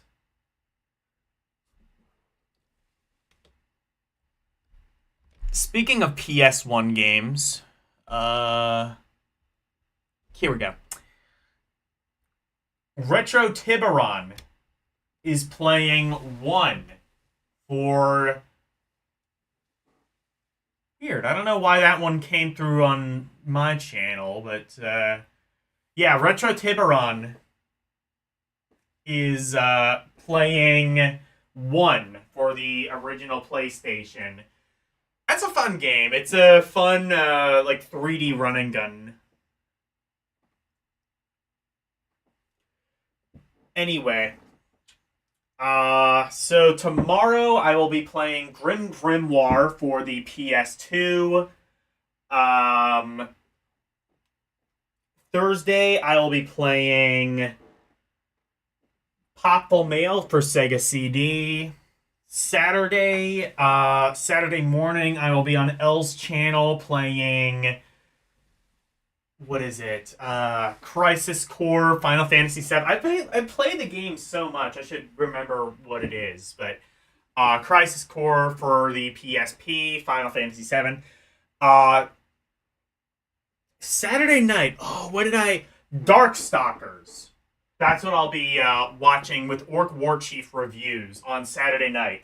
Last time, I was going to play the Darkstalkers game for the arcade in preparation for that to kind of hype people up for it, I guess. I was gonna do that last night, but yeah, I got sick, so no Romperie, unfortunately.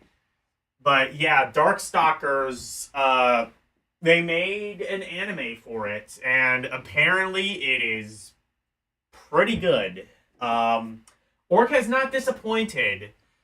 He did not disappoint with Street Fighter, and he didn't disappoint with Dominion Police Tank. I loved both of those. Dominion Police Tank, it's interesting because, like, you could kind of see, it was 4 episodes, and you could kind of see, like, halfway through just, like, 0 fucks were given. They were, especially with the American dub. But, I digress on that. I mean, it's not a bad dub, but...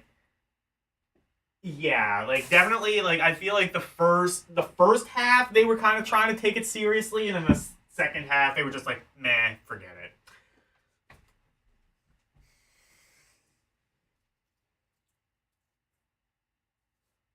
We return to you, player one. Shut up. Galilei. Anyway.